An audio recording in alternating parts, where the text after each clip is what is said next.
Hey listeners, how are you all? Thank you so much for being our awesome members. There's a lot to come more. Sit tight, be comfy, put your headphones, now let's begin. This story doesn't begin with a dramatic scene. No, this story begins with the day she was born. A wanted child, a beloved child. I know every child is cute as a baby, but yours is just a bit cuter than the others. A tall young man told his friend. The woman holding the baby chuckled and looked down into those amazing, pale green eyes. Her baby looked slightly different than her mother, inheriting the black hair of her father and elongated big eyes that looked more like a snake's than a fox's. Nevertheless, the red-haired woman was glad to hold such a cute little baby girl. Does he know about your plan? The young man added with a frown. The woman shifted in her bed uncomfortably. Lillian Gaunt was her name. It was known around the world of her connection to a certain dangerous man. She's been warned of his quality to impress and manipulate the people around him according to his needs and desires.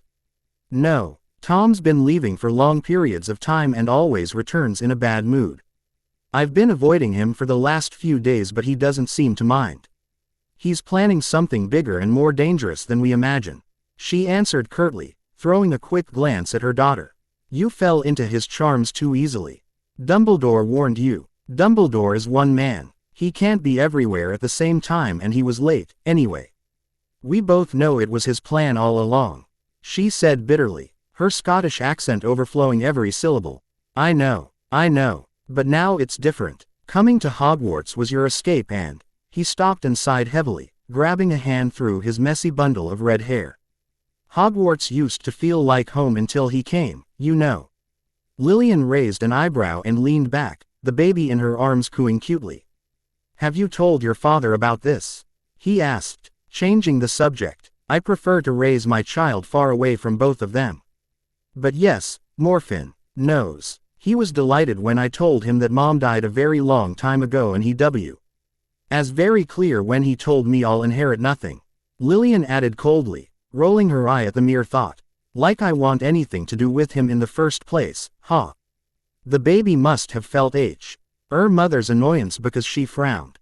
Lillian looked down into those green eyes and smiled, her expression softening immediately. Vernon Peverell, the other redhead in the room, though his was a brighter color and messier, frowned. His blue eyes fell over the baby girl and couldn't help feel a tinge of jealousy. That baby could have been his. But she wasn't. She was Tom's. Everything Vernon Peverell ever wanted was already Tom's. It was irritating, especially since Lillian and Tom were relatives and no pure-blooded family could accept this except the Gounts. Are you sure you want me to be your secret keeper? He asked for what felt like 100th time already. Yes, we talked about this before, haven't we? Who can I trust if not you, Vernon? Peverell had a few ideas why he shouldn't be trusted with such a big responsibility. Firstly, Tom Riddle Jr. was one of the best wizards of his age, and you had to be utterly stupid to go against him willingly.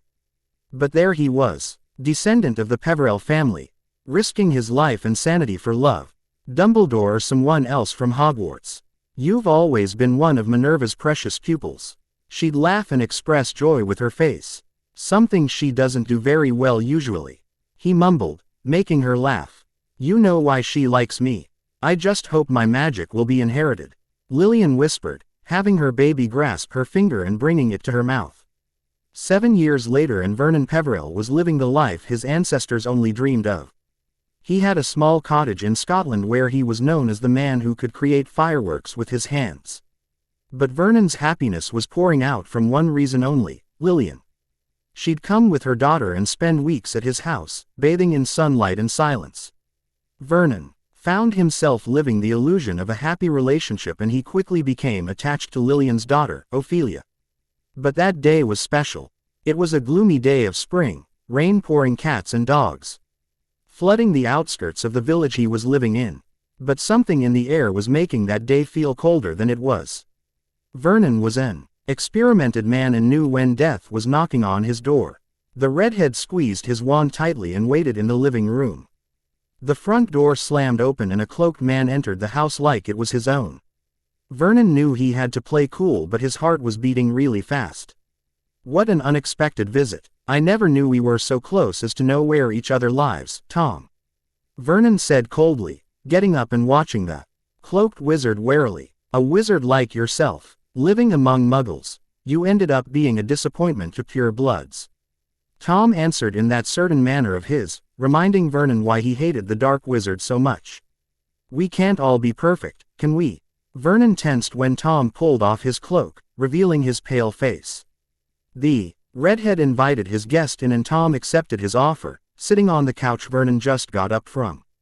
You know very well why I am here. She's been gone for 7 years already and I wouldn't mind it so much if it was just about her. Tom continued, sounding very relaxed as if he was speaking to a friend. Of course, Lillian is nothing but an accessory you can easily get rid of. You've always done it with people, use them and dispose of them afterwards. I'm surprised you still have a few followers from school. There will be more when I will make myself understood. We have to stick together, you and I. We're heirs of strong pure-blooded families. Tom spoke, proud of his heritage. Vernon sighed and squeezed his wand, having the desire to kill the man who knew nothing but power and pride. You're going to drown in your ego one day. You'll definitely meet your match and he'll hurt you where it hurts the most. Enough with this charade, Tom yelled, getting up and turning to Vernon. Tell me where Lillian is and you can return to your generic life. It took every ounce of will he had in his body to stand straight and look into those icy eyes. No, Tom Riddle was annoyed and he wasn't hiding it. He was glaring at the redhead with so much hatred that his first thought was to kill him. But no, he couldn't. The Peverells were known for centuries to have courage in the face of death, so he decided to punish Vernon in a different way. Where is Lillian? Tom asked once more, taking a step towards Vernon. Do you believe that I don't know why you're protecting her, Vernon? You are so obvious and pitiful. You expect she will fall in love with you. Those are just lies. I know her, Vernon. She is part of my blood. He hissed, his voice fluctuating with the information he was throwing at Peverell. Vernon sighed and looked down at his feet. It's not about Lillian anymore. Vernon muttered. Tom raised an eyebrow, his eyes set on the pitiful wizard in front of him. Love is not for wizards like us, Vernon. Love makes you weak. The dark wizard hissed. That child. Vernon started. That child is your daughter. If you kill her mother you will curse her entire life. Tom watched Vernon for a few minutes before he started to laugh loudly. Standing there, ready to defend himself, Vernon felt his blood running cold and every ounce of happiness slipping from his body. Very well then. With one elegant sway of his wand, Tom had Vernon pushed up into the air by an invisible force. The dark wizard walked towards him calmly and forced the redhead to drink some liquid.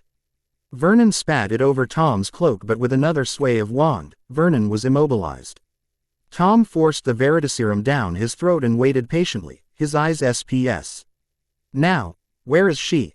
Where is Lillian? Tom asked, visibly calmer than before. Vernon tried his best to keep his mouth shut, but his mind had the answer. Tom stared at him for a while, looking at him as if he was searching deep into his soul.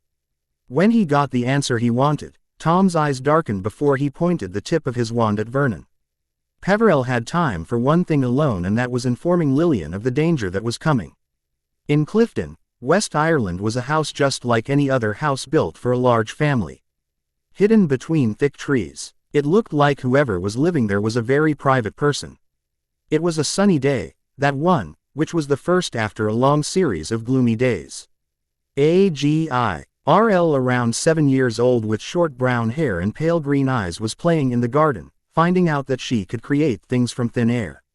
Her mother was standing aside, watching her daughter with a soft smile. Lillian was happy to see that her daughter was already showing signs of empty-handed magic from such a young age. They were living quietly and the people from the village would rare Lee come over to watch what looked like an old abandoned house. Mommy, look, a fox, little Ophelia exclaimed in delight, pointing at the fox running towards the red-haired woman. But that wasn't just a fox, it was a Patronus form. It didn't have to say anything but nod its head for Lillian to know what was wrong. He's coming, Lillian whispered. Her eyes snapped to Ophelia, who was gawking over the cute Patronus. Feeling her mother's heavy gaze on her, she looked up and frowned. Lillian's face paled and panic was visible all over her being. Ophelia darling, you have to hide. Go into my room, on the second floor, and hide in the dresser. Lillian told her daughter, her tone sending the right message across. Ophelia nodded and ran into the house, entering through the back door. Lillian took a deep breath and looked at the sky. Her beautiful lifestyle was going to end just as tragically as it begun. Her thoughts were only about Ophelia and her future, and it was worrying. She didn't ask a NY1 to look over her child because she knew if she'd die, Vernon would know what to do. Now, she only hoped he was alive. Lillian entered the house in a hurry and heard a buzzing sound from the kitchen. Something was interfering with the radio, and she knew what that was. With Ophelia safely hidden by wizards and witches in a secret compartment in the dresser, Lillian was left to prepare for the end. She was a talented witch, but Tom was different.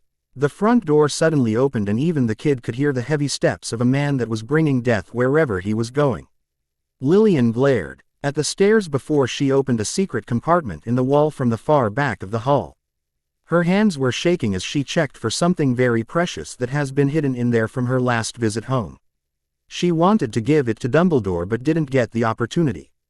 The woman rushed into a different room that had a small beautiful white owl and gave him a letter and a ring.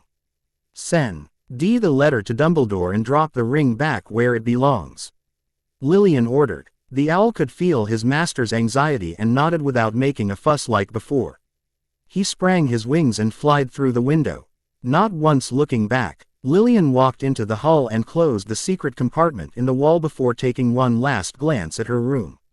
She had been entangled into his web for far too long, and she had too many regrets that were still haunting her.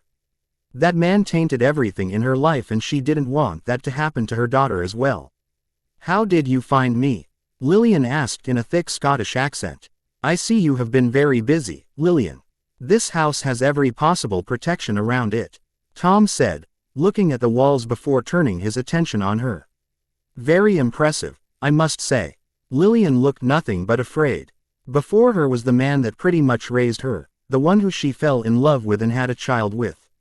It didn't matter that He planned everything because she was just as much of a dark wizard as he was. "How did you find me, Tom?" "The charm, your little friend, the Peverell, he told me where you are." "You didn't choose your secret keeper wisely, cousin," he responded, his eyes narrowing at the woman. "Now, where is my daughter? What have you done with Vernon?" She changed the subject, hoping she could buy more time. Tom sighed. He might be still alive. "Now my daughter. Where is Ophelia?" Lillian's eyes widened as she pointed her hand at her cousin. Tom chuckled bemusedly, taking one step towards her. His grasp around his wand tightened, but the door towards his left cracked open and Ophelia's chubby face appeared from behind it. "Go back inside, Ophelia. This man." With one simple sway of his wand, the woman known as Lillian Gaunt was dead. Ophelia gasped and ran back inside the room, hiding. Tom thrashed the house but couldn't find the little chubby girl. He looked everywhere before making himself heard through the house. Like an amplified echo, "Wherever you go, I will find you. Rest assured, Ophelia, your place by my side is irreplaceable." He breathed out before disapparating.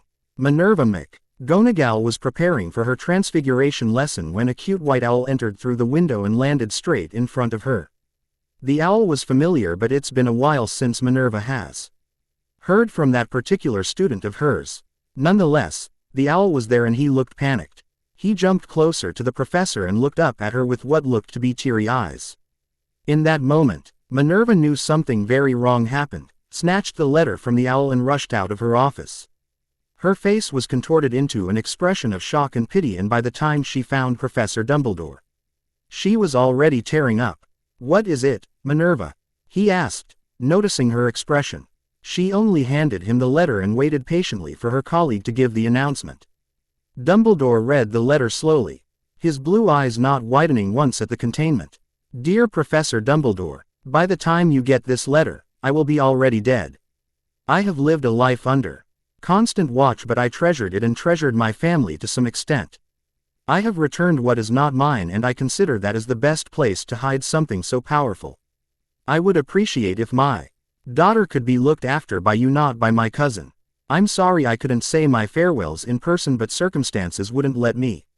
Please, don't let her get entangled into his web. Ophelia should never know who her father is. Never." Lillian Gaunt. Once he read everything, Dumbledore rushed out of his office, Minerva following closely. What should we do now? The child, he can't get the child, she said in a hurry. Dumbledore walked out and turned to her before he smiled sadly. Our priority is her safety. If Tom will ever find her, I'd like it to be at an older age when she can decide for herself. He said softly, though very worried. What is that supposed to mean? Albus, he can never find her. She's his opportunity for. She stopped, shuddering at the thought. Dumbledore placed a comforting hand on her shoulder before turning around and leaving. Before Dumbledore got to Ireland, someone else apparated in the house. Vernon Peverell found Lillian's dead body first and gave a loud cry. He loved her more than she ever knew, and seeing those beautiful eyes lifeless was breaking his heart. His ears perked when he heard light movement in her room and pushed it open. He came face with a crying and scared Ophelia and followed her to her mother's side. The young girl cried even more at the sight of her mother's corpse and took refuge next to her body. When Dumbledore entered, he found the house in a bad state. It was obvious someone searched wildly for something, but he couldn't find it. At his lips nervously. Dumbledore knew what was up there, and that sentiment of anticipation was cringing. Crouched next to a dead body was a scared little girl who didn't know who to trust. Dumbledore walked towards her slowly and bent in front of her. His eyes first fell over Lillian, feeling conflicted with the way she died. However, she was such a sly witch that she didn't give him the stone but placed it back where she took it from. Next, he turned towards the child. Elia looked like a chubby version of her mother, yet her eyes were giving off a different vibe. Dumbledore looked closely at the girl, a bit reluctant to help her. That was Tom's child, and there were chances for her to follow her father later on. Those eyes were a sign. But Dumbledore couldn't find it in himself to leave her in misery. Ophelia, my name is Albus Dumbledore. I will help you, but you have to promise me something. He started. Ophelia seized him up before nodding. Forget the man you saw today. Forget everything and look forward to a better life. You have to trust me, all right? In that moment, Dumbledore's comforting presence was the only light that she could see in the house. He was the only one helping her in her most miserable moment of her life. Dumbledore reached his hand out for her and she grabbed it tightly. As Dumbledore disapparated with Ophelia, a black kitten with bright blue eyes remained by Lillian's side. That kitten watched Ophelia walk away from his life, and he looked down at his paws. Disappointed, the little glimpse of happiness he had left just vanished before his eyes. Dumbledore apparated in a dark alley, encouraging the little girl to walk into the street. He led her to an impressively decorated building called Bread of Life Orphanage. It was intimidating, especially when a woman dressed in a blue and white uniform walked to greet them. Dumbledore talked for a while with the nurse, and the woman peeked once or twice at the child. It was a bad day, and Ophelia felt it in her bones. Her father was very angry. After a few more minutes, Dumbledore looked down at her and smiled. Though it didn't reach his eyes. Trust me, all right, he told her again. The nurse smiled to Ophelia and grabbed her hand, leading her inside the orphanage. Dumbledore remained outside, watching Tom's heir enter the building. He felt his heart cringe, knowing Ophelia's life was never going to stray from dark magic. The snake was all around her. Ophelia gone. She has lived her 7 years of life secluded in her mother's bubble.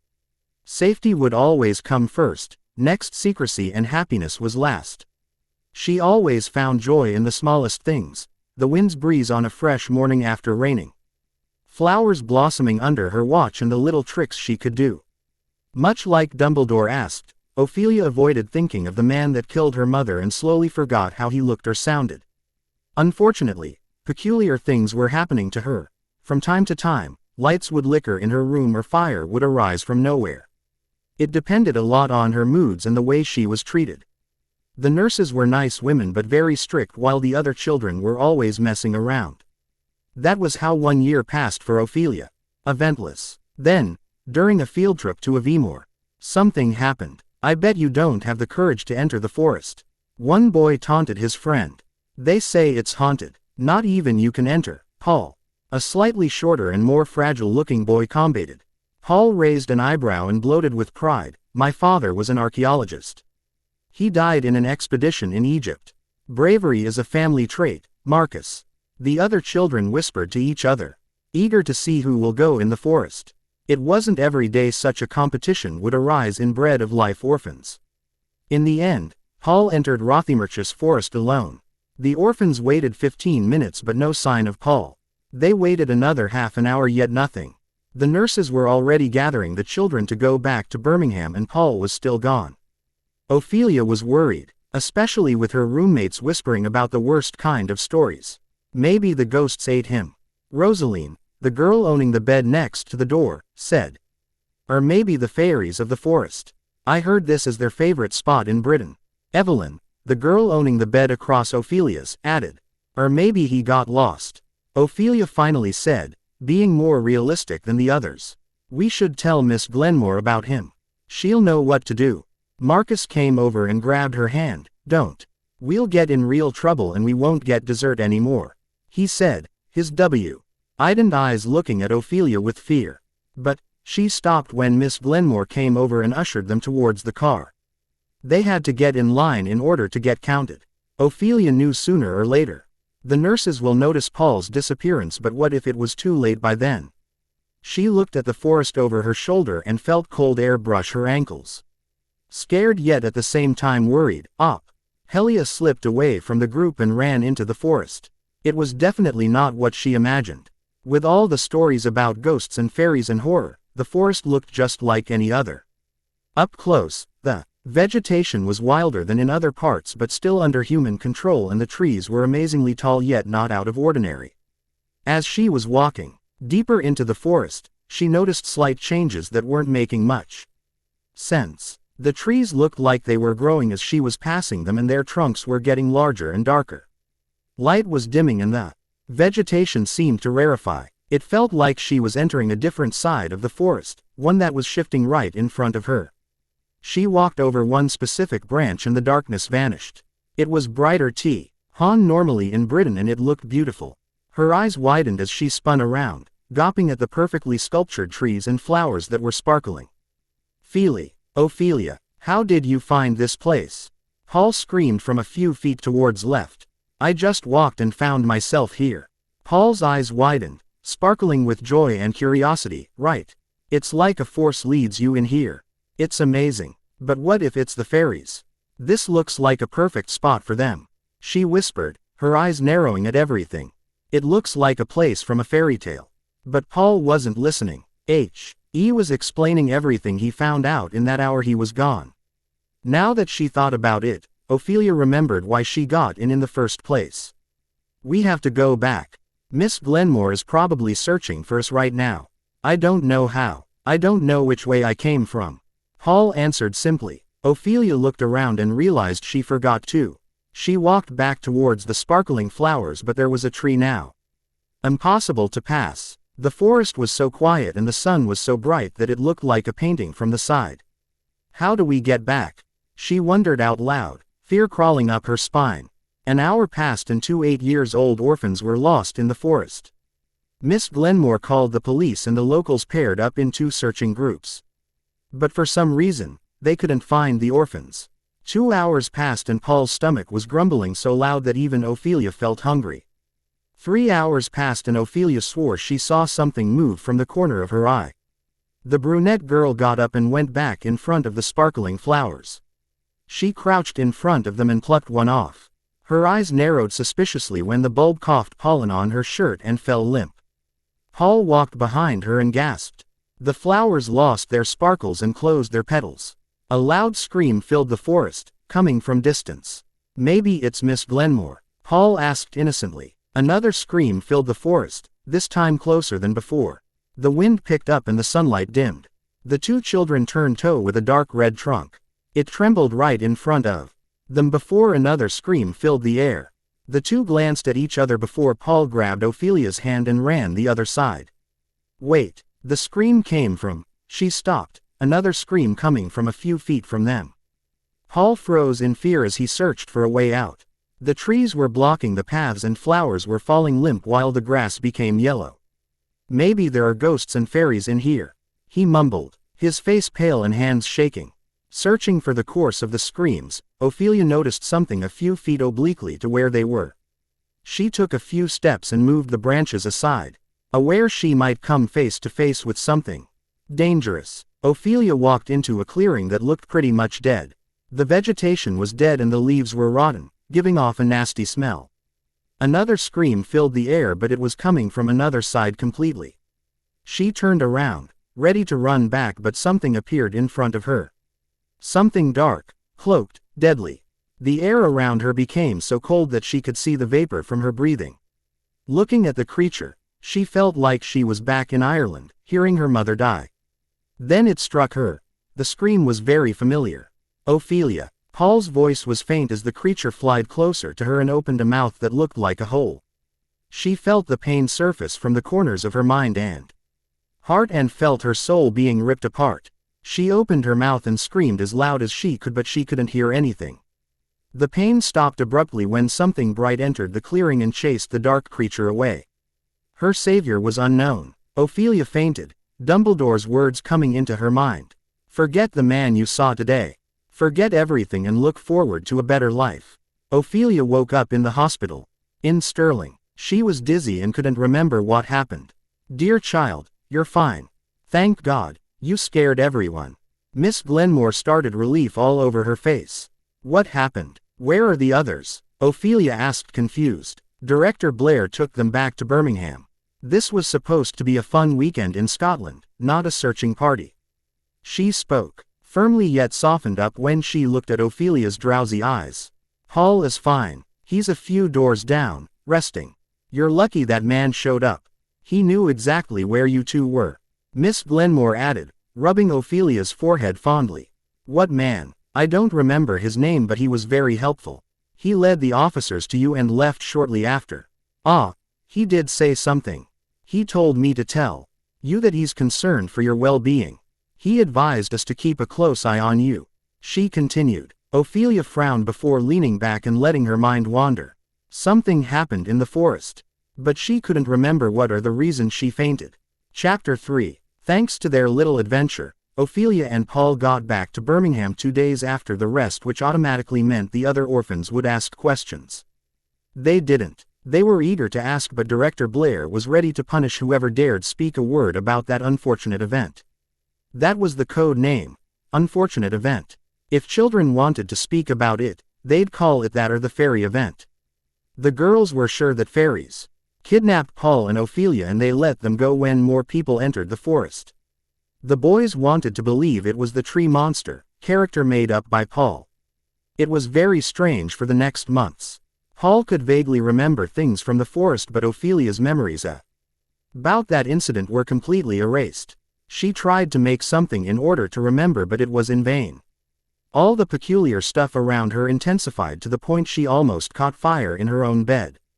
By the time Director Blair came in, the children were confused and the fire around Ophelia vanished.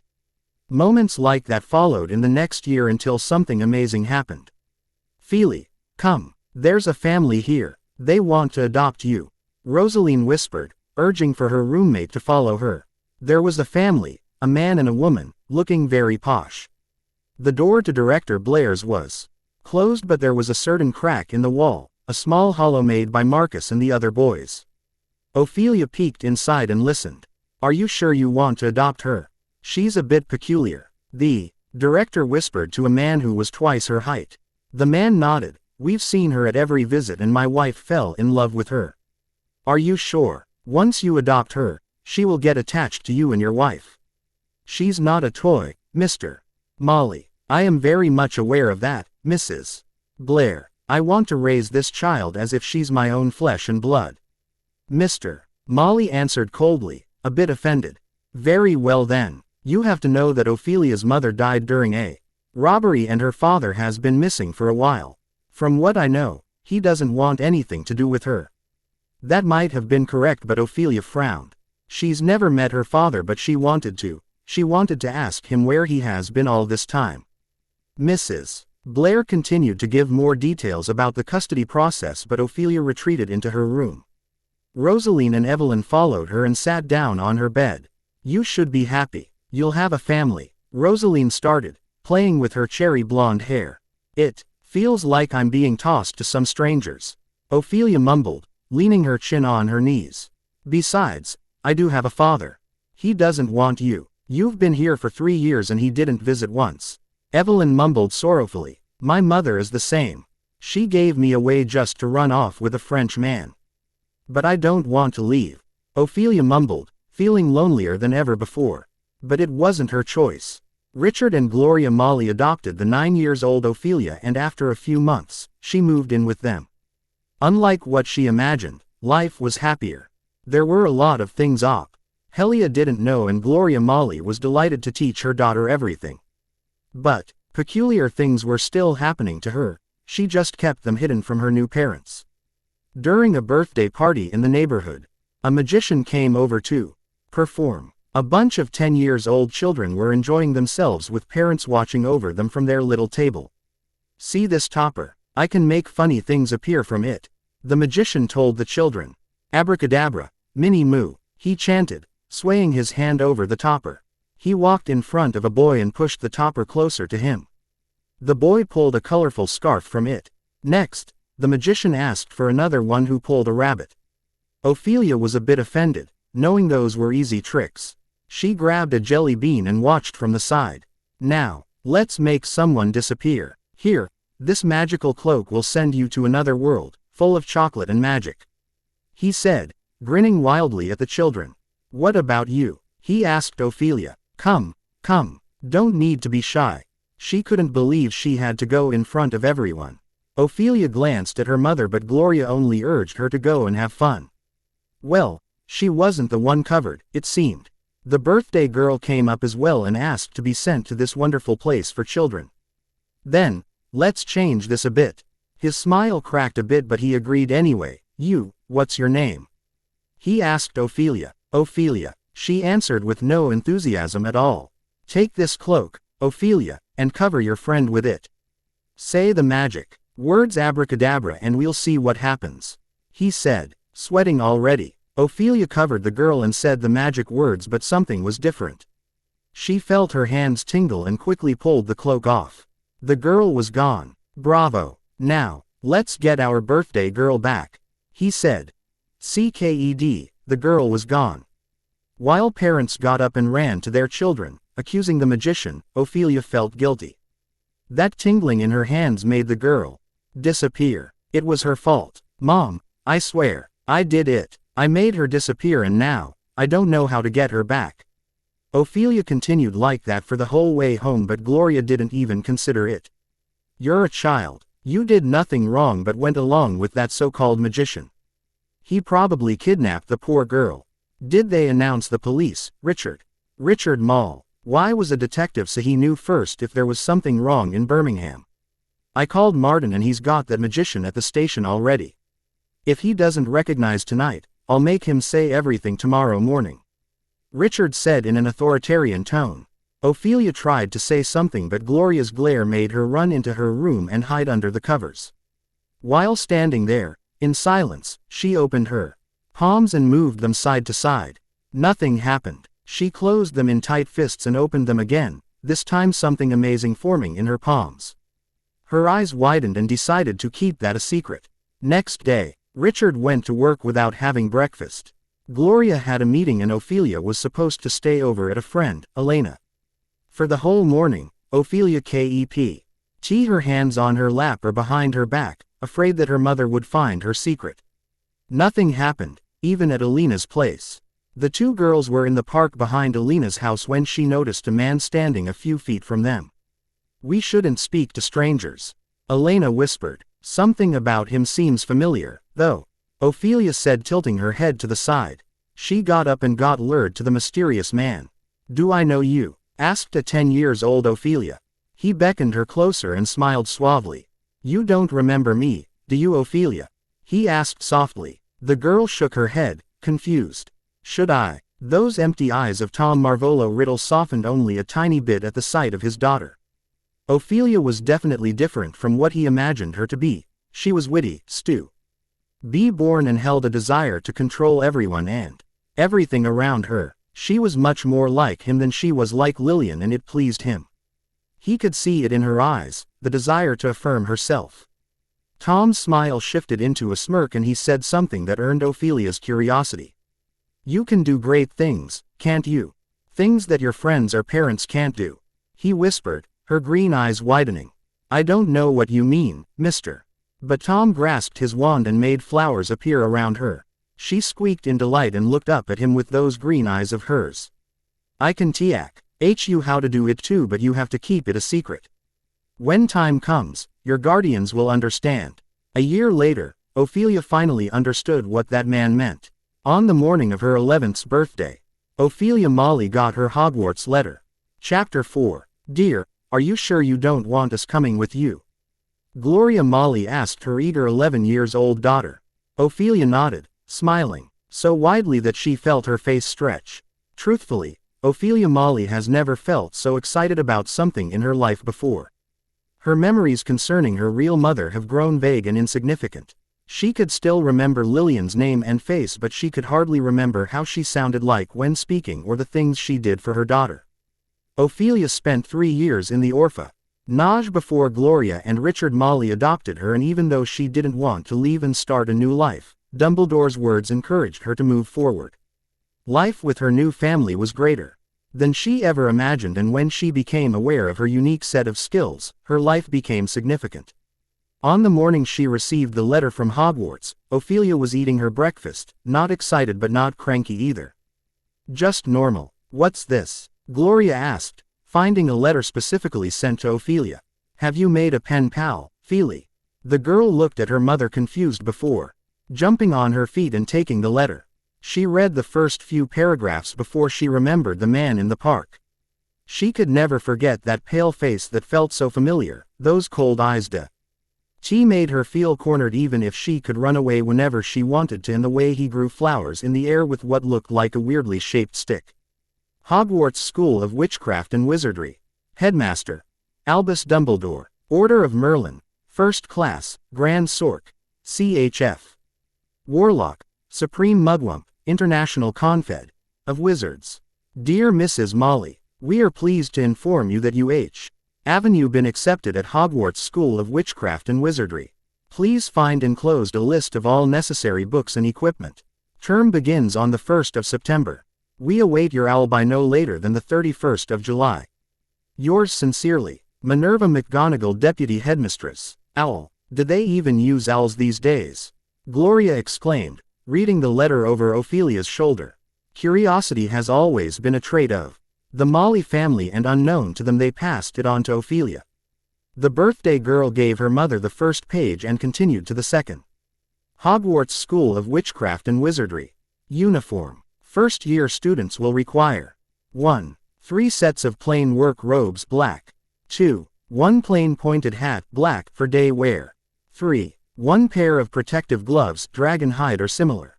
4. 1 winter cloak black, with silver fastenings.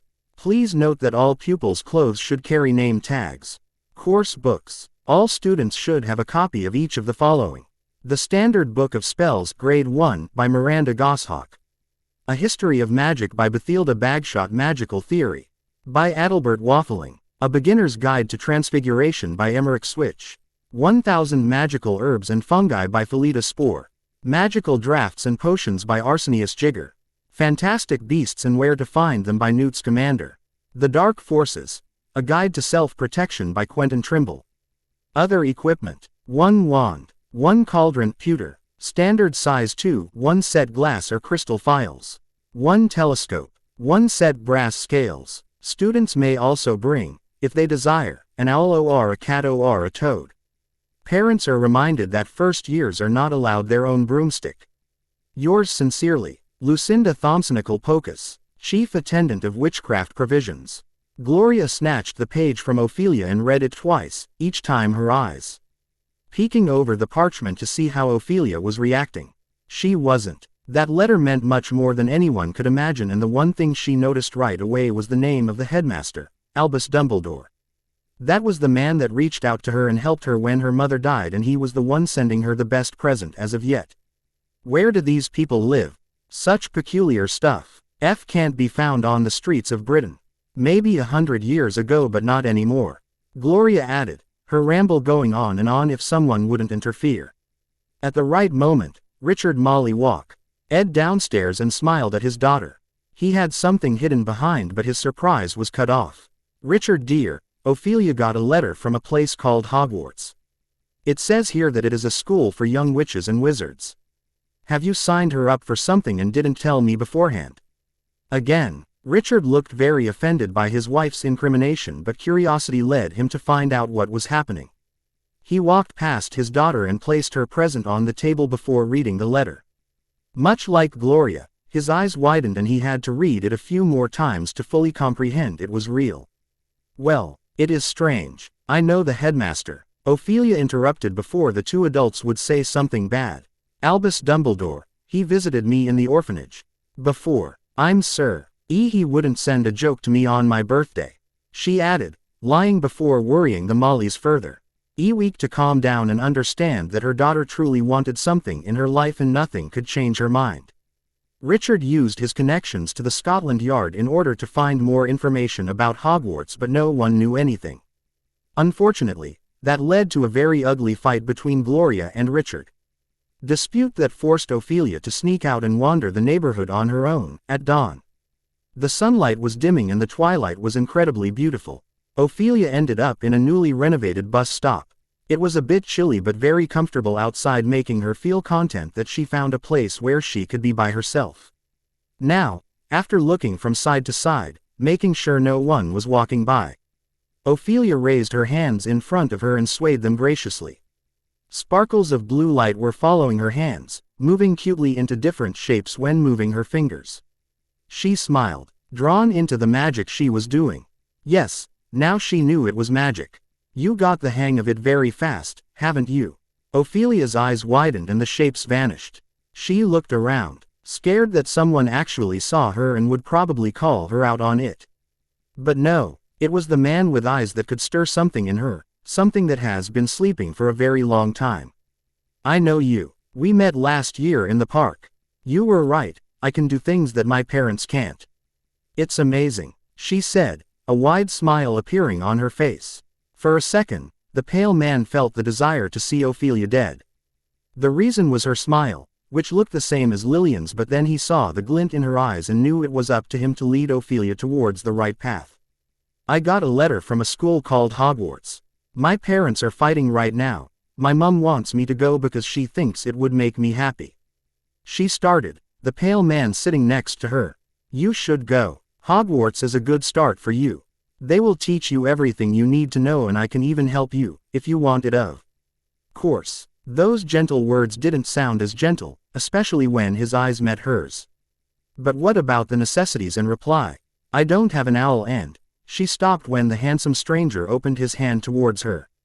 I can help you with that too. You only have to accept it. I don't even know who you are, or at least your name. She said, naive enough to believe he would be explicit. Those icy eyes of his twinkled bemusedly before he responded. You and I, we're the same, Ophelia. We belong to a world far above what usual people can see. We have magic, old, strong magic, and we can do wonders with it. You just have to trust me. Those words were only the beginning of what Tom Riddle was about to create. Oh, he was going to craft Ophelia into his heir, and he was sure he would not meet any defense because Ophelia's desire and curiosity for unknown were going to lead her right into his nest. Ophelia Molly has always been a girl who thought that nothing in the world could make her squeal in delight, not after her childhood has been engulfed in uncertainties. Once she grabbed Tom's hand, she felt like her world slimmed and felt her stomach turn upside down. Her surroundings passed by incredibly fast, and when they finally stopped, Tom pushed her forward and let her see the world she was part of. There were shops selling robes, shops selling telescopes and strange silver instruments Ophelia had never seen before, windows stacked with barrels of bat spleens and eel's eyes. Tottering piles of spell books, quills, and rolls of parchment, potion bottles, globes of the moon, and other stuff that she could not even name. Diagon Alley. Every student buys his necessities from here, Tom explained, pulling his cloak over his head. But what about money? I don't have any right now, and... She stopped when she saw Tom putting his finger on his lips as a gesture to shut up. Tom smirked under his cloak, assured that Lillian definitely left her daughter enough for a comfortable life. Therefore, he led her towards a magnificent building down the northern part of Diagon Alley. Ophelia's eyes widened when they got in front of it and gasped when she saw someone very small, about a few inches smaller than her, standing at the door. "What now?" she asked, looking at Tom for answers. But the man vanished. Ophelia licked her lips and fidgeted nervously, afraid that something will happen and she won't be able to get out, like back in Avemore. Is there something wrong? Ophelia's eyes widened even more and she spun around in order to face whoever was behind her. Unlike what she imagined, it was a boy older than her with gray eyes and long blonde hair. He was looking down at her with some kind of authority, which was strange because he didn't look that important. No one around them seemed to pay attention to him. "You're blocking the entrance." He spoke again, his tone low and impolite. "What is that?" she asked, seeing how he was the only person she could ask. The blonde raised an eyebrow, a bit appalled by this little girl in front of him. His eyes narrowed at her, scanning her face thoroughly. Those elongated pale green eyes made her look like a fox, but at the moment, she looked scared. "Are you a mudblood?" he asked, leaning in. "You know, Muggle-born. You woke up one day and you could make things that others around you couldn't." Ophelia blinked, her eyes glint, shifting from fear to confusion and curiosity. She nodded slowly. "You ain't sure if she should take that as a good sign or not." "What are Muggles?" she asked, making the blonde react with even more stupor. "Where have you been living?" he exclaimed. "Muggles are people with no magic. Mudbloods are witches and wizards born from Muggle parents. There's also half-bloods, which are wizards born from a Muggle and a witch wizard. And then, there are people like me, pure bloods, born from both magical parents. Now, which one are you?" "I don't know. I came here with..." Ophelia stopped, realizing the stranger never told her his name. She groaned, frustrated that she let such an important detail bypass her. "He said he's like me. That our magic is old and strong." The blonde leaned back and seized the little girl up. She was probably 11 years old and she came to buy her stuff for Hogwarts. Her hands were empty and she was dressed in light clothing, didn't have a wand and looked thoroughly like a lost puppy. "That's Gringotts Wizarding Bank. You can exchange currenc IEs from Muggle money to wizarding money," he explained, his tone still apathetic and still looking down at her from the corner of his eye, like she was a pest. "But I don't have any right now," she continued, having no idea what to do. The blonde sighed and nudged her aside. "Then don't block the entrance, stupid mudblood," he grumbled, walking up the stairs and entering the bank. Left all alone, Ophelia moved aside and looked at everyone passing by, with no idea where to go or what to do. It was a few hours later when she found herself in front of a shop called Elop's Owl Emporium. She peeked inside and smiled when a brown sharp-looking owl turned and stared right into her eyes. Those black eyes of his seemed to be speaking to her, so she entered and went straight to him. Interesting owl, isn't he? Ophelia felt her heart beat out of her chest when she felt a cold hand touching her shoulder. She looked up at him and frowned. "You left me alone in front of the bank." Tom couldn't help but chuckle lightly. She was frustrated and was finding him strange and a bit suspicious, but she still followed him out of the store. "That owl looked lonely," Ophelia started. "He looked at me with so much intensity and sadness. It made me feel bad for him." "You do need an owl. Sometimes, they choose you to be their master. Owls can be very loyal if they get attached to their master," Tom explained, his mind going back to Lillian's white owl that vanished from the face of the earth. "Some their master dies," he continued. "Well, that one looked like he would just fly away if his master dies. He looked independent but lonely," she said, her eyes following a pair of children her age that were running with sticks in their hands. "What are those sticks for?" she asked, stopping when Tom did. "Here." He gave her a few gold coins before pointing at the store across the street. "These are enough for a wand. Afterwards, I will take you home. It's getting late." "But what about the other stew?" And she stopped when she realized he already vanished from her side. Chapter 5. Entering the shop called Ollivander's was interesting. She wasn't the only customer. There was another boy that looked afraid for his life. Instead of walking to him, she adventured deep in the store, confused why she was there for. She also realized she didn't ask the stranger for his name, once again, and rubbed her forehead in frustration. By the time she returned to the front desk, the other boy was gone. She was alone in the store and the man behind the front desk was watching her eagerly. "Here for the first wand, I presume?" he asked softly as to not scare her away. Ophelia nodded and took a few steps towards him. She placed one gold coin on the table, amusing the man. "Right, let's see, Mr. Ollivander," as Ophelia found out was his name, gave her a big number of wands but none seemed to fit her. A lot of them were too squishy in her hand and some of them were getting stiff once she touched them. An hour and a half passed until Ollivander took a closer look at Ophelia's eyes. He could remember every wand he sold but there were some specific children that he gave their wands to, Lillian Gaunt, for example. With that name in mind, Ollivander gave Ophelia an alder wood, phoenix feather core, 13 inches in length and very flexible. Once Ophelia held it, she felt a special kind of butterflies in her stomach. Her eyes brightened as her fingers tingled and blue sparkles emanated from her wand. Ollivander smiled with melancholy, his eyes falling over the brunette witch. "Phoenix feather cores come in pairs. I sold the other one a very long time ago to a little girl who was living with her cousin. That little girl had the brightest green eyes I have ever seen and the brightest red hair. Lillian was her name and I can only guess you are her daughter." Ollivander explained, his eyes focused on the brunette witch. She calmed down, the wand coming back to looking like a strange-shaped stick. "My mother died 5 years ago." Ollivander's expression fell into a look of sorrow, remembering just what else was there about Lillian. Ophelia didn't look like she was aware of her family Harry or about the wizarding world in general. What was she? Was she a mud-blood? Ophelia asked innocently. Ollivander's eyes widened, surprised that she used that word. No, Lillian was a pure blood, but never once have I seen someone so humble. Ophelia smiled softly. It wasn't every day that someone would speak about Lillian, not that many have met her. It actually made Ophelia wonder why he ended up in the orphanage when it was obvious her mother knew people from the wizarding community. That thought and the nice words Mr.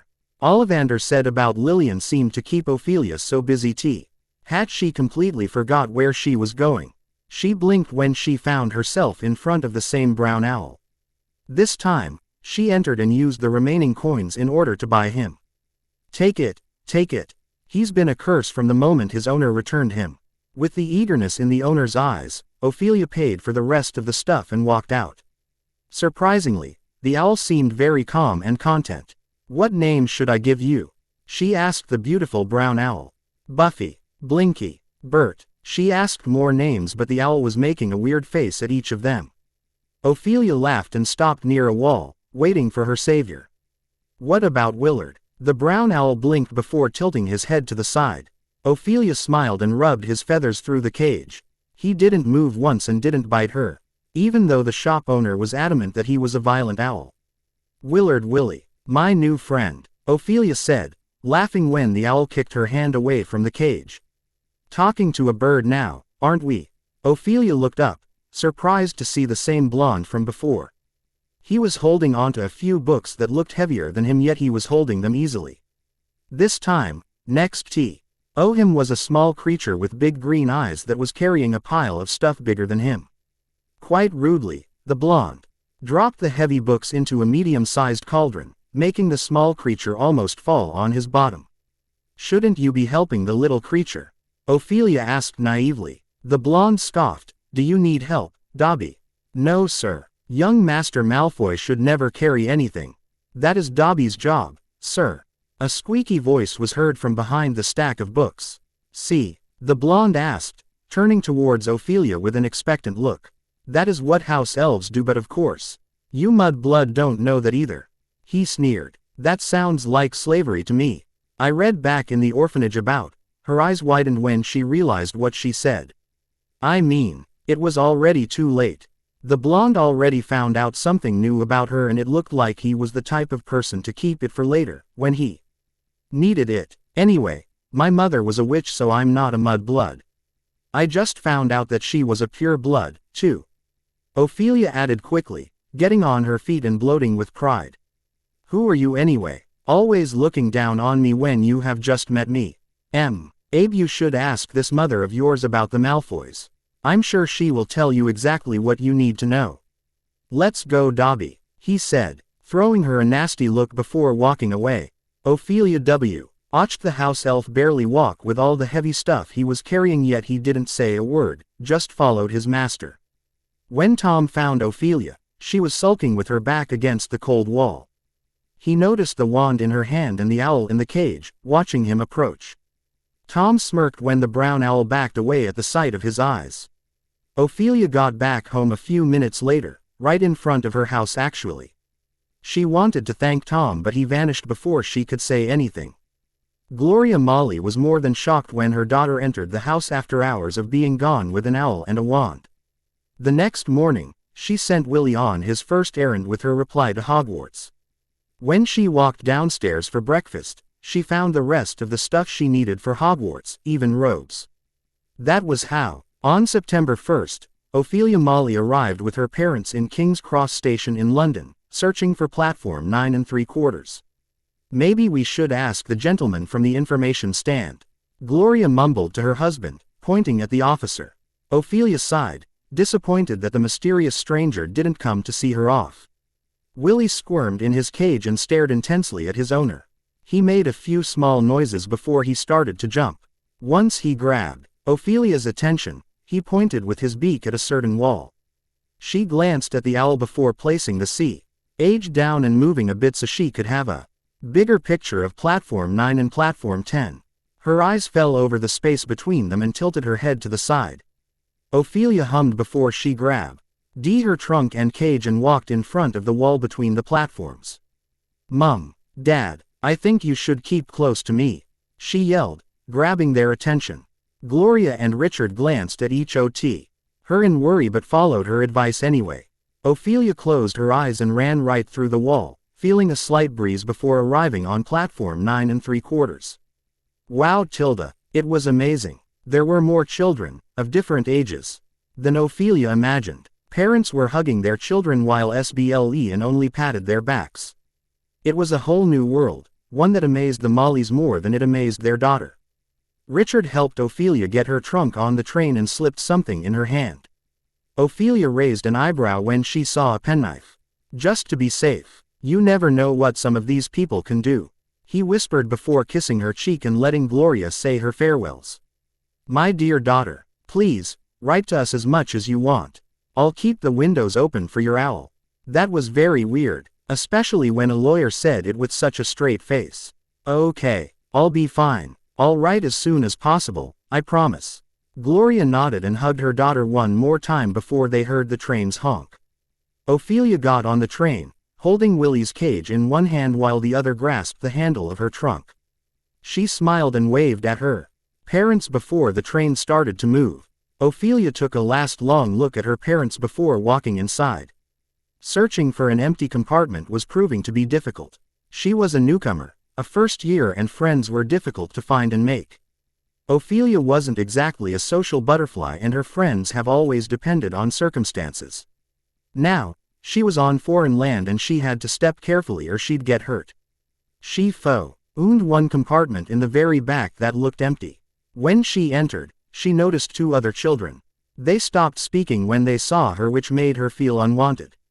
Maybe I should look for another compartment, Ophelia mumbled, her eyes moving from the redhead girl to the greasy-haired boy. No, please, take a seat. I'm Lily and this is Severus.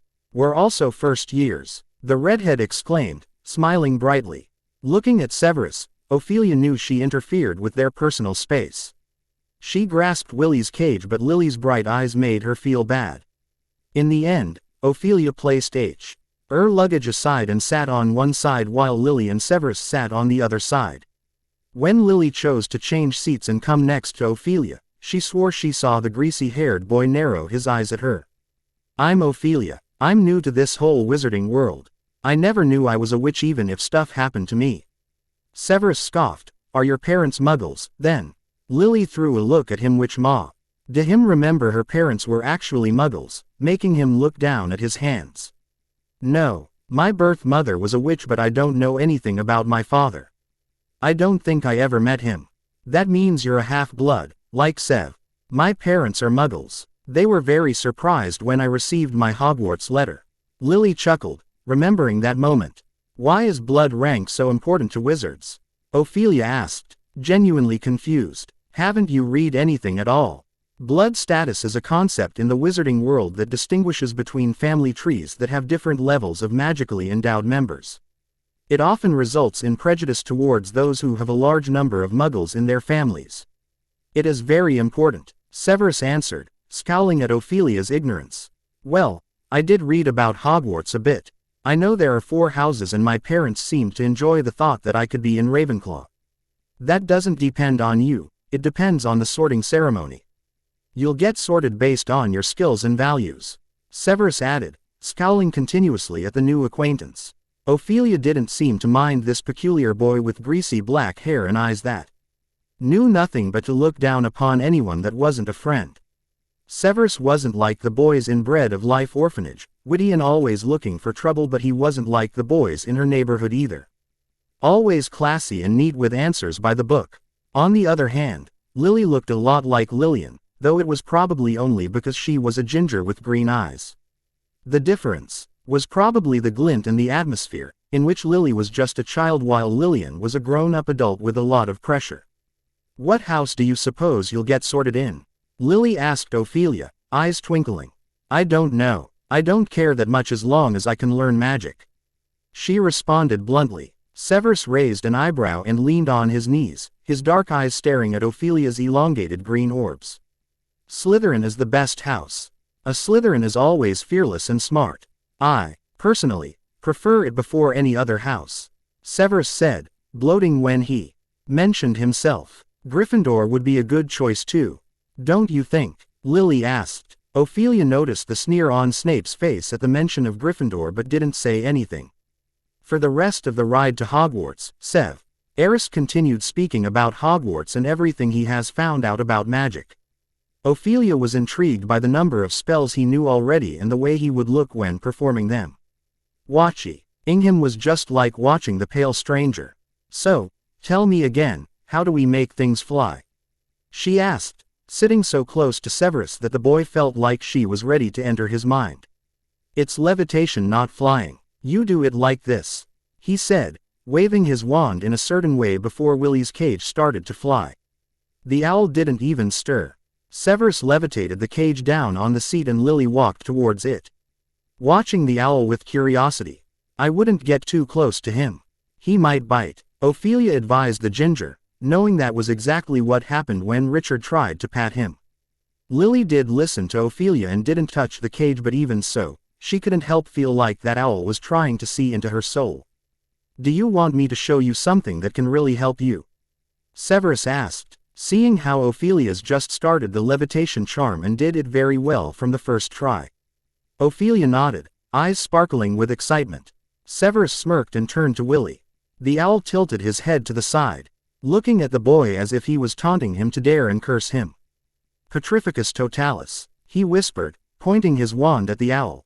Ophelia's eyes widened while Lily hit Severus indignantly. She could hear the two friends bickering behind as the brunette walked to her owl and checked if he was alive. He was, but he looked like a statue, unable to even blink. Look what you have done, Sev. What if he won't return to normal? Lily asked her friend, troubled. I can just use a counter curse and it will be fine. I know what I'm doing, Lily. He whispered back. He too glanced at Ophelia and saw her stare with a poker face at her pet. On the other hand, Ophelia's mind was swirling with thoughts about curses. The pale boy knew so much already and he seemed so sure of what he knew and what he was doing that it amazed her. She reached inside the cage in order to touch Willy when something blue came out of her finger and went straight into her owl. The pet inked a few times before he glared at Severus, but the greasy-haired boy was staring warily at Ophelia. How did you do that? He asked, getting up and hovering over her. You didn't even touch him and definitely didn't use a wand, so how did you lift the curse? Ophelia raised an eyebrow and glanced at him before her eyes fell on Lily. She looked just as surprised as Severus but didn't seem as angry about it as him. Can't you do it too? You know, using magic without a wand. Severus looked at her closely before sitting down, puffing his cheeks in annoyance. It's possible, but only if you reach a certain level. We're still young, so I doubt any of us can control magic without a wand. He explained. With that established, Ophelia kept her hands on her lap at all times and placed Willie's cage next to her trunk, just to be safe. Severus didn't say anything anymore, and Lily took it as a sign to speak about normal, muggle stuff. Ophelia fell into that immediately and listened to the ginger W. While one greasy-haired boy was glowering at her for having Lily's entire editor isn't a witch. Ophelia asked when Lily dived into her family situation. She's not. Severus was the first person I met that was like me, she admitted, smiling at the greasy-haired boy. Ophelia raised an eyebrow and leaned back, crossing her arms in front of her chest. Watching the two interact was like watching a raw GGED dog watching a butterfly fly around his head. It was both interesting and pitying. Chapter 6. The sudden candy from the trolley, dears, shifted Ophelia's attention, and she looked at the trolley confused. She turned to Severus and Lily, who in turn seemed to stare at the trolley. Both of them shook their heads, but Ophelia remained gazing after the trolley as it moved forward. One boy ran to their compartment while another was walking behind, peeking into their compartment on the way. His eye fell on Lily and smiled boyishly, making Severus glare. The rest of the time was spent discussing about spells and curses. Lily also interfered with topics about her life and how she and Severus became friends, but every time she'd say something that seemed too personal for the boy, he'd start talking about magic. They were probably half an hour from their destination, and more students were moving through the hall, speaking to each other loudly. Being closer to the door, Ophelia it open and stopped one boy that seemed to be calmer than others. "Excuse me, but what's happening?" she asked, her elongated eyes widening a bit. "It's time for us to change into robes. We'll get to Hogwarts soon, so it's best to change now." The boy answered before smiling shyly. "Are you a first year as well?" "I'm Remus Lupin," he introduced, his eyes shifting slowly on Lily and Severus before returning to Ophelia. "I'm Ophelia Molly. These are my new acquaintances, Lily and Severus," she said, moving aside so Remus could see the two. Lily walked next to Ophelia and smiled at the boy, but Severus didn't look like he was going to make an effort. He was happy with knowing only one person, and now some strange girl barged in and called him an acquaintance. "It's very nice to meet you." He looked to his left and frowned. "Seeing something or another. I have to go now. See you at Hogwarts," he said, more to the girls than to the sneering boy. Ophelia watched Remus run along to 1B. That seemed to be waiting relentlessly at the door of Anther compartment. Remus told him something and he looked over, making Ophelia pull her head back inside and closing the door. In the end the girls went to the bathroom to change. Moment that seemed to please Lily, because they also met more girls their age. Ophelia just went along with everything Lily said, and when she finished, she hurried back to the cabin. Never in her 11 years of existence had Ophelia imagined she will enter a place that would feel more at home than anywhere else. The orphanage was an intermediary home, and she couldn't say she ever felt like home when she was living with Lillian. Now, Molly's house was big and comfortable, but it had something lacking, something that she couldn't name. Walking down with the other first students was scary. She knew she had Lily and Severus right behind, and she swore she saw Remus a few feet behind. She also saw the blonde, now having green robes while moving through the crowd to a different place. Yes, Ophelia knew some faces, but it was still scary and lonely. A large man called from the front of the station, having twice the height of a normal adult yet looking still rather young. His messy attire seemed to go very well with his bushy eyebrows and medium beard, which also looked like it could hide anything in. "Oi, New Year's, come after me," he screamed, all the children making a big crowd in front of him. He looked down and smiled before he made a sign for them to follow. They walked only a few feet until they reached a lake. Come on. We don't have all day. Everyone, hop in." Ophelia looked at him before she looked at the boats. The giant man was already stepping in one before the others started to do the same. Normally, she got in the boat with Lily and Severus and realized they didn't have to do anything, for the boats were moving on their own. "Welcome to Hogwarts," the giant man said proudly. Actually, now that they could see it up close, Hogwarts was magnificent. Ophelia heard Lily gasp while Severus was looking at it with his eyes shining. She was too. Ophelia's life has seemed like it was painted in black and blue, and now all she could see was bright light. Once they reached the shore, somewhere inside the castle, they stepped out of the boat and walked a few stairs, coming in front of a woman with a tight bun and glasses. Her eyes were firm and her whole posture looked authoritarian, but the way she was looking at the first years was the exact opposite. She was happy. "If everyone's here, please follow me inside. Be careful not to lag behind," she said sternly before opening a pair of doors and leading them through. The castle was amazing, and inside was just like someone brought a story to life. Ophelia could hardly process everything that's been happening for the past days. The woman opened another pair of giant doors and hurried inside with a crowd of children behind. Ophelia's eyes wandered over every table and Dee realized they were very different at a first look. Some of them were not interested while others were watching them eagerly. A pointed witchcraft hat that looked worn out and dirty was standing on a chair right in front of the staff table. A mouth formed on the brim and it actually started to sing, surprising Ophelia even more. When it was done, everyone applauded and silence engulfed the hall. "Now, I will call each of you in an alphabetical order. You will have to come here and sit, nothing else. The sorting hat will decide which house you will be spending the rest of your school years in," the woman said firmly, before unrolling a parchment. Ophelia's name was pretty far down the list, and so was Severus. "I hope we'll get sorted in Slytherin together," Ophelia whispered to the boy. He rolled his eyes but was visibly content with the way she was thinking.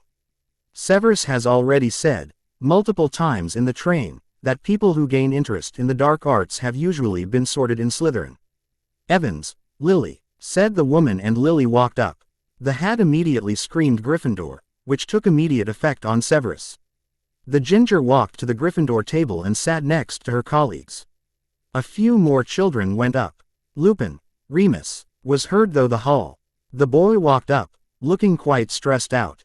"Gryffindor," it shouted again. "Molly, Ophelia." It was her turn, and her hands were sweating so much that she had to wipe them on her rose. Once the hat was placed on her head, she looked at Severus with worry. "Already made friends, haven't you? But will your house be the same as theirs? This mind of yours is more complex than you want to, isn't it? You need to be careful in whom you trust, child. So much loyalty and deep-rooted respect, curiosity for everyone combined, yet sly like a fox. You'd make an incredible Gryffindor." Ophelia's eyes widened as she looked at Severus once again. The hat was off and another child was called, yet Ophelia seemed too shocked to move. She thought that he could get to be in the same house as her new acquaintance, but most of all, she thought the best place to learn magic was in Slytherin. She wasn't in Ravenclaw, and definitely not in the house where she could learn curses. She was in Gryffindor, and she had no idea what that meant.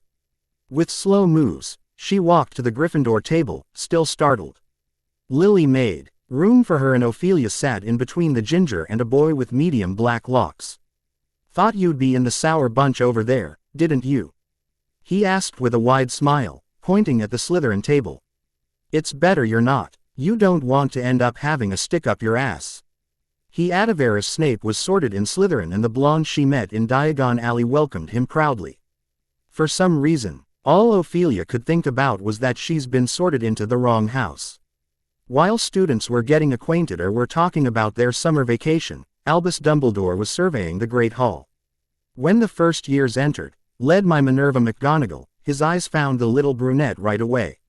She looked healthy and taken care of, maybe spoiled here and there, but overall, she looked like a mix of a sly fox and a dangerous snake. He was, too, surprised when the sorting hat screamed Gryffindor, but he didn't expect little Ophelia to look so sour about it. Dumbledore low. Okay at pale Severus Snape before glancing at Ophelia, and could already notice the respect she had for him, even if they were the same age and not even schooled yet. Dumbledore sighed, relieved that at least Ophelia was walking on a safe path for now. If someone or something would ever lead her astray, it could have horrific consequences. Chapter 7. Even though Ophelia didn't quite like that she didn't get sorted into Slytherin, Gryffindor didn't seem bad either. Lily was making friends fast while she was standing next to a very animated boy. "Hey, Sirius, look here." A boy with messy brown hair and glasses told the boy with black locks. Unlike what she was expecting, the glasses boy used magic to make a few chicken wings squirm in the mouth of a fellow student. The victim's eyes widened and spilled the food on the table, right in front of Ophelia. She looked disgusted. Once the feast finished and Dumbledore gave them a welcoming speech, Ophelia followed the rest of the Gryffindors out and up towards the common room. When she walked out, she passed the Slytherin table, which still had students here and there. One of them was Severus, whose eyes fell over his hands when he noticed her heavy gaze over him. "Hello again." Ophelia's head spun around, hitting a passing Ravenclaw straight in the face with her hair. "Remus, right?" she asked, narrowing her eyes in concentration. The boy smiled and nodded, glad that she remembered his name and probably grateful that someone he met, even briefly, was in the same house. "Your friend was sorted into Slytherin," he trailed, glancing back swiftly. "You don't have to worry.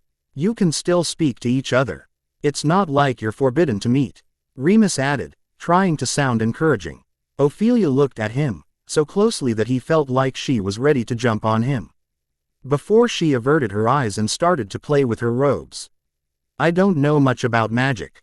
Listening to Severus, it made me wonder just how much there is to learn. She mumbled, "I wanted to learn everything together." "You will. You're friends, aren't you?" The house doesn't matter. That word, friends, seemed to trigger something in her mind. It was a vague word that defined the relationship between two people that had a few things in common. Quite platonic, in her point of view, especially when she would only talk when she felt the need to ask something or she wanted something. Yes, friends was an intriguing word for Ophelia.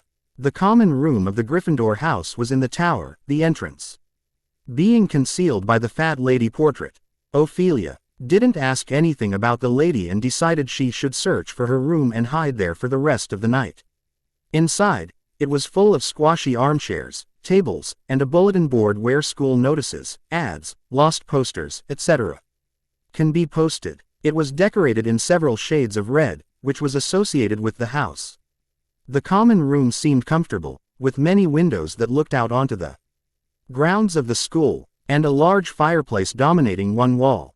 The mantel of the fireplace was adorned with a portrait of a lion. The walls were decorated with scarlet tapestries that depict witches and wizards, but also various animals. Altogether, it made Ophelia gasp and foxy green eyes sparkle. "Pretty amazing, isn't it?" Remus asked, coming next to her, his brown eyes holding the same sparkle as hers. The Gryffindor dormitories were also located in the tower, with two doors leading off from the common room that opened to spiral staircases. One of them obviously led to the girls' dormitory, the other to the boys'. Ophelia was still looking around when Lily came and told her to come and check their dormitory. Well, it was definitely spacious up there and they had 4 beds. Bigger than Ophelia had back with the Mollys. Their luggage was already there, each trunk in front of every bed. Lily chose the one closest to the bathroom while 2 more girls entered the room, smiling at the redhead and brunette. "Hello, I'm Sisney Littlewood. Really nice to meet you both." Sisney was, just like her name, very small compared to other girls her age and looked very blank. The one thing that took Ophelia's eye was the midline teeth that would show every time she was smiling or talking. It was very hard to brush it off when Ophelia has never met someone with such teeth. The other girl was the opposite of Sisney, with bright blue eyes and blonde hair that seemed to become white when the light was falling over the right side of it. She was like a bright point of color through black and red, and strangely, she looked a lot like an older version of a girl from Bread of Life orphanage called Christella. "Alice Worley," she introduced herself, smiling shyly. Ophelia blinked, watching the girls interact with Lily before Sisney glanced at the brunette. Ophelia didn't say a word and just placed her trunk on the bed closest to the window. She also placed the cage on the windowsill and let it open for Willy to stretch, which he did, but didn't leave the cage nor seemed to have any desire to fly out. "I have seen this owl before, in the shop on Diagon Alley, but the owner told me to find something else. In the end, I bought Freddy," Sisney said, bloating with pride when showing a very little creature to everyone in the room. It's a rat, Ophelia said bluntly, furrowing her eyebrows at the white rat. Is it normal for it to have red eyes? Sisney's smile only widened at that question. No, it's not normal. That's why I chose him and not a boring garden rat. Freddy is special, she said before kissing his head and placing him on the bed. The girls continued their conversation for the rest of the night, and through some very hard work, Lily convinced Ophelia to actively take part in it.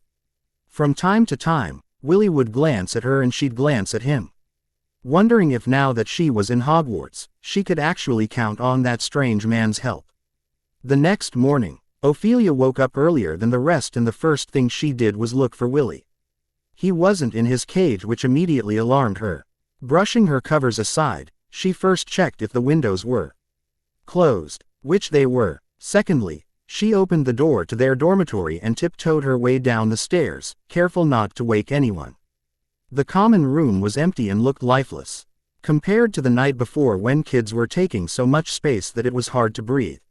Now, the common room was silent and yet still warm for some reason, giving her a good feeling about Gryffindor.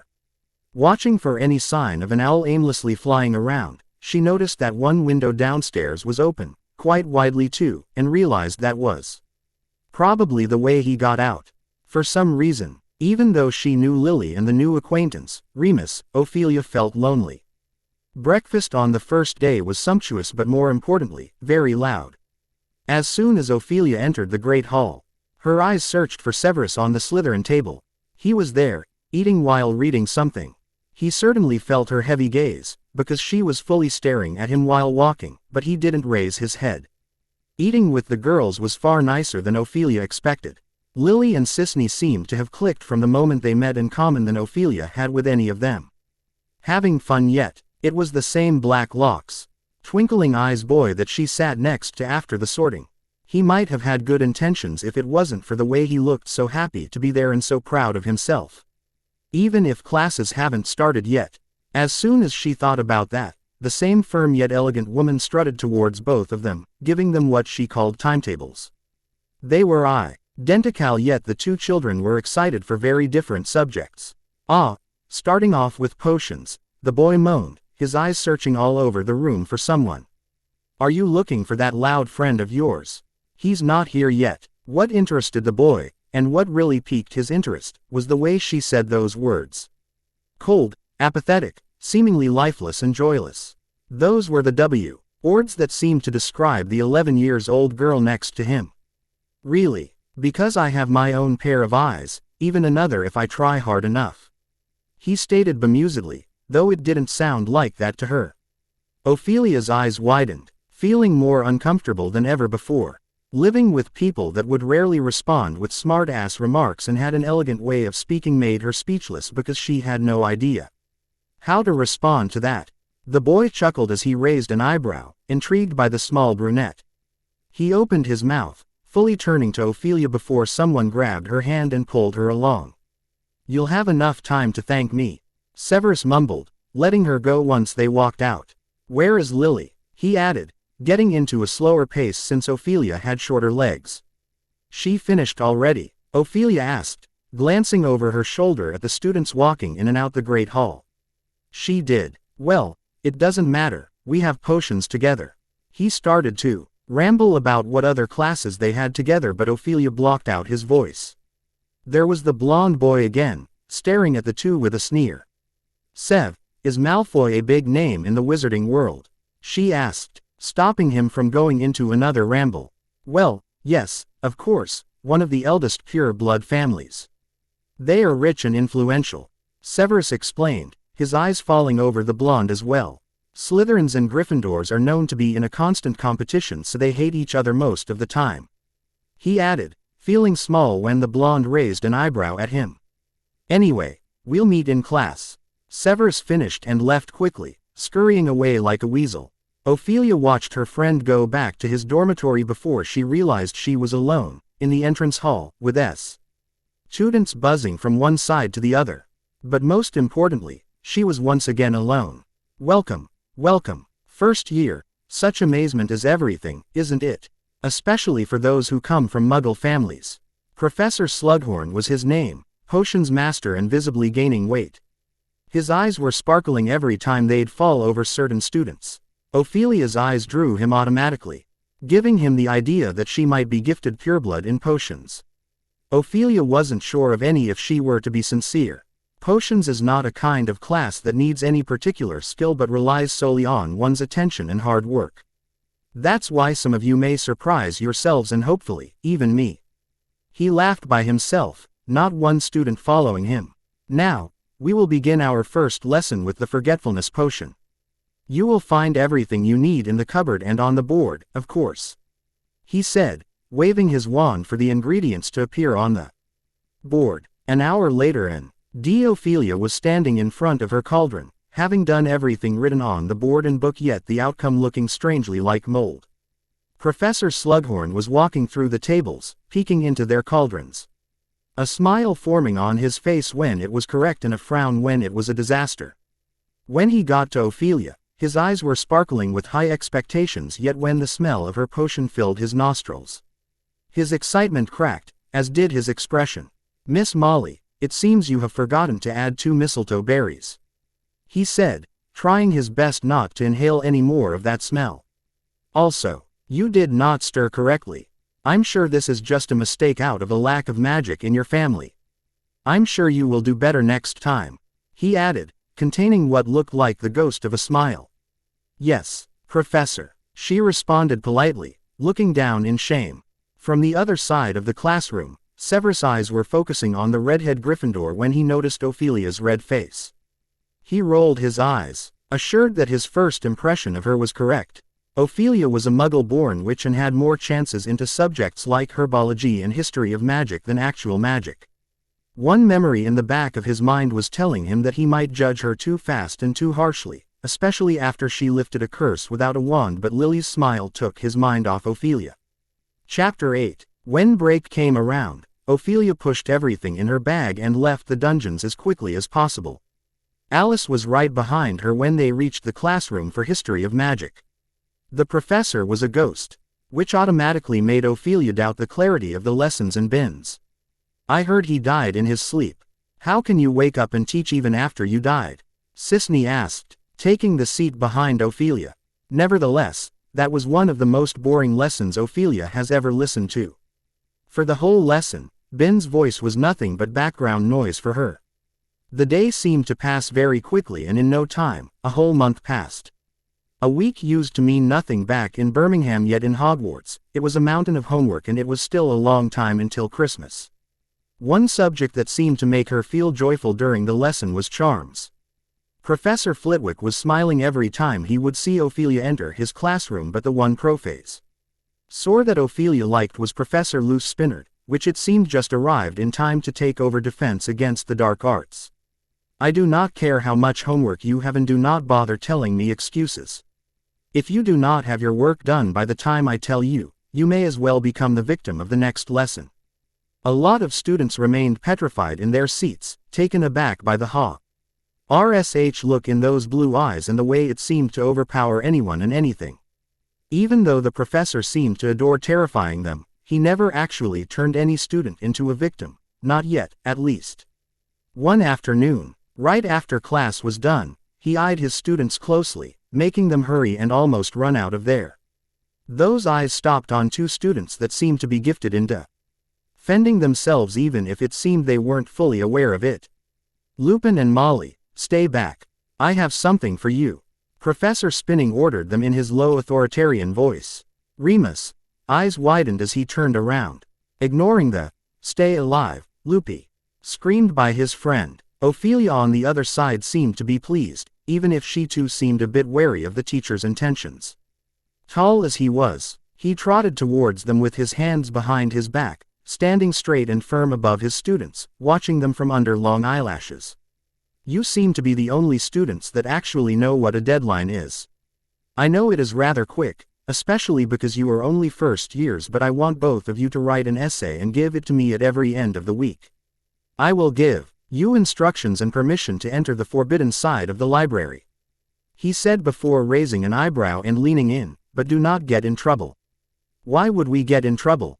Ophelia asked, her eyes staring into those blue orbs of his with intensity.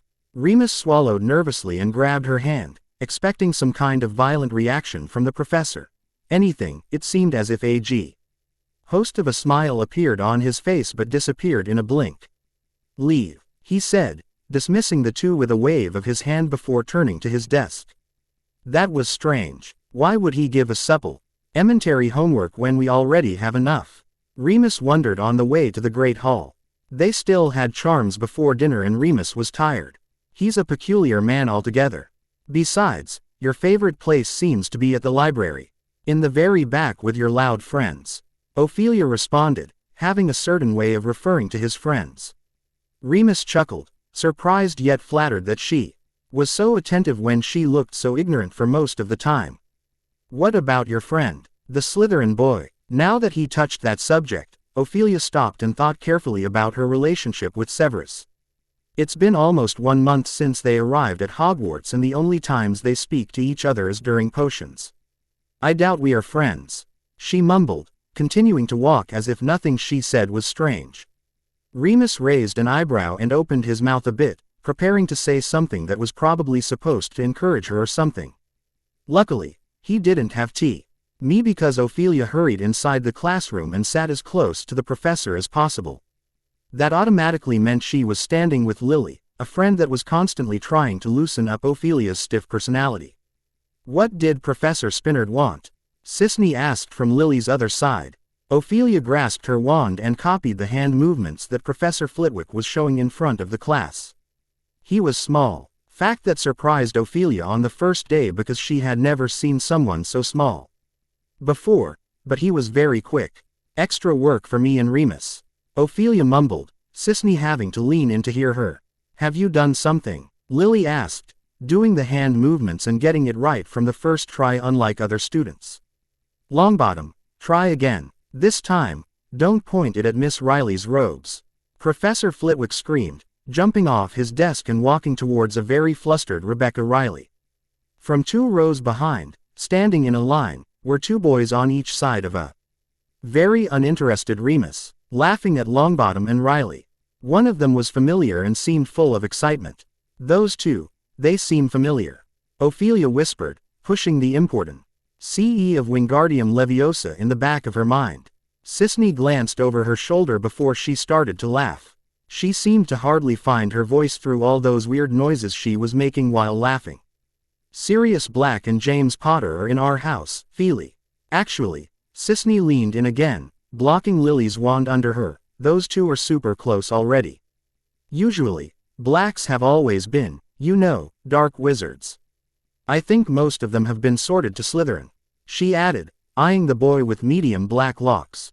"So then why is he a Gryffindor?" Ophelia asked, sounding like she was asking out of courtesy instead of genuine curiosity. Sisney shrugged and grabbed her wand seeing as Flitwick was coming towards them. "Perfection comes with practice. You can leave gossips for after class, Miss Littlewood," the short professor commented loudly, making Sisney blush profoundly. The rest of the day passed incredibly fast. Charms was the last class on Wednesday, after defense against the dark arts.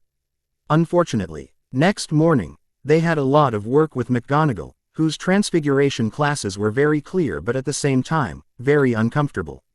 "I still don't understand how you find transfiguration uncomfortable. Did Professor McGonagall say something to you?" Lily asked, concerned that Ophelia might have gotten in trouble. Ophelia glanced at the staff table during dinner, finding Dumbledore at the table as well. He was speaking to Professor Flitwick with a smile on his face, like nothing in the world was wrong. Next to Dumbledore was McGonagall, whose firm, yet elegant expression was pretty much the same as every day. She looked up suddenly but her eyes didn't land on Ophelia but on the boys standing a few seats in the back. "Black and Potter will get it badly one day," Sisney mumbled before taking a bite from her piece of apple pie. They're so loud in the morning that I don't even need the alarm to wake me up. The first thing I hear every morning is hurry up, squib. Squib. Quote, "Yes, I believe they are referring to Pettigrew because Remus is usually up by then and the one screaming is usually Potter. I swear, that boy has such a loud voice, even when whispering." Sisney continued, her eyes getting wider as she was explaining. "Have you heard him whisper during potions at Lily? The Slytherin, Ophelia's friend, he was glaring daggers at him. Alice added, chuckling at the end. Sisney nodded furiously before turning towards Lily. The redhead didn't seem amused at all. If anything, she looked like she wanted to brush off anything that had any connection to Potter. While the girls continued to speak about Potter and his lot, Ophelia felt two pairs of eyes look in her direction. Looking quite hopeful, she glanced at the Slither. In table only to find that Severus was most definitely not looking at her. He was peeking at Lily from under his black locks, trying to seem uninterested, but it was obvious he wanted to talk to her. Those elongated, green eyes moved down the Slytherin table only to meet the narrowed eyes of Lucius Malfoy. It seemed he noticed she was searching for her friend and was very rudely signing for her to turn around. Dinner was done faster than she would have liked, and she still didn't find out who were the two people that have been staring at her for the past hour. It was more uncomfortable than Transfiguration, and she was sure she won't be able to sleep at night with so many curiosities. That was how, next morning, unintentionally Ophelia woke up before everyone else and walked into the common room, hoping that she could practice a bit before breakfast. It just so happened that someone else did the same, someone she has never spoken to nor looked at for the past month. Messy brown hair, sticking in every possible direction. Brown eyes behind a pair of glasses that noticed her right away, and a stupid boyish smile that seemed to complete his whole appearance. Yes, that was James Potter, the loudest kid Ophelia has ever heard. "Oh, didn't know you were an early bird, Molly," he started, jumping on the sofa next to her. Ophelia tensed and started to play with the hem of her shirt unconsciously. "Good morning," she mumbled, so faint that Potter took a few minutes to register what she said. They stood there, both of them aware that the other was not exactly on the same page, until Potter finally said, "I heard you're Spinard's pets. You and Remus." He didn't start with a good subject, and they both knew that. Therefore, he tried again. "Anyway, you know that friend of yours, the ginger," he started, fidgeting a bit. "She's very smart," he added. Ophelia tilted her head to the side, listening with confusion. Potter was shifting in his seat, looking flustered for some reason. "She's smart, yes," Ophelia answered curly. "Yep," Potter continued, emphasizing the P. He sighed heavily when he realized Ophelia was so stiff that she wasn't even realizing where he wanted to get with that discussion. Potter might have added something if the door to the girls' dormitory wouldn't have opened. Unfortunately, the one walking out the door was Alice, not Lily. "Morning, Potter." "Morning, Whirly." They were so polite with each other that it made the atmosphere in the common room even more awkward. Feeling the tension rising because really, they were only children and had nothing to talk about and weren't even going to try becoming friends, Ophelia got up and waved before leaving the tower. "Is there something wrong with her?" James asked Alice as closed. "She's just shy," Alice responded, grabbing a quill and starting her transfiguration homework. "But she's good with charms, so I wouldn't piss her off, Potter." But James Potter didn't have to do that. Someone else had their eyes on Ophelia already. He just wasn't aware of it yet, nor was her. Walking so early in the morning through the castle was relaxing. That until Ophelia felt one cube of ice thrown down her shirt, making her tense and quiver.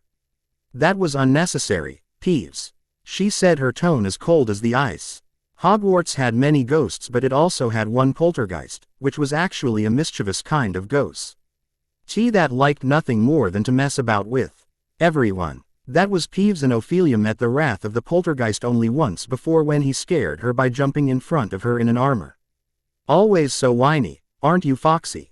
Don't ruin the fun," he screamed as he flied away. Ophelia scoffed and continued her journey to the girls' bathroom on the first floor. It was usually closed, and she was as happy with that because Hogwarts was full of girls and it was hard to find a place to just stay silently in. The first thing she did when she stepped in was to look at her reflection in the mirror. Hogwarts was the place that she belonged in, and she could feel that. She really could, but it was also the same as in the orphanage and in the neighborhood with the Mollys. Ophelia was curious how when her mother was alive and they would go visit Lillian's acquaintances, she could vaguely remember some ginger man smiling at her and giving her jelly beans, but it was so foggy. In the end, Ophelia sighed and washed her face, pushing every question in the very back of her mind. She wiped her face and looked down at her hands. Transfiguration was one of her favorite classes because she was Ally getting good at it without practicing much, just like charms, but there was one element that was making her feel stressed every time McGonagall would enter the classroom, and that was her wand. Very time she'd try using her wand to untransfigure what looked like a poor attempt at transfiguration, it would actually lose direction. Moving her fingers lightly, the same blue sparkles appeared, even if not as bright as before. Ophelia smiled softly, remembering the pale stranger and just how much he helped her, and wondered just where he was. Chapter 9. Ophelia Molly has always been a child that could feel when someone didn't want to be disrupted, which was a quality that Alice and Remus liked. On the other hand, it seemed that people could hardly understand why she was so silent, even with her roommates. Sisney was a bubble of energy, talking all day long with either Lily or Alice, while for most of the time, Ophelia would be in the back, listening. Everyone noticed the silent listener, even the Slytherins. One particular Slytherin seemed very preoccupied with the Gryffindor girl. "She's not your responsibility, Severus." The cold voice of Lucius Malfoy disrupted Severus' thoughts. "You have been looking at that table for long enough. Should I remind you just what house you belong to?" he added, leaning in over the short boy. "No, and it's not about her, it's about something else," the shorter boy mumbled, keeping his eyes focused on the table. Lucius Malfoy raised an eyebrow before he glanced at the staff table, where Dumbledore was not present at. Smirking under his nose, he placed one hand on Severus' shoulder and grasped it tightly. "It seems today might be your lucky day, Severus." During the rest of the day, especially during herbology with Professor Sprout aiming at children to be careful how they handle the plants, Ophelia transited between being herself and trying to enjoy the lessons a bit more. It wasn't working well at all with how Longbottom was adding every bad situation ever possible, and Sisney commenting it from the side. Also, having Potter and Black in the very back, laughing between each other and actually getting Longbottom into embarrassing himself even more was not a pleasure to witness or listen to. "Hey, Evans, you have to see this," Potter whispered, not as silent as he had the impression he was. Ophelia glanced at Lee, but the redhead was ignoring him completely. "Evans." That was not Potter's voice but Black's. Ophelia looked at Alice, who was rolling her eyes, before she looked at Professor Sprout, who seemed engulfed into showing one of her own students just how to pluck the bouncing bulb he was holding in a way that it wouldn't get him kicked in the face. The Hufflepuff was less than pleased when the professor accidentally hit him in the nose while trying to contain the bulb. "I never imagined herbology to be so violent," Ophelia mumbled, watching the events unfolding all around her. Potter's voice was getting louder as he was losing patience. "Oh, just turn around for a second. It won't kill you, you know." Instead of Lily, Ophelia turned towards Black with quite an offended face. He scoffed and he mumbled something under his breath, something she was sure she didn't want to hear. Suddenly, the bulbs all around Black and Potter caught fire, scaring the living out of Remus and Pettigrew, who were actually working on plucking them. Professor Sprout's eyes widened and ushered everyone outside while she grabbed her wand. As they were heading out, Black raised an eyebrow at Ophelia, brushing their shoulders harshly when passing each other. At dinner, Ophelia waited for everyone to enter the Great Hall before she walked out of her hiding spot. She was one step through the door when someone pulled her back. Thinking that it was probably Potter or Black, she closed her eyes and raised her hands in front of her face, unintentionally pushing whoever that was a few feet backwards. "What was that?" Ophelia's eyes widened. "Severus," she asked, sounding both innocent and scared. "Sorry, I'm really sorry. It doesn't have an off button," she added, running to his aid. Severus Snape was a young child, but still, he was pretty fragile for a boy. When she grabbed his arm and helped him up, it was probably with more strength than he had at that time. "Why are you in your robes?" Ophelia asked, noticing the way he quickly brushed her hand away. "How did you do that?" he asked once again, remembering the time in the train. "And what do you mean it doesn't have an off button? What is it?" The brunette licked her lips and started fidgeting nervously, her mind swirling with excuses she could use. None seemed to be good enough, not with the way Severus was watching her with worry. Ophelia opened her mouth, ready to give out the most plausible lie that she could muster, but the door behind her opened slightly, enough for one person to sneak out.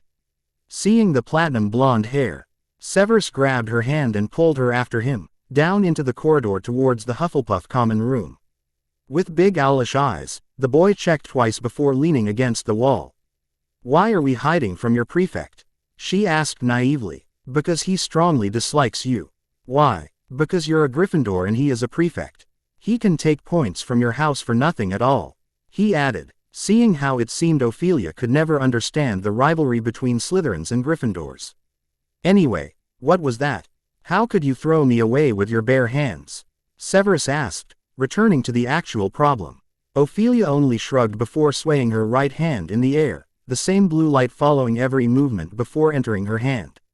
Severus was watching her hand closely, with so much intensity that it looked like he was ready to cut it off just to take it in his room and watch it create forms later on. "You might be able to make a Patronus already," he whispered, confusing the girl. A Patronus charm conjures a magical guardian, a projection of all your most positive feelings. Many wizards are unable to produce a full Patronus form. Say can't either. I'm goo. It charms, but only the ones we learn in class with Flitwick. Severus hummed and nodded, seeming deep in thought before his eyes fell over her hands once again. "With or without a wand?" he finally asked. Ophelia looked down at her hands. Her wand lost somewhere in the sheets on her bed. Severus didn't need her to answer because he could already see Ophelia for what she could be. "Maybe we should study together. I'll help you with potions, but you have to do me a favor." Ophelia raised an eyebrow and nodded very slowly. "What favor?" "Enter the Forbidden Forest with me. It seems there is a very rare stone, hidden in the trunk of a tree, deep in the forest," Severus added, choosing his words carefully so not to give her the whole truth. "Why don't you go alone?" she asked, her tone changing from naive to cold and judgmental in 1 second. Severus couldn't blame her if he were to be sincere. Ever since they met in Hogwarts Express, the greasy-haired Slytherin only watched from the side. The brunette little girl squirmed to blend in with her roommates. Unfortunately, Ophelia was the total opposite of Lily, with bravery that was more going towards saving herself rather than save someone else. He had seen it happening in potions and during their afternoon flying lessons. Instead of helping Pettigrew keep his balance, she used him to get herself a nudge towards the direction she wanted to go to. There might be Dementors in the forest. They're evil creatures, without a face, wrapped in dark cloaks. They feed on your happy memories. Only a Patronus can protect us, Severus explained, his eyes widening when sharing his knowledge. Ophelia frowned, her mind registering every word quickly before realization hit her. "And how exactly are we supposed to study the Patronus charm?" Ophelia hissed, leaning towards Severus. "That can be arranged, mudblood." A new, scoffing voice answered. Lucius Malfoy was standing with his arms folded in front of his chest, a sneer on his face. Slightly leaning against the wall, yet not really, because it was visible that he was sustaining his weight on both his feet. "As long as you retrieve my object, anything can be arranged. In case you have forgotten, I am the Slytherin prefect," Malfoy added, his lips curving smugly into a smirk. Chapter 10. How much have you heard? Severus asked, tensed like never before. He couldn't even look in Malfoy's eyes because he knew it was supposed to be a secret, yet he partially told it to Ophelia. "Ophelia, out of anyone in Hogwarts. Enough to make myself question who I have trusted with this mission." The blonde answered with annoyance visible all over his form. Ophelia was facing him directly while Severus was standing with his back towards the blonde. She could see the way Malfoy started to rum his fingers on his arm while containing a very elegant yet dirty superiority expression. He was looking down at the two kids as if he just became minister, and it was very, very uncomfortable. "Tom, Oro night I will pass by the classroom on the 5th floor, facing the gold armor and the portrait of a dog. No one enters it after 11 o'clock on weekends," he stated, the sneer only slightly smaller than usual. Afterwards, Malfoy left, glancing at Ophelia for one last time before deciding that it didn't matter. He was supposed to get the stone from the forest, but he couldn't quite get past the Dementor. Now, if anyone would find out about it, he could easily blame them. As soon as Saturday came around, Ophelia could hardly contain her excitement to learn something new. She was visibly happy. And the whole Gryffindor Tower was staring at her with confusion. "Mate, what's gotten into sour grape there? Did someone finally tell her that she is not 100 years old?" Sirius Black asked his best friend, wrapping an arm loosely around his shoulder. James Potter shrugged while Peter Pettigrew snickered a few feet behind them. The one that seemed genuinely concerned, however, was Remus Lupin. Well, he wasn't really concerned as he was surprised that Ophelia could be so pretty when she smiled, but she would rarely do it. Sisney was just as freaked out as Black, only she was a girl and girls knew a few reasons why Ophelia was so happy. "Who'd you fancy?" she asked bluntly, embarrassing Ophelia from the first sentence. "Oh, sour grape fancies someone already. You move fast," Sirius added, leaning so much over Potter that the glasses boy had to crouch. "Is it Longbottom?" Potter asked, a goofy smile widening on his face. Sirius didn't wait for an answer and started to laugh. "Pet." I grew, snickering becoming louder as well. Remus glanced at Frank Longbottom and noticed the faint blush in his cheeks before he turned to Ophelia. She wasn't blushing but didn't look happy either. Her eyes were narrowed and he could imagine her hands gripping her pants under the table. "No, she barely got out." Sirius raised an eyebrow and took a look around the Great Hall. It was breakfast, on a Saturday, so obviously not the whole castle was down. However, there was one boy that was watching their interaction from 2 tables away, furrowing his eyebrows together when he realized Sirius was looking straight at him. "Is it that Slytherin boy? What was his name?" He was obviously joking but looked at his friends, his face contorted into a stupid look as he was supposedly trying to remember. Cerberus, something," Potter added in the same manner. Lily's head snapped towards the boys and glared at the pair, scoffing loudly. "It's Severus, and if you'd be so kind, he is our friend and I would like if you could stop this nonsense." The redhead did nothing but taunt the 2 jokers. Both boys looked at each other, eyes widened and sparkling with bemusement as their mouths formed a big, round O. Ophelia glanced over her shoulder at Severus, already pitying him for what was to come. She was absolutely sure that Potter and Black were not going to leave it aside and paw the opportunity to mess with the greasy-haired boy. "I do fancy someone," she said, drawing everyone's attention over her. "It's him." Ophelia pointed at a random person standing there out of coincidence. She didn't even look at who exactly she pointed until she saw their eyes widening and faces turn into frowns. Very slowly, Ophelia turned around and realized she just out loudly admitted that she fancies none other than Lucius Malfoy. That statement haunted her for the rest of the day. She was the 11 years old that just proclaimed she liked a boy that was 5 years older and incredibly stuck up. "It's all right, I know you don't really like him," Severus said softly, smiling faintly when seeing her long face. They were supposed to find the empty classroom and test if they could act. Ally materialize their happy memories into a Patronus. Maybe Severus had a few but Ophelia was empty and it was becoming burdensome. "It doesn't matter. I'll go home for Christmas and when I'll come back it will be all forgotten.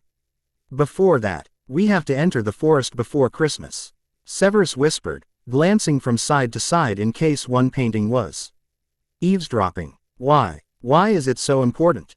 And why does Malfoy want it?" she questioned, making the boy sigh heavily. "I can't tell you yet.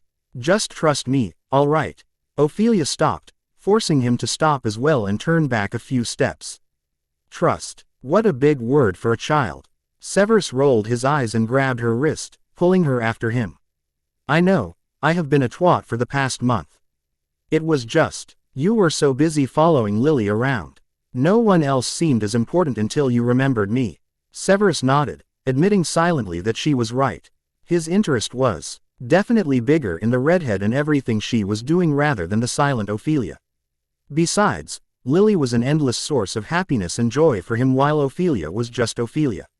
"I'm sorry, all right, I'll be your friend from now on," he whispered, pulling her up the stairs. "And you will help me with potions?" she asked, a smile forming.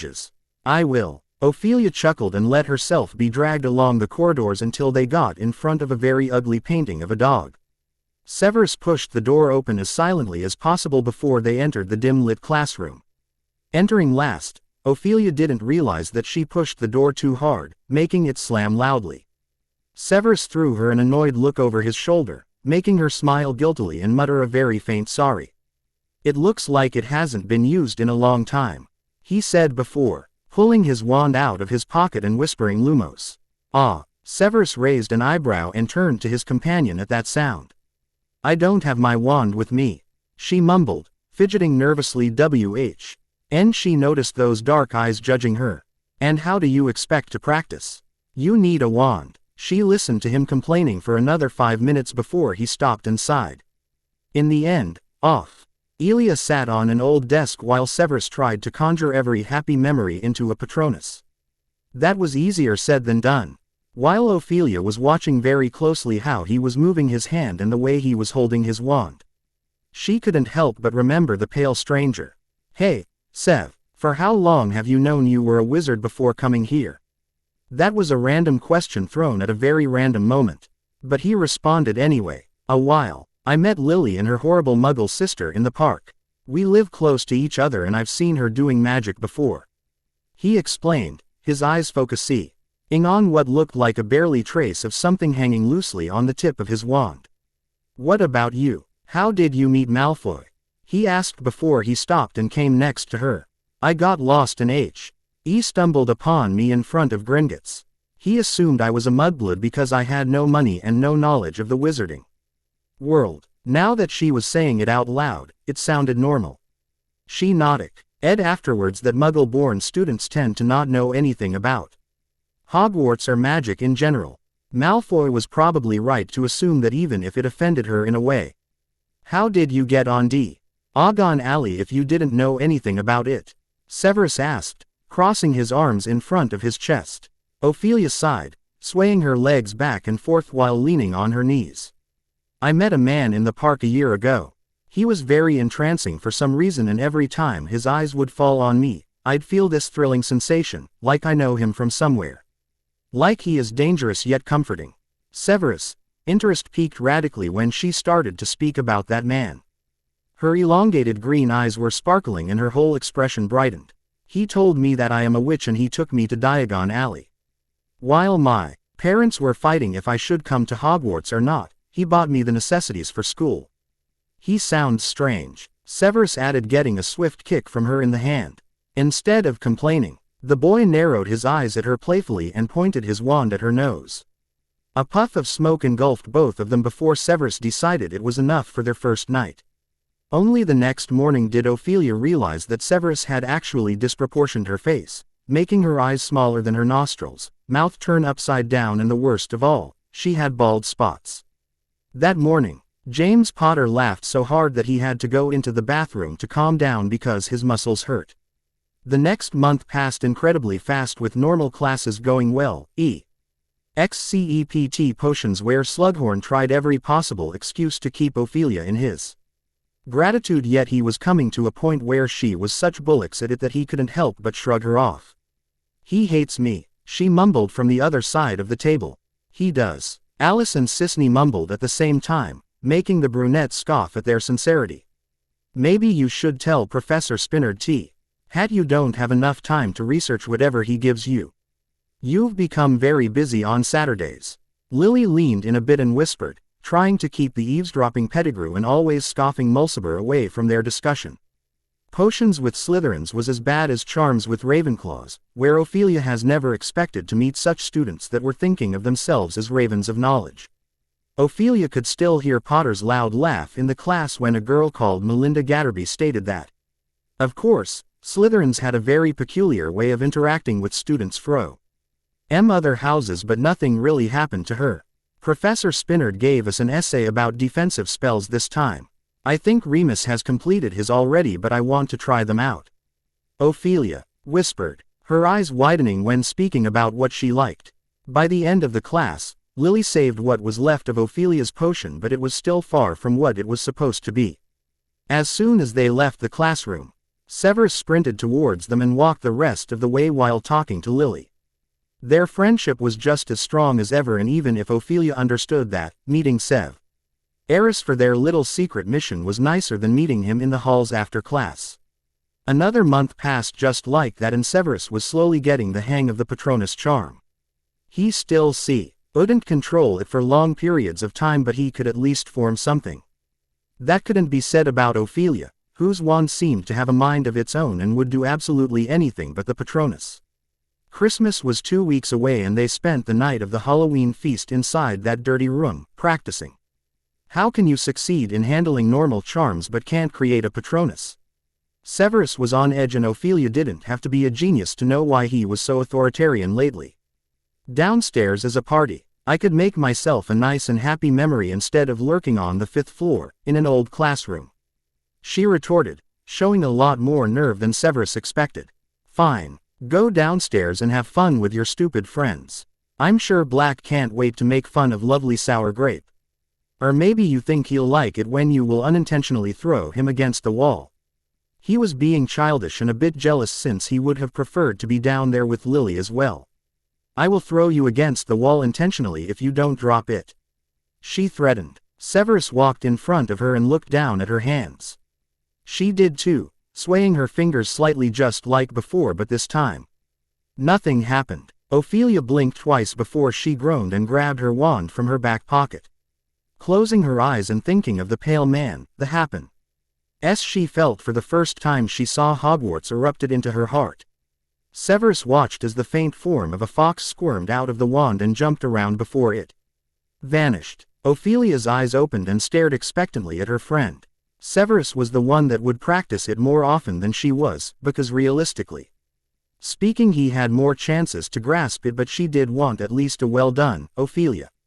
That was only for a minute and it wasn't even strong enough. Ophelia groaned, feeling like she was speaking to a professor, not a kid. Chapter 11. The feast was over and the halls were getting crowded by students from different houses. The classroom on the 5th floor was incredibly close to the Ravenclaw common room, which was probably the worst house to meet at the moment. Ravenclaws could ask questions for a whole day and still have more to comment afterwards, so meeting someone like Gatterby was not needed. You go first and I will come out afterwards. Be careful, Severus whispered before opening the door and checking for passerbys. No one was on their hall, but once they would get on the stairs, they'd meet a lot of people. Ophelia nodded and hid her wand before adventuring out into the wild crowds. It was incredibly easy to sneak around and get back to the Gryffindor Tower. No one stopped to glance twice at her, instead they were speaking loudly about some kind of announcement that Dumbledore gave at the beginning of the Hahe entered the common room. A very excited Potter was moving around chaotically, swaying his hands above his head with a bright smile on his face. What's gotten into him? She asked as she sneaked her way behind Remus. It seems there will be a scavenger hunt or something of that sort. It's still a long time until April, but it seems we have to find eggs that will contain different types of spells and we have to do them correctly in order to get the next hint. Remus explained, glancing every so often at Potter. Is that all? What will be the prize? Ophelia asked, her interest dripping away. That's it. Dumbledore said that the prize is worth it, but he never said what it actually is. Then why is Potter so happy? Remus chuckled. He's been begging Professor McGonagall ever since the year begun to let him try for the Gryffindor Quidditch team. He is still not allowed, but he's been very perseverant. Remus started, remembering just how annoyed was McGonagall every time James would complain. So she finally agreed. No, but she gave him the opportunity to practice with them once a week. Right at that moment, Black entered the common room, his face showing an expression that he would rarely have, anger. Mate, serious, she finally let me try out. Well, she didn't really, but it's still one step away from making it into the team. Potter started to ramble as soon as his eyes fell over his friend. Good for you, mate. That was all Sirius said before going into the boys' dormitory. Silence fell over the common room. Only whispers from students that were studying could be heard, but they were very faint. Ophelia and Remus glanced at each other confused before they both turned to an even sour-looking Potter. He rubbed the back of his head and came to sit on the desk in front of Remus. That was the only sound that came out of Potter's mouth. It was obvious that he wanted to complain more about what happened but decided to stay silent for a while. What do you think happened to him? Ophelia asked Remus, leaning a bit towards him. However, Looking up at the dark sky, Remus' interest shifted and so did his worries. It was still a bit early but he had to leave for the night. Sorry, I have to go, he mumbled before getting up and rushing out the portrait hole. Now, what is happening with everyone? Potter asked, though it sounded more like a whine really. Once again, Ophelia was standing only with Potter and the awkwardness was slowly filling the space between them. Molly, do you hate me? That sudden question left the girl speechless for approximately 5 seconds, time in which she had to register the fact that Potter was speaking to her directly about something that was concerning her. I don't hate you, we're classmates. I just don't like the way you behave, Ophelia answered, her tone sounding a lot like she has thought about it before. I'm a kid, in case you forgot. I'm supposed to be easily excitable and get on your nerves. Ophelia scoffed but couldn't help let a very small smile curve her lips. She did try to keep it hidden but it was widening quickly, blowing into laughter. Potter's eyes widened like 2 round plates at the sight and sound. He has never expected to make her laugh so joyfully. Are you all right? Is this a side effect of your crush on Malfoy? Potter partially joked. That was it. He blew it with one simple sentence. Ophelia's face darkened and her lips moved back on that thin line that Potter had gotten used to see. You should learn when to comment and when not to. You should also learn more about girls if you ever want any to glance your way and not frown. Ophelia threw him a glare before she walked out the same way Remus did a few minutes ago. Her steps so heavy that Potter could still hear her walk even when the portrait closed. What in Merlin's name is wrong with everyone today? He wondered out loud, ruffling his hair in annoyance. It was a silent night and Ophelia was glad that students got befuddled during the feast and were peacefully sleeping or reading in their rooms. A soft smile spread on her pink lips as the frown between her eyebrows relaxed. The brunette took a deep breath in and checked for anyone in the entrance hall. Before opening the front door very, very slowly. The curfew is an important factor in the life of a student. Especially a first year, Molly. The cold, ice-dripping, authoritarian voice of Professor Spinard froze any action that would have followed opening the door. She turned around warily but kept a hand on the door, just in case she had to make a run for her life. It's silent, she muttered, her eyes widening in innocence yet the glint in those green orbs was definitely not. Professor Spinard narrowed his icy blue eyes at her, seeing the familiar mischievousness that he had seen before, in the eyes of an old classmate of his. It's been a long time since he looked at Somio. Nay, and remembered so vividly just how much terror and tension was in Hogwarts when that boy attended it. Why did you come to Hogwarts, Molly? He asked out of nowhere, the whole atmosphere around him threatening the girl. Is it part of his plan? Does he want you to report everything Dumbledore does? Spinard was asking questions and making statements that Ophelia had no recollection of. The impressively tall man took a few steps towards her, forcing the girl to take a few steps back, hitting her shoulder against the door. He leaned in, tilting his head to the side in a way that looked like he was a maniac, scanning his victim for later evil purposes. You should have been killed, not rescued. Your blood will curse everyone that ever comes in contact with you. They will all die and it will be your entire fault, he said, emphasizing every word, anger filling his whole being as he continued to look straight into her eyes. Ophelia was scared but there was another feeling that was slow, engulfing her body and mind, and that was offense. Spinard was just a professor and nothing was giving him the right to judge her or her family, especially when everything he was saying was not even completely true. She might not have any memory of her father or time with her mother, but she was not going to let some strange man stain their image just because he could. No, her family was her problem and hers alone. Having these kinds of thoughts running through her mind, she felt a sudden burst of energy that was bubbling up inside her, crawling up and down her arms. Her eyes darkened irritably before her whole face became paler and, strangely enough, looked like a pissed-off snake. Her lips shifted into a very ugly scowl before she grabbed him by the front of his robes and pulled him close enough to touch his nose. You know nothing about me or my family, she hissed. Spinard chuckled, his eyes widening, which was quite an achievement since he would rarely be surprised or bemused at something. I know your father. I know who he is, unlike you, Spinard whispered, his face expression turning even more chaotic. Why do you think Dumbledore asked me to teach you extra spells? Those spells are not for first years, but it seems you should know them before your dear father decided to pop out of his rabbit hole and recover what is rightfully his. That is enough, Luce. It was. Nt loud enough to echo through the whole castle, but it was stern enough to make both culprits freeze. Spinard raised an eyebrow, visibly annoyed with the interruption, but Ophelia didn't seem unnerved by Dumbledore's appearance.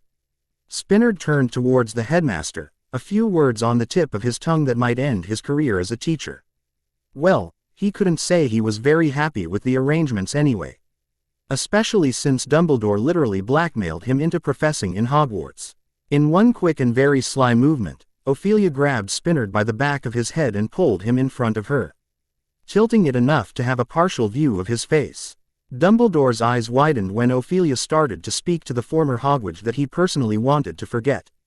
Seeing how Ophelia was definitely not aware of what she was doing and someone else was controlling her from the shadows, Dumbledore drew his wand and swayed it elegantly before Ophelia fainted. This is your fault, Dumbledore. You should have left her to rot with her mother, not care for her safety. Spinard hissed at his employer, his neck throbbing with pain. But Dumbledore had a different problem at the moment. While most students were in their rooms, sleeping, there was one little boy with greasy black hair that couldn't sleep. Severus Snape witnessed everything, especially the sudden change in his friend.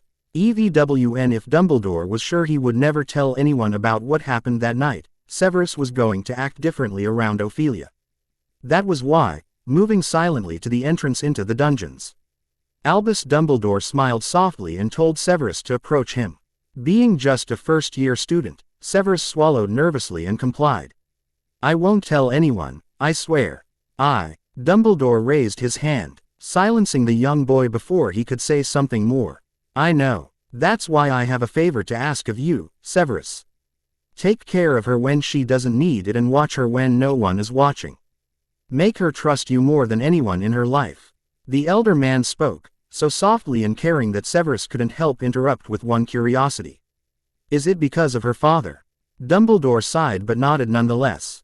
Severus turned to the unconscious body of his friend, a new sensation bubbling up inside his heart. He was excited to see just how many more secrets could one little girl be the source of. Chapter 12. Next morning, Ophelia woke up in the hospital wing under the intense, watchful big brown eyes of a person that she did not meet before. Seeing how she was tucked in the hospital bed so tightly that she could barely move, she shifted a bit in order to get a clear view around her. Madame Pomfrey asked me to watch over for a while and instructed me not to let you move. The girl explained warmly. Those brown eyes of hers were staring at Ophelia closely, inspecting her face for any kind of wound or slight crease that would be a reason to worry. But Ophelia was completely fine. Not a trace of physical abuse, not even emotional abuse. So then, why was Molly asked by Dumbledore to come and check on Madame Pomfrey's only patient? I'm Molly. We're in the same house but I am 1 year older. She finally introduced herself, seeing how Ophelia was blankly staring at her. Would you like some chocolate? She asked when silence filled the room. Ophelia blinked owlishly as Molly opened her bag and grabbed what was a handful of chocolate frogs before placing them on the table next to her head. The brunette shifted once again, signing to Molly that she couldn't get up or move her hands. All right, they tucked you in pretty tightly, haven't they? Molly mumbled, loosening the covers and helping Ophelia lean against the mattress. Here, the ginger gave the patient one chocolate frog before she sat on a nearby chair and smiled. Thank you. This is very good, actually. Ophelia mumbled, nodding towards the new acquaintance. Molly's smile widened but she didn't say anything. Just stayed there until the doors opened loudly and an elegant yet firm woman hurried inside. How could he not tell me? One of my students, she muttered as soon as she entered. Professor McGonagall went straight to Ophelia's bed and smiled at Molly before she turned to the brunette. I heard you fell down the stairs last night. How could that be possible? Ophelia had only one answer. That might be working, yet had the same 50% chances for it not to. Peeves. McGonagall sighed loudly and held her head in astonishment. I will have a talk with Albus about that poltergeist. She started, making Ophelia feel a sudden wave of guilt. He didn't push me, only scared me and I fell. It wasn't entirely his fault. Ophelia added, playing nervously with the wrapping of the candy. Professor McGonagall furrowed her eyebrows at the brunette student, having quite a hard time understanding how a perfectly capable young girl could fall down the stairs when there was magic all around her. Besides, even if she wasn't aware of it, she had her mother's talent and it should have kicked in unconsciously. Well, it still doesn't absolve him of scaring you. Are you all right now? McGonagall asked, her voice hoarse since she probably woke up less than an hour before hurrying there. Ophelia nodded, having no memory of what exactly happened that got her in the hospital wing in the first place. Actually, the last thing she remembered was walking towards the entrance hall after a very nasty comment thrown at her by Potter. Do everything Madame Pomfrey instructs you to and I guess I'll see you in class. The professor started, taking a long look at Ophelia before she turned to Molly. You should hurry to your lessons, Pruitt. Professor Sprout was looking for you. Mo. Lee's eye widened as she gasped and nodded before grabbing her bag and running out the door. McGonagall waited for Molly to leave before she glanced at Ophelia worriedly and sighed. As soon as McGonagall left, still muttering about Peeves and what a problem he was for young students, Madame Pomfrey walked in and checked her condition for the second time. Ophelia was fine, as healthy as possible, and luckily, she could walk to her next class without giving any explanation to the teacher. It proved to be a day of utter annoyance and meetings that Ophelia would have preferred to avoid. It was probably one of the days she would have wished she could sleep in her room, eventually read a book about what Professor Spinard has been rambling about for the last few months. During the break between Transfiguration and Herbology, a Slytherin of the name Knot threw something at her feet that looked like usual joke balls, only they were biting.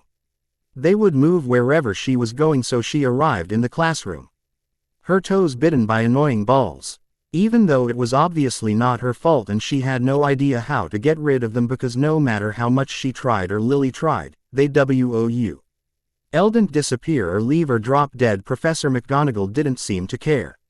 It actually felt like that morning in the hospital didn't even happen.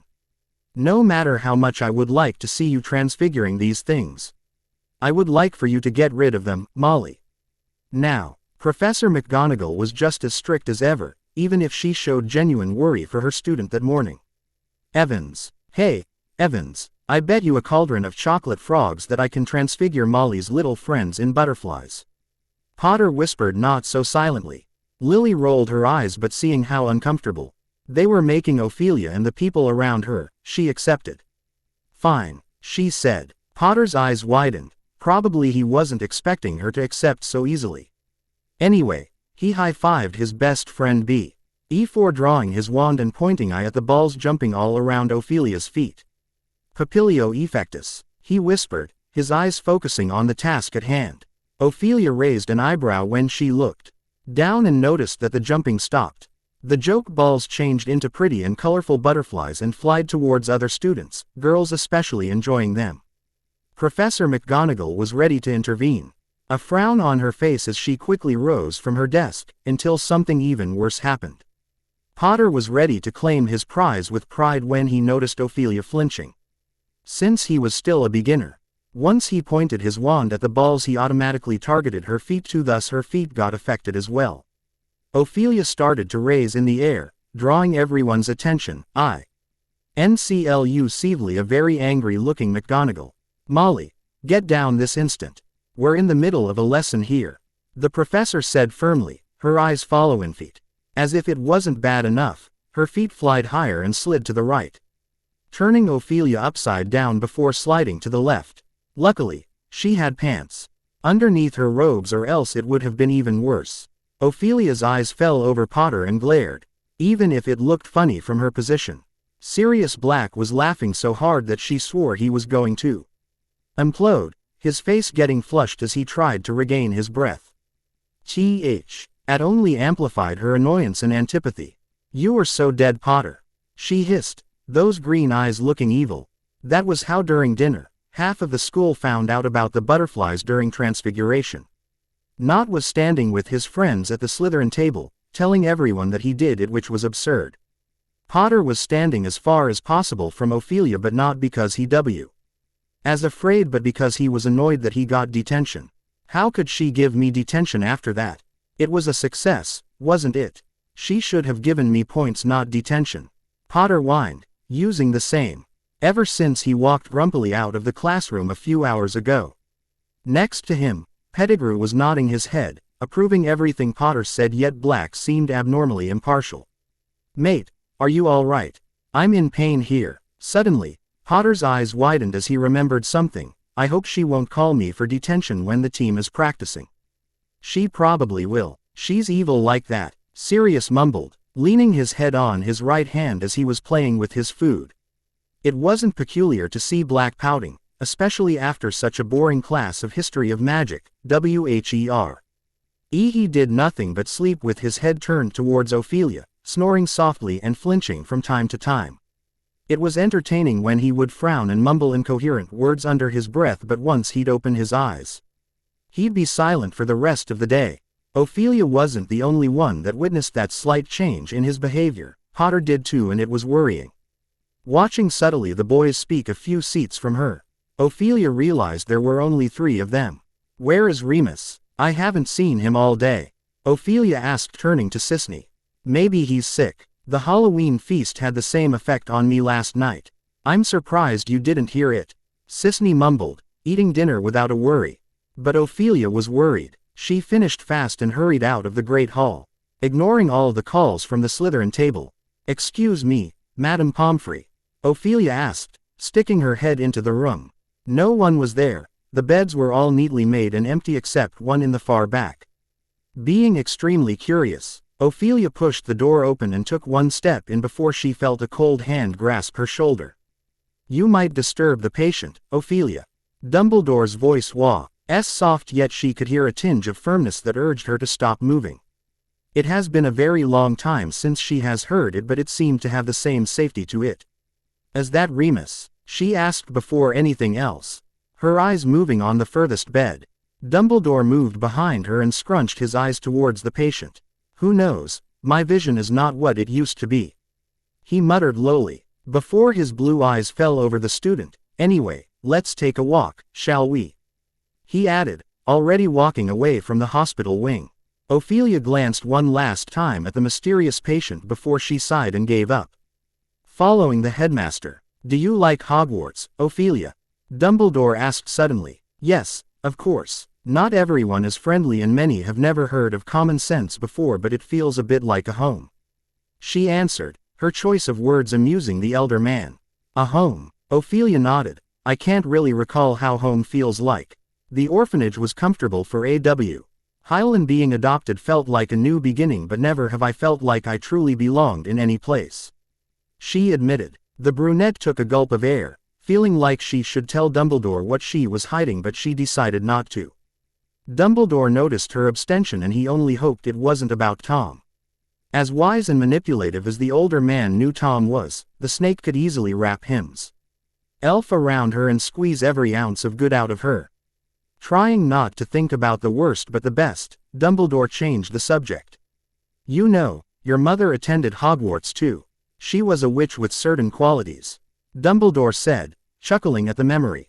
"What do you mean?" she asked, tilting her head to the side. "Certain qualities for transfiguration and charms. She had magic that not many of us have, but she never quite discovered the lengths of such a gift." Ophelia hummed, registering everything he said.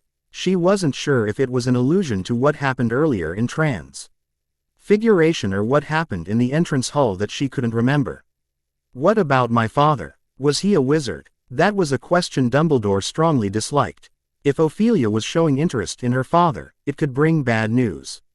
Thankfully, she didn't look like a child that could be easily manipulated, so Dumbledore could only hope she wouldn't end like Lillian. "Your father is not a pleasing man to be around, has never been. His interests have always been darker than most," Dumbledore explained as easily as he could, but she seemed to grow even more curious. Thankfully, they were approaching the stairs towards the entrance hall, and down there, waiting near the entrance towards the dungeons, was Severus Snape. His eyes were following the redhead Gryffindor that Ophelia has befriended, a girl that seemed to promise a lot. Once they started to descend the stairs, Dumbledore smiled at the brunette girl that still looked eager to know more about her parents. "Trust only those who trust you more." He gave her that piece of advice before walking away, into the Great Hall. "What's that supposed to mean?" Ophelia asked, rubbing her elbow with confusion. Spending every Saturday night with Severus was pleasant and educational. Now, spending every morning getting laughed at by a Slytherin or more was not nice at all. Even worse was Malfoy, who was watching everything without saying a word. Even when Longbottom got fooled into drinking snake venom instead of his usual juice at dinner. He spent the night in the hospital wing, vomiting it out while Nott and Mulciber were sleeping peacefully. It was particularly annoying when Mulciber would take a turn at Ophelia. Because he'd call her a mudblood and would constantly remind her that he was a pure blood. Malfoy was always there, in the back, watching with a poker face, fact that would annoy Ophelia more than the bullying. That was why, 3 days before the Christmas break, Severus asked Ophelia something very, very unpleasant. "You want me to spend Christmas here? We need to enter the forest and that is the perfect time. Everyone will leave the school and we have to give it to Malfoy on the night before Christmas. It's a perfect plan." Severus seemed genuinely pleased with himself. He had thought carefully how to get in the forest without drawing attention, and the Christmas break was the opportunity they needed. "It's not. I want to see my mum and dad." Severus rolled his eyes and moved his chair closer to the table. She had to cooperate in order for his plan to succeed. "They are not your real parents anyway. You can do more great things here, where you can do magic and be yourself, than back in Birmingham where you are just an adopted child," he said, emphasizing facts that most children would get angry about. Ophelia actually needed a moment to think about that closely. He was right in some aspects. Magic became already a big factor in her life, and without it, she was just an orphan at the core. But returning to Birmingham meant a chance to meet the stranger and ask him about everything she was curious about. "I'm not so sure of that. What did Malfoy ever do?" "Mulciber bullies me, he keeps his hands clean. That's exactly what he's doing with us, forcing us to do his dirty work while he will most certainly take the prize."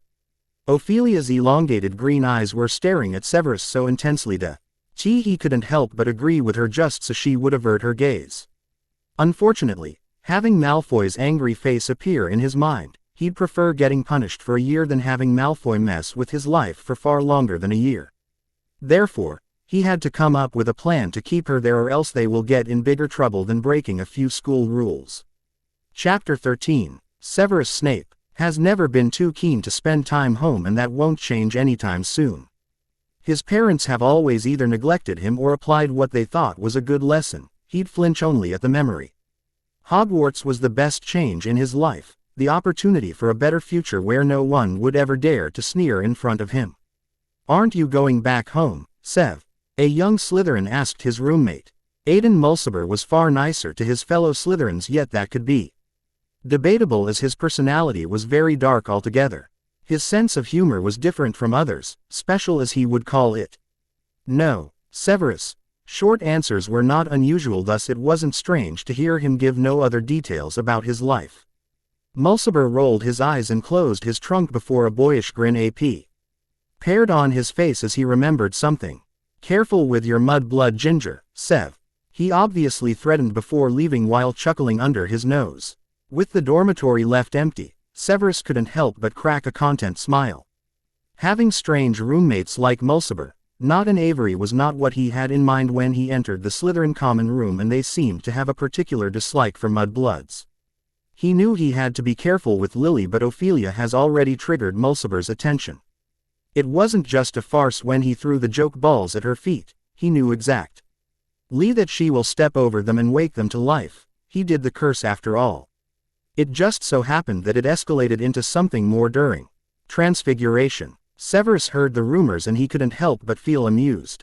On another side, thinking about Ophelia, he automatically remembered that incident in the entrance hall with Dumbledore and Professor Spinard. It wasn't really what he would have wanted to witness that night, but it happened and Dumbledore noticed him. Actually, now that he started to think about it more, he could somehow use that information in his favor if he could actually understand. Severus only knew it had something to do with Ophelia's father, but which one? Wasn't she adopted? "So, I guess we'll see each other after Christmas," Sisney mumbled, hiding her face behind her hair. "Are you crying, Littlewood?" Sirius asked bemusedly. "Shut up, Black. I'm going to miss having so many girls around. I have 2 older brothers at home," she snapped, showing that indeed she was weeping. Ophelia chuckled and surprisingly, being in a good mood and everything, turned to Sirius. "Aren't you happy to go home for a while too?" she asked. Black's smile faltered in a ink and his eyes seemed to have emptied of any joy. No, that answer was so cold and serious that it sent a chill down her spine. Seeing how she had no idea how to continue the conversation, she turned to Sisney. "It's only a few weeks," she mumbled. "It should be nothing if we keep in touch." Ophelia said that, but it was obvious even for Black that she was not the type to send letters and presents. Well, he was right and she only said it to be polite, but that didn't mean Sisney had to know that. Once the time came to go to the train, Ophelia realized there was a very small detail that wouldn't complete her luggage: her owl. Willie has been gone from the first night she arrived in Hogwarts, and even though he probably just got lost, she couldn't help but feel paranoid. Hey, Ophelia raised an eyebrow at the whispering, not understanding where it was coming from. One pale cold hand wrapped around her and a familiar voice whispered Petrificus Totalis. In that moment, her eyes widened as she froze, unable to move an inch. Being dragged back into the castle was weird enough, yet having no one notice it was even weirder. How could no one notice a small 11-year-old drag another 11 years? Once inside, he pulled her into the corridor towards the dungeons. She felt a tinge before she realized that he lifted the curse and she could move again. "Are you out of your mind?" she hissed. "It's too late to go back now. You lost the train," Severus stated, a wide smile spreading on his face. He would have looked innocent if it wasn't for the glint in his eyes. "Are you so desperate to retrieve that stone? What did Malfoy threaten you with?" Severus answered without a flinch, "He is the prefect. I am a half-blood. You make the connection." Ophelia threw him a look of disbelief before she sighed and leaned against the wall. "We only need a Patronus, right?" she asked, Severus nodding eagerly. "Fine, but you'll have to make it up to me. I should write to my parent. TSN. She stopped when she remembered that her owl was missing. Another heavy sigh escaped her, this time for her own actions. Try again. Severus was nicer now than he has been for the whole few months they have spent together, and it was suspicious. Ophelia sighed and did it again and again until a small fox was running around her feet for approximately 10 minutes. "That's good for a beginner," Severus mumbled, sitting next to her during dinner. "Dumbledore will get suspicious if we stay together," she mumbled, still angry that her owl was missing and she lost the train home. "Do you want me to leave?" he asked, getting up. "No," she answered right away, holding his hand. Severus chuckled and sat back down, a sudden wave of achievement engulfing his body. It was nice to have someone get so attached to him. On the night before Christmas, alone and shuddering from every corner of their bodies were a Slytherin and a Gryffindor, sneaking out a few minutes after midnight. "Come on," Severus whispered, reaching out for her to grab his arm. "I can't see anything," she whispered back. They were a few feet from Hagrid's hut, a place Ophelia has only caught glimpses of because she had literally no time for anything. Being there, in the dark during winter was not particularly nice, but it felt calming. She looked up at the sky and smiled, seeing so many stars even if it was December. "Come on." Severus' hand was cold on hers and rough once he pulled her after him. Two children were about to enter the Forbidden Forest on their own, and for some reason, they were both eager, not scared. Once they passed Hagrid's hut and entered the forest, Severus let go of her hand and drew his wand. It only gave a bit of light so they could watch where they were going, but it was also affecting their minds. Shadows could turn into monsters in a blink. Sensing that something was stranger than before, Ophelia kept close to Severus. It wasn't safe for him either, since he was just a kid, but he seemed to be more confident than she was.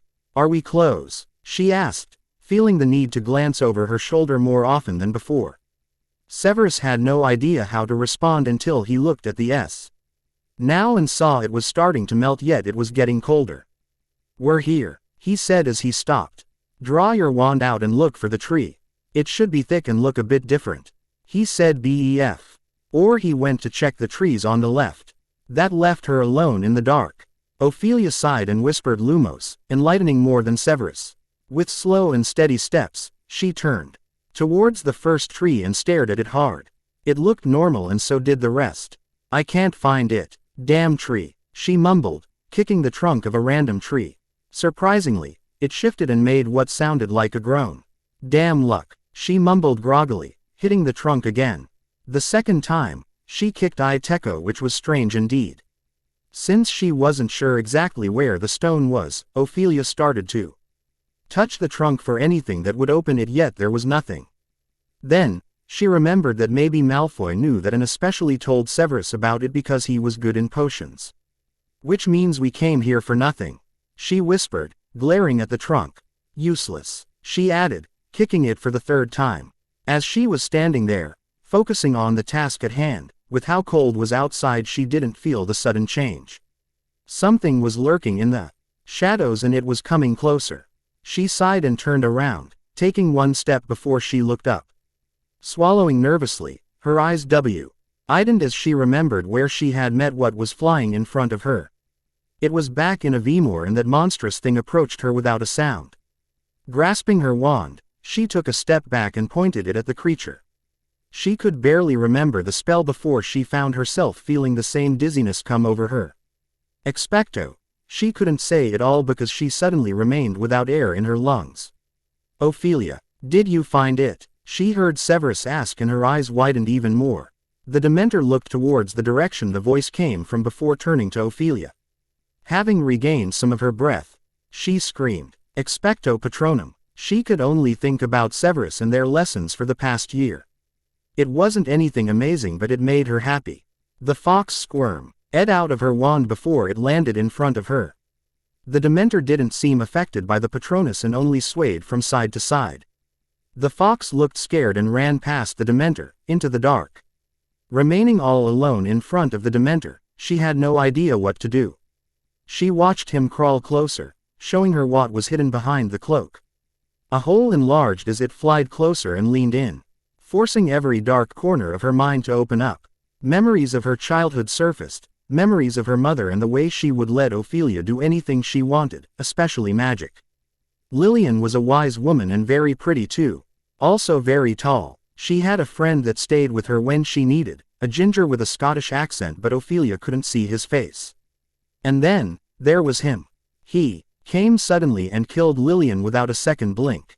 She was very young back then and could hardly register what happened to her mother, but she never forgot those words. Rest assured, Ophelia, your place by my side is irreplaceable. That cold voice was so familiar. She felt a chill crawl up her skin before she heard a faint Ophelia. And everything went dark. However, before she fainted, she felt someone tug on her arm, placing something in her hand. She wasn't sure if it was Severus or someone else, but she knew they have underappreciated Malfoy and his schemes. Chapter 14. She knew she's been there before, but never once did she imagine it so clearly. She could see the details as if she visited the cottage yesterday, yet she wasn't even sure she ever visited it. It was strange because she could see everything from a different point of view, a smaller point of view actually. Everything was big compared to her, but nothing was intimidating or peculiar in any way. How are enjoying yourself, Feely? Ophelia looked up into the marvelous eyes of a ginger man. He smiled widely, his eyes full of joy and love as he bent in front of her and ruffled her hair. It's been a while, hasn't it? How is our little witch? He asked, making Ophelia blush without really having a reason why. Well, maybe the reason was the way he seemed to emanate this boyish charm, making him attractive even for a little girl. Or maybe it was the dimpled baby face of his that looked incredibly cute and friendly. She's only 6 years old, Vernon. Don't mess with my daughter's feelings already. An older woman spoke, her voice soothing and extremely familiar. Ophelia turned to look at the woman and her heart beat faster at the sight of her face. Lillian Gaunt was playfully glaring at the ginger, her whole face bright and happy. She was beautiful, and those amazing green eyes were pretty much the same as Ophelia's, only hers were wide and clear while Ophelia's were slightly elongated, like a cat's. Lillian was a tall woman with long red hair and a certain elegance that seemed to come from her, not from the way she was dressing, which was very classy. She was feminine and her whole appearance was making Ophelia feel safe. I'm not doing anything. Don't be a bugger, Mrs. Gaunt. He spoke in a way that even the child could understand he was trying to annoy her mother. Don't call me that. Just Lillian is fine. Whatever you say. He mumbled before turning to Ophelia, "Then I will just take this little princess here and introduce her to my Patronus," he said, smiling eagerly. Lillian chuckled and she remarked the confusion over Ophelia's face. His Patronus is a dragon. He talks about him as if he were his pet. Lillian partially joked because, seriously, partially she was right. He's my faithful companion, has always been. He represents my happiness unlike yours, Mrs. Gaunt. He emphasized again that small detail that seemed to annoy Lillian, but she only rolled her eyes. Vernon's smile softened up as his eyes trailed from Lillian to her daughter and sighed. Ophelia could see just how happy was that man, and she was curious if, by any chance, he wasn't her. Suddenly, the whole room emptied and it became cold. Ophelia grew back to her original size and looked around curiously. She was in a different house, one that she knew well but hasn't visited in a while.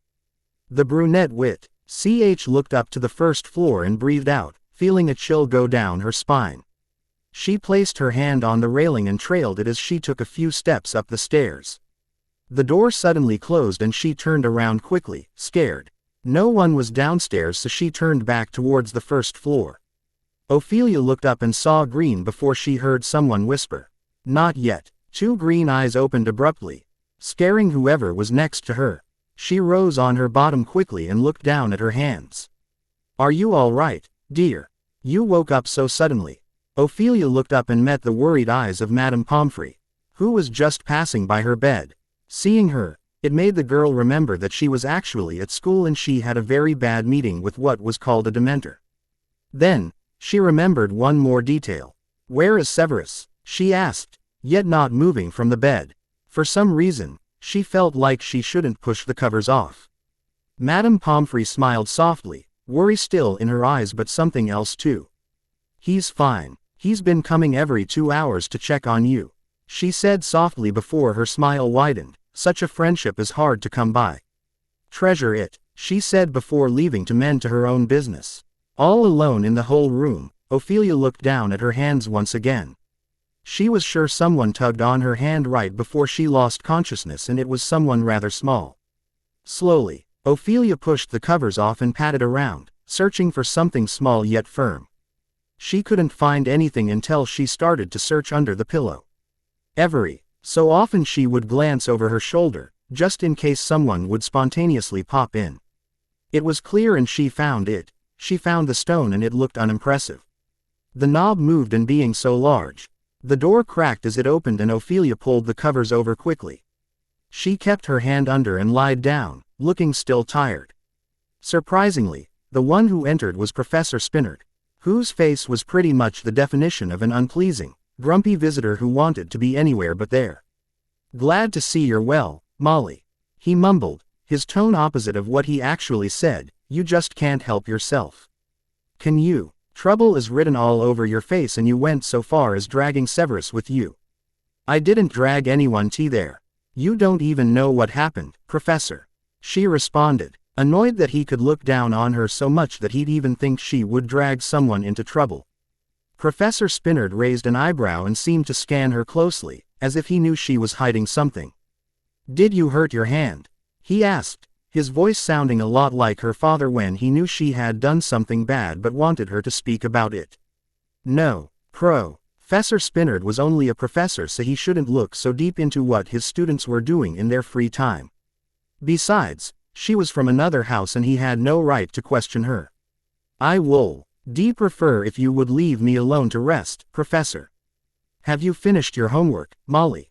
"The extra work too," he interrupted, asking something irrelevant to the matter at hand. "What extra homework?" she asked, taken aback by the sudden change. "For walking out into the forest, which is strictly forbidden to students such as yourself, and for secretly learning spells high above your skill without a tutor. You wrote about defensive spells, haven't you? Well, it's time for you to write me about offensive spells and curses. Also, for the whole of the next semester you and your friend will be actively participating in my class." He finished, walking 2 steps closer yet still keeping the distance. "Is that all?" she asked, knowing that it wasn't such a bad punishment. Professor Spinard chuckled darkly, linking his arms behind him. "Believe me, that's enough. I have prepared classes especially for you, Ophelia. He added before he sneered at her and left. Hearing her name being spoken by someone so strange was only adding more questions to her list. Ophelia was perfectly fine, except the shock of having to face a Dementor. Madame Pomfrey offered her some chocolate and advised her to eat a lot in the next few days. Of course the first place she went to was the dungeons where she met Professor Slughorn. Oh, dear, you scared me. He looked genuinely scared for some reason and she knew she wasn't exactly terrifying. I'm sorry, Professor. I was in a hurry to see Severus. Oh, yes. Severus Snape, such a gifted potion maker. Of course, it's still too early to give an honest opinion but he's a fast learner. That boy, Slughorn added, complimenting Severus with a bright expression. I'm sure you will try harder this next semester, am I right? You must not fall behind your friends, Molly. I'll try my best, Professor. It's not going so well for me now so I'm not sure I'll improve. Slughorn was surprised for the mere fact that she looked genuinely worried and angry with herself. She was so pitiful, especially because Slughorn has seen how bad she was at potions compared to other classes. Yes, well you may need a miracle for that to happen. He trailed, his smile cracking in the corners. Ophelia could feel her eyebrow twitch at that subtle commentary but decided to shrug it off since he was a professor and she was just a first year. She still had a lot to learn and do, and showing Slughorn that she could master the art of making potions was just another thing on her list. Well, I'll be off then. Nice seeing you, Professor, she said with a polite smile before rushing past him towards the Slytherin common room. It was only when she passed a certain dusty classroom that she realized she didn't know where the Slytherin common room was. She wandered around the dungeons for an hour before she finally found someone that could help, if he wanted to. You should be upstairs, little girl. The festivity will begin soon. He was a ghost, the bloody baron of them all, and he was terrifying. Of course, it was because of the blood on his clothes and the stories she heard from other students, but he himself seemed to be very secretive and firm. I am looking for Severus, she asked, taking a few steps back when the baron flied closer. Greasy black hair and dark wide eyes. He looks like a squirrel really, she added chuckling to herself, but the baron was poker-faced. The festivity will begin soon.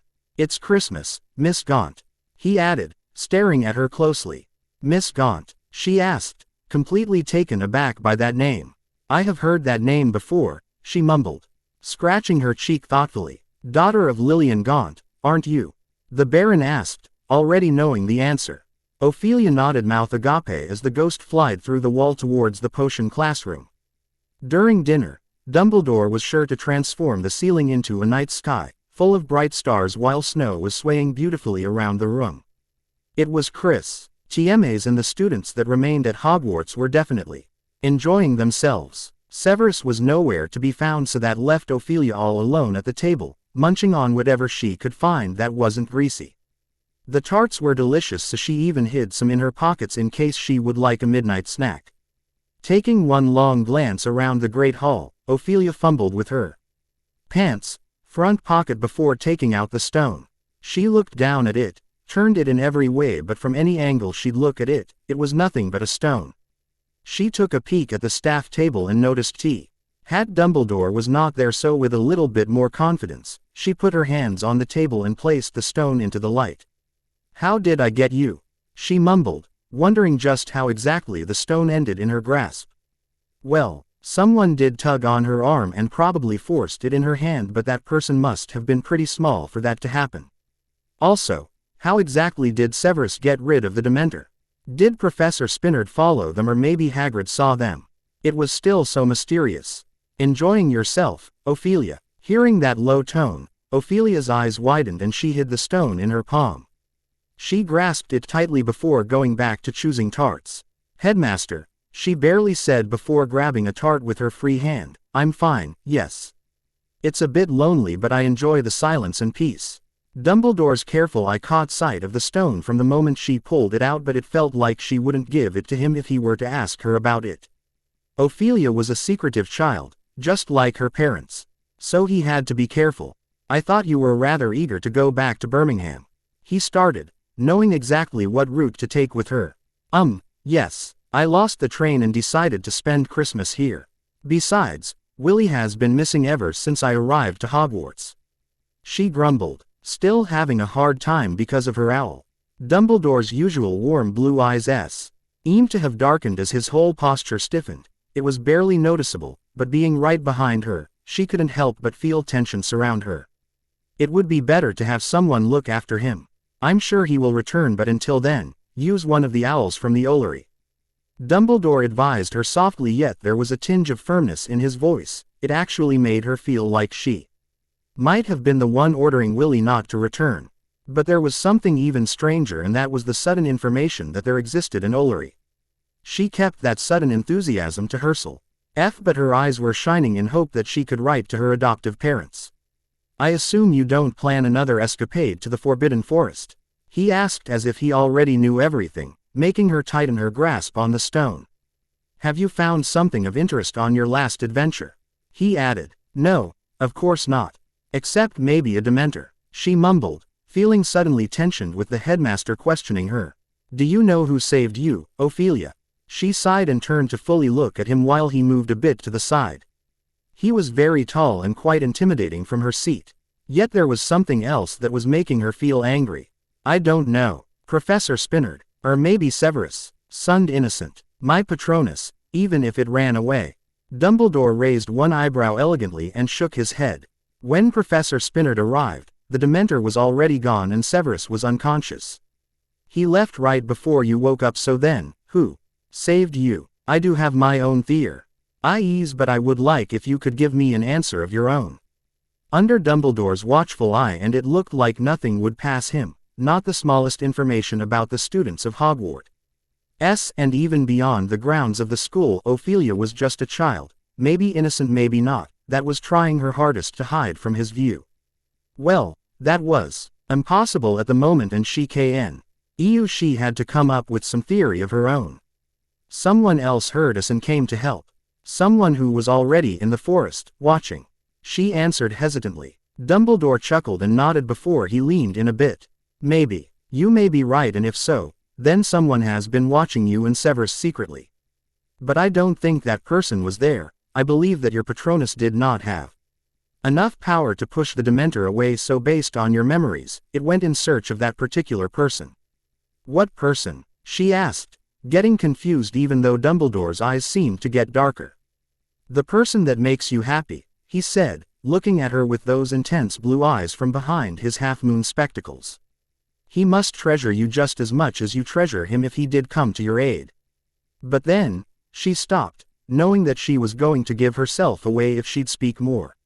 Instead, she thought about that supposed person that makes her happy. Her mind could why surface memories with the pale man and the way he introduced her to a new world, one that she belongs in. Ophelia, be careful in whom you trust, both inside and outside these grounds.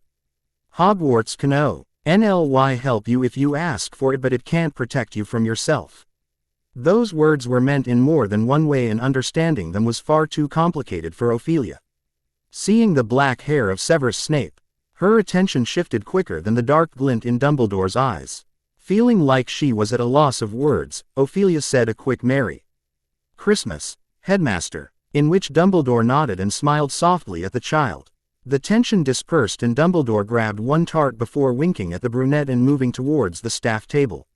While the girl was focusing on the Slytherin boy, having to tell him many things, the headmaster was growing curious just who exactly saved her. Was it the same man as in Avemore?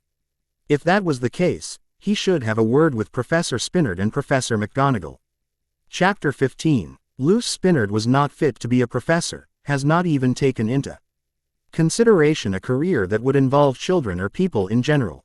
Pale blue eyes that would scare anyone that would come closer to him, a face that expressed nothing but a continuous scowl at everything around him, and a personality to match his cold appearance. Those were his characteristics, and Luce knew he had grown tired of others being scared of him and labeling him as nothing but scum of the world. Ever since he was a child, he had a certain attraction to the dark arts, and he would exceed at absolutely anything regarding potions and occlumency.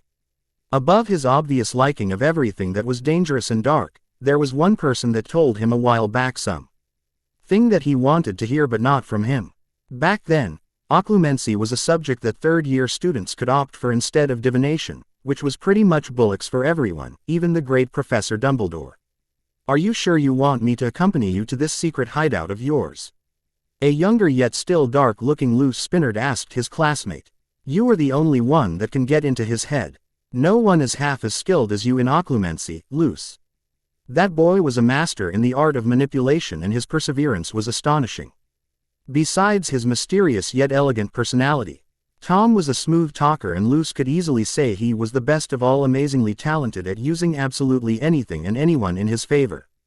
You're one of the best in class, Tom. Besides, we're in different houses. Why would I help a Slytherin? Even back then, Luce was witty and had tremendous temerity for a fifth-year student. Of course, he was renowned in the Gryffindor Tower for his peculiar friendship with a certain redhead but also for his strong dislike of Slytherins. Ravenclaw. Luce Spinard was sorted in Ravenclaw when he entered Hogwarts and he quite liked it but fell jealous on the students that have been sorted in Gryffindor. Maybe that was why he became friends with the most talented of them all. Hey, mate, I've been waiting for you for Tom. The usually cheerful Ginger mumbled, his happy smile dropping abruptly. Vernon Peverell was his name, a boy with incredible amounts of patience and charms. The Ginger with cute dimples and even cuter smile was the complete opposite of Luce in looks and personality, yet Luce's brain was what saved Vernon several times in history of magic and potions. Tom raised an eyebrow at the Ginger before chuckling ironically. Now that your loyal puppy is here, I should be going. But don't forget my proposition, Luce. We both know your talents are high above anyone at Hogwarts. Tom spoke, his eyes remaining on Vernon and if he was speaking to the cold blue-eyed Ravenclaw. As soon as Tom left, Vernon sighed and placed one hand on Luce's shoulder, grasping it slightly in what was probably encouragement. He didn't threaten me, Luce mumbled, sensing the worry coming off Vernon. I know, I just feel overwhelmed whenever I look into those eyes of his. It's like I'm looking at a snake, aware that he would like to bite me but haven't found the opportunity yet. Luce rolled his eyes before he looked down at his hand.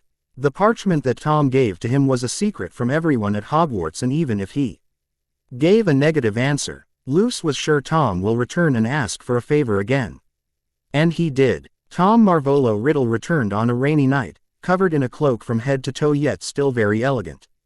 Luce was working in his comfortable cottage outside London when he heard the repetitive knocks in a certain rhythm.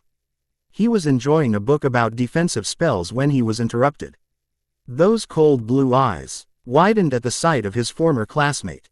Tom looked the same yet very different. His eyes were darker, and even though he looked fairly good, Luce could see traces of something else, darker than it was before. Are you here for the address? Luce asked, leaving the door open and walking back into the living room. Certain circumstances have interfered with my plans. He started, scanning the room in one long glance. Living the commoner life instead of pursuing a meaningful life, aren't you? You know I hate people. Luce mumbled, scratching his cheek while narrowing his eyes at the carpet. It suddenly became hard to look Tom in the eyes, and Luce knew it was the reason why he came in the first place. I made research of my own.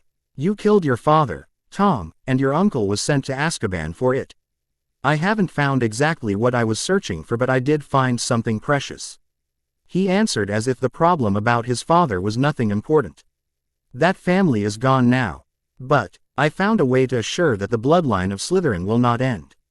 Luce hummed, acknowledging the important piece of information without thinking that it might become an issue later on. Grabbing his book from the loveseat, Luce sat back down and crossed one leg over the other. Why did you come then? My skills cannot aid you anymore. You took care of it yourself, it seems. Luce spoke nonchalantly, which surprisingly only amused Tom. You still owe me a favor, Luce. Nott was ready to kill you when I stopped him. I knew you're too precious to. Tom's words were selfish and it didn't surprise Luce to hear the sarcasm in his voice. Knowing that he will regret, he still asked, what do you want me to do? Those eyes darkened even more, and for a moment, Luce swore he heard the hissing of a snake coming from deep within his former classmate. Kill the woman and bring me her child. Tom hissed, his eyes glistening in the dim light. Bring me the daughter of Morfin Gaunt, no matter the costs. He knew, he was very sure, that killing someone was going to hurt him more than anyone else, especially because his personality and looks were instigating rumors already. Luce looked into those icy eyes and saw the face that will haunt him for the rest of his life. Tom Riddle was evil, he was sly, and nothing could satisfy his greed for power. Unfortunately, Tom was also very perceptive in his younger days, and Luce caught his eye from the moment they met in the occlumency classroom.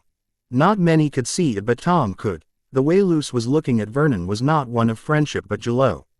And that was the moment Tom knew he could use Luce for his purpose.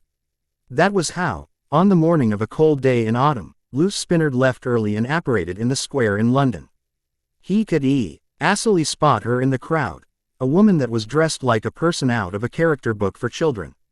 She was not beautiful, common if anything, but she had a bright light around her, probably because she was pregnant. Sneaking through the people was easier said than done, scowling at the muggles that had the bravery to look him twice in the eye, yet he did it. He stopped a few feet from her and waited for her to get into his sight before he drew his wand. Taking care not to look extremely strange, he looked straight at her, his heartbeats getting so fast and loud that he could barely hear anything else. Avid, he mumbled, yet couldn't say it completely because a gentleman walked by. He looked down at his feet, hiding the wand, and moved a bit towards the left. Afterwards, he raised his head and looked at her again. She was looking right back with a confused expression, having no idea what was in store for her. Seeing her stare right back at him, he felt his heart cringe. There were many dark rumors about him, but at the core, Luce Spinard was not a killer. He sighed, and with one quick move of his wand, he whispered Petrificus Totalis. The woman froze and fell backwards like a statue. "It's all right, I'm a doctor," Luce exclaimed, making his way through the crowd that was forming around the woman that fell out of nowhere. When he got to her, the wizard pulled out of his pocket what looked like medication. He forced it down her throat and closed his eyes. He was trembling from every bone, and fear was crawling up his spine, knowing that what he was doing was wrong. "She's going to be fine," he exclaimed again before looking down into the eyes of the woman. "She will be well attended." Dumbledore sighed, returning to his office with the person that accompanied him in that swirl of memories. "Why did you show it to me? Does it look like I forgot about my mistakes?" An older Luce asked the headmaster, hands gripping the pensieve tightly. Dumbledore took a moment to understand what was going on through Luce's head, and he could finally see, after that memory, that he was right in bringing Luce to Hogwarts in order to meet the person that he least wanted to see. Lillian was well attended, Dumbledore said, passing Luce down towards his desk. The former Ravenclaw narrowed his blue eyes at the one that was once his favorite professor but didn't say anything. "Hey, you understand now why I chose you to teach Ophelia dark arts. Of course, you're welcome to stay for more than a year, I would like that as well. If I teach her occlumency, he will come searching for me. As you have seen, he already has a grasp on her. He reached her without you knowing, Dumbledore." The headmaster heard the sarcasm in Luce's voice but shrugged it off completely. "The lemon tarts at dinner were delicious. You should take one too. Their structure is most impressive," the headmaster advised with a soft smile. Chapter 16, Sev. Ophelia called for the Slytherin boy, but he threw her a glance before walking out into the entrance hall. Feeling like she should follow him, she glanced at Dumbledore before walking out. While hurrying out the great hall, she pulled a tart out of her pocket and pushed the stone into it before placing it back.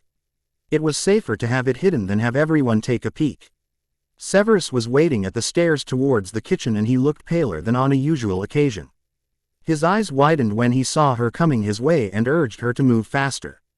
"Where is it?" he asked, scanning her face for an answer. Luckily, though maybe not at that time but later on, Ophelia was very good at hiding her emotions and showing nothing but a blank face that would puzzle the great wizards of the world. Unfortunately, Severus was not pleased with that poker face.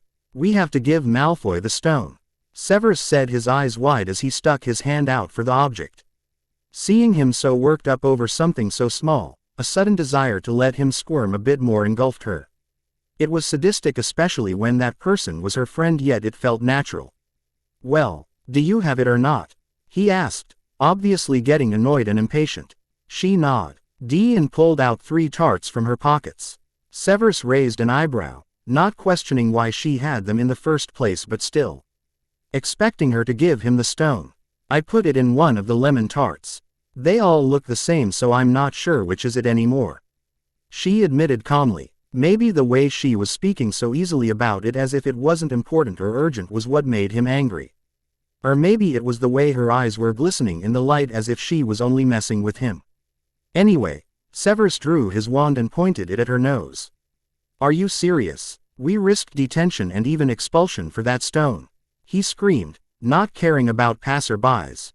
We need it. I need it, he hissed, taking a step towards her, thus ending with pocking her nose with the tip of his wand.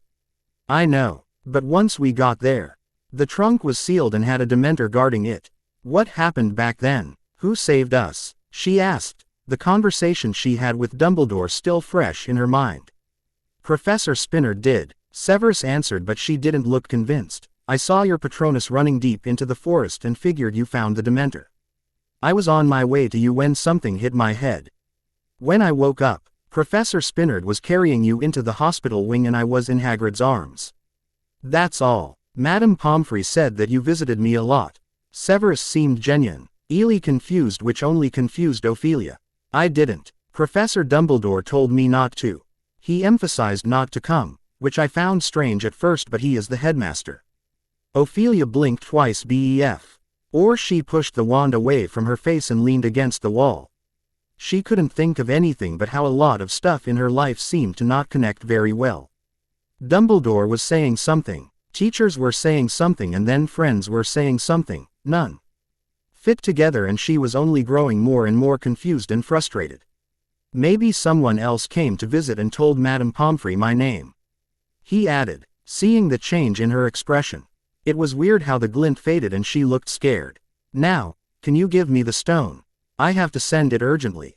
Without a second thought, Ophelia gave him a different tart that she had hid in her robes for later use. Severus seemed thrilled when he scooped out the object and smiled widely. But Ophelia was not happy, and the halls of Hogwarts became a bit colder because she shuddered. After Christmas, and that very ugly adventure in the Forbidden Forest, Ophelia decided to study and study only. Severus probably sent the stone to Malfoy because he became very carefree days. He'd find Ophelia in the library writing about spells, and even though he'd like to interfere, he chose not to. That was how the break came to an end and the semester begun. Many students came during the morning, but a few came late at night, one of them being Lucius Malfoy. He entered the Slytherin common room and scowled at most of the first years before his eyes landed on Severus. With a smirk plastered on his face and a very royal attitude, he went straight to the young boy. My father was most pleased of your gift, Snape. However, he did not like your lateness. He started, not really waiting for an answer as he strutted away in the next moment. Severus sighed in relief and went into his room, grateful that his school life was peaceful for now. Once he entered the boys' dormitory, the first thing he saw was not being accosted by a brown elegant owl. Take him off, or I swear I'm going to torture him just for the fun of it before killing him. He screamed angrily at Mulciber. But Mulciber was watching the sight with a smile on his face, entertained by the owl and its bravery. On the other side, once the owl saw Severus, he stopped and flied to him. Landing on his shoulder, Severus was surprised and froze under Nott's indignant gaze. Was this your way of having fun, Snape? You want to duel, or maybe you want me to tell my father about it? Nott spat with hatred. Severus shook his head quickly and tried to get the owl off. It didn't budge. It's not his. It looks too smart to be his. Mulciber noted, already having been acquainted with Severus' ugly old owl. Give him to Slughorn. I'm sure he'd like another one to send his letters. Severus nodded and walked out with the owl not moving an inch off his shoulder.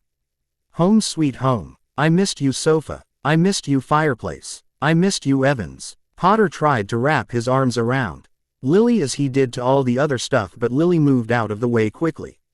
You've only been gone for a few weeks. What will you do during the summer? Sisney asked, frowning at the childish boy. Potter shrugged and walked towards Sirius, wrapping an arm around him as Black did the same to him.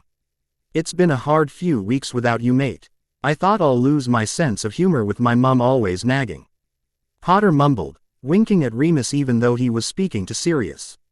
How was your Christmas break, Black? As uninteresting as Potter's, Sisney asked, making Potter scoff. Fine, he answered coldly. The family gathered for a festive dinner that didn't end being very festive. It wasn't what he said as it was the way he was uncomfortable and made the rest feel it too. Luckily, Ophelia walked inside the common room at the needed moment. Her eyes widened when Remus smiled at her. I haven't seen you in the train, Ophelia. Did you have a good Christmas with your family? He asked kindly, completely different from the kindness from Severus during the break. No, I lost the train home and spent Christmas here. It was interesting, to say. She answered in the same tone as Sirius. You have no idea what fun is, do you, Molly? Where are you living anyway?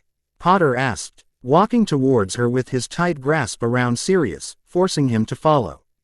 Birmingham. Potter raised an eyebrow. Are you from a rich family? Ophelia nodded before turning to Remus. Professor Spinard won't probably ask you to write essays anymore. He told me, and he was very explicit, that he will torture me these remaining few months.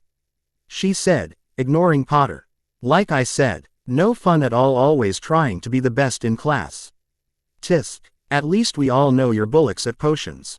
Potter joked, making Pettigrew give such a loud and surprising laugh that it scared Alice. But Ophelia didn't find it offending and definitely not funny. She tilted her head to the side and threw him a look that pretty much meant he was stupid before she turned to Sisney. I couldn't give you any presents. I'm sorry, I have something upstairs for each of you, she said, Sisney's face brightening at the mention of presents. I have one for you too.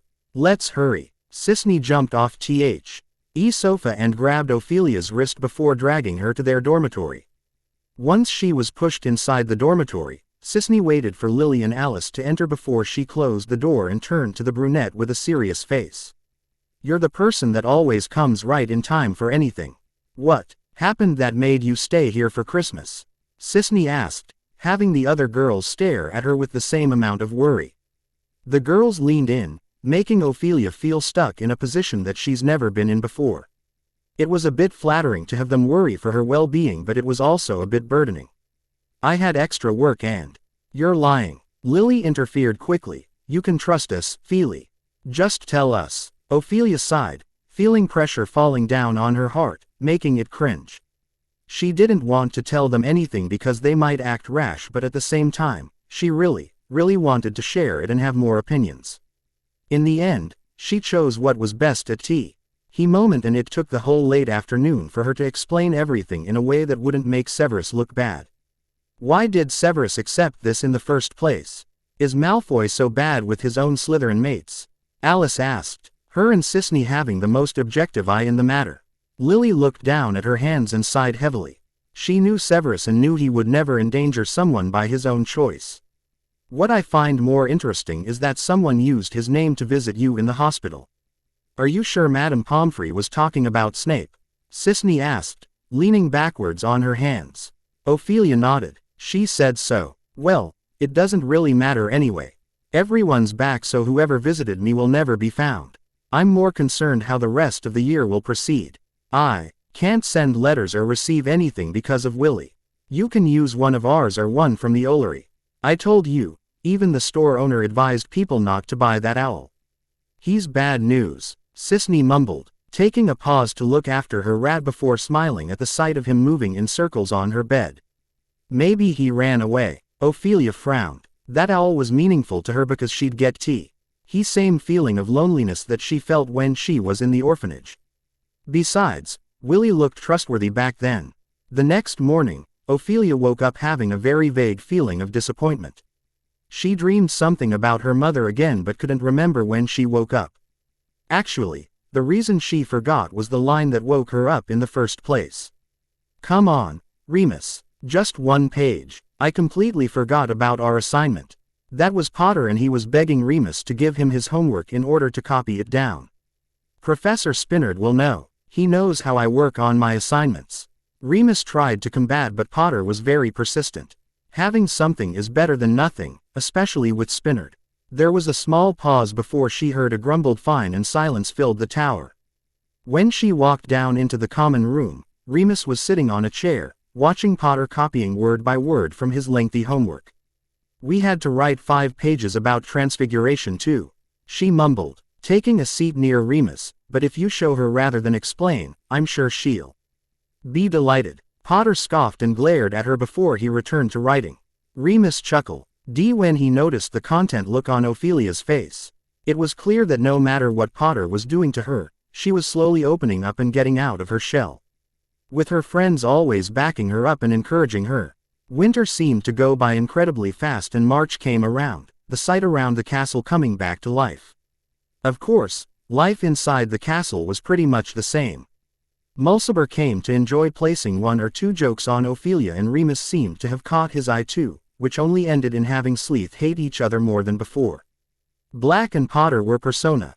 LLY offended when Remus, books transformed into snakes all of a sudden and Mulciber was not even hiding that he was the culprit. "I'm going to rip his head off, just watch me. I'm going to do it sooner or later," Sirius grumbled while stuffing his face at dinner during an eventful Thursday. Potter nodded slowly, completely drawn to the book he was reading, which was coincidentally about Hogwarts. "I'm thinking, maybe during the scavenger hunt in April we could create some opportunities." He started, writing actual notes from the book. "Are you sick, by any chance?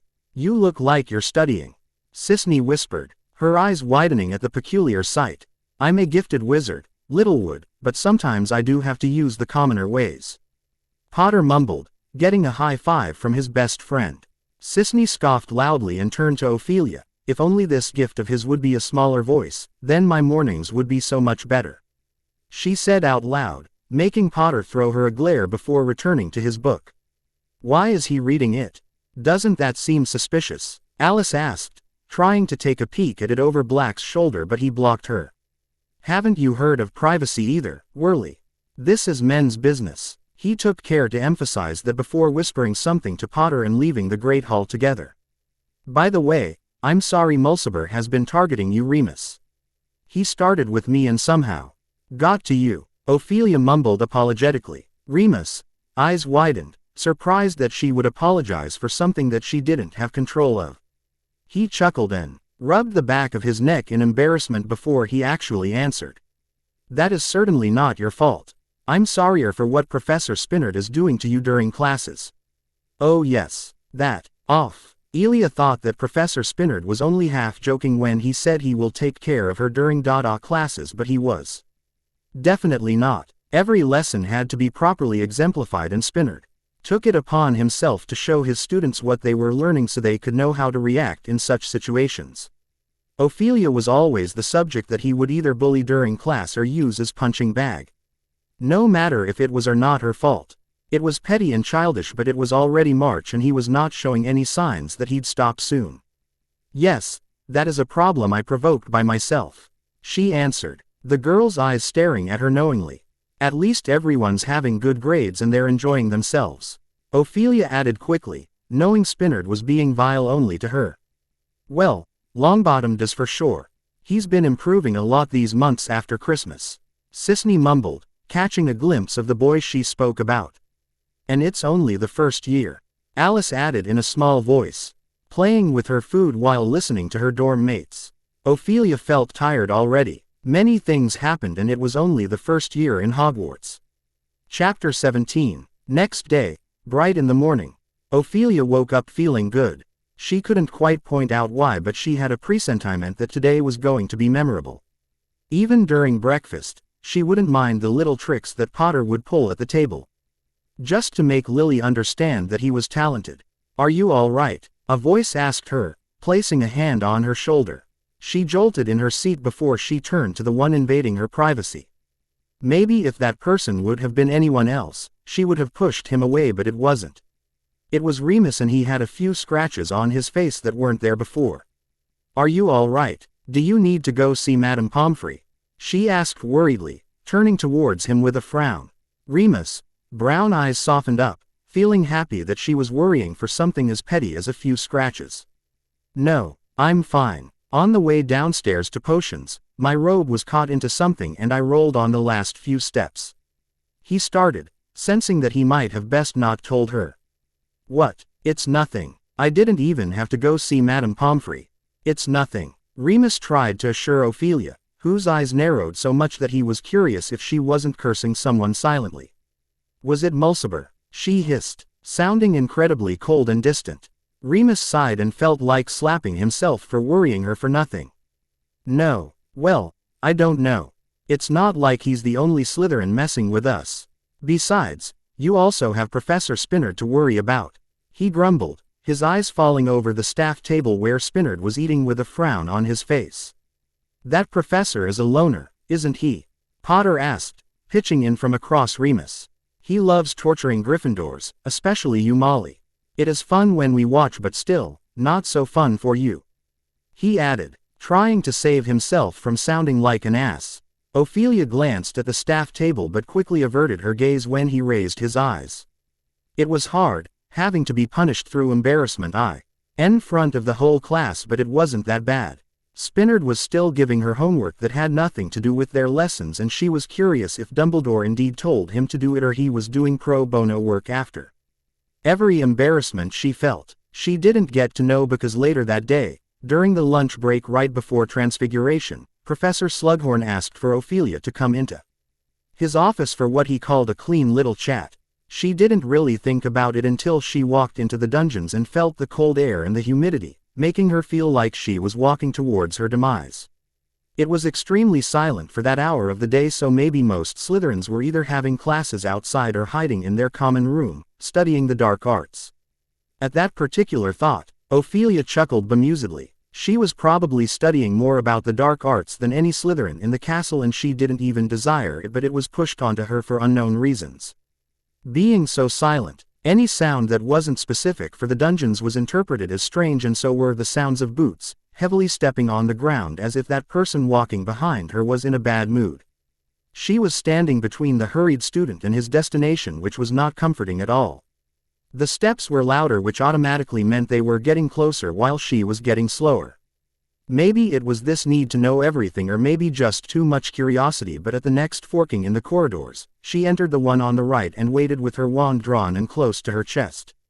Ophelia only waited for a few seconds before the perpetrator walked by. He only passed her by a foot when she caught his robe and pointed the tip of her wand between two pale blue eyes.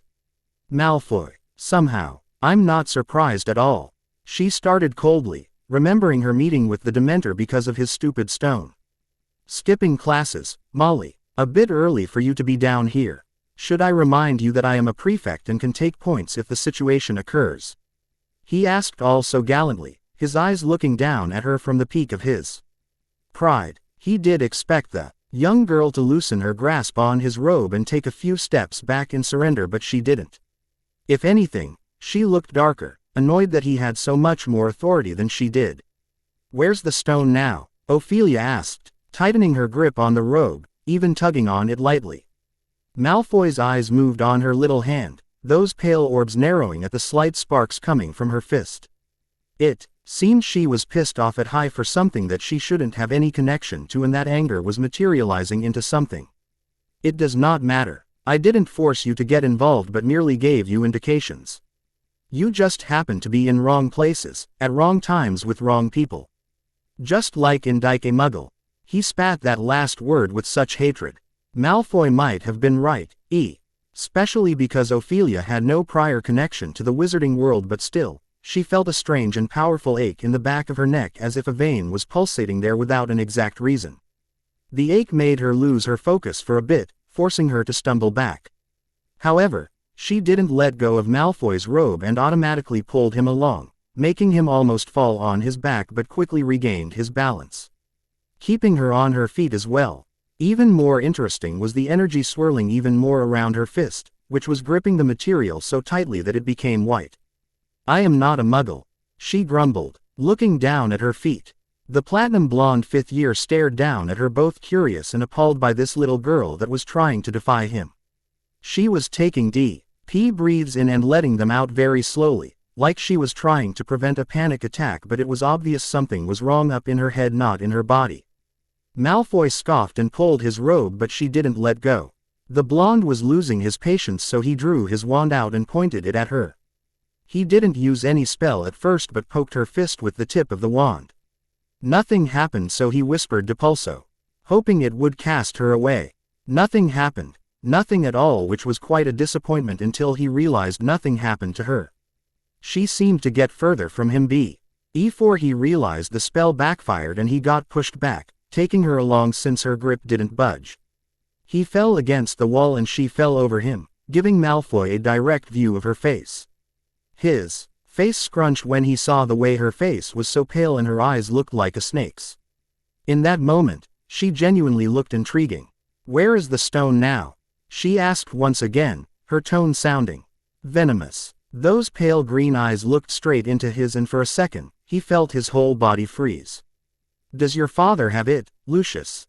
Or maybe one of your friends got their spoiled hands on it before it could reach its master?" she continued, her voice getting colder with every word spoken. Looking at her so close, it was obvious something was wrong with her. Firstly and most obvious, sly was the sudden change in her eyes and face, but there was something else, even more peculiar, that he had never seen before. The veins on her neck were visible and they were black and pulsating. "Who are you?" Lucius asked, leaning closer to her. She chuckled, right into his face with the most superior attitude. Ophelia laughed into his face, at him.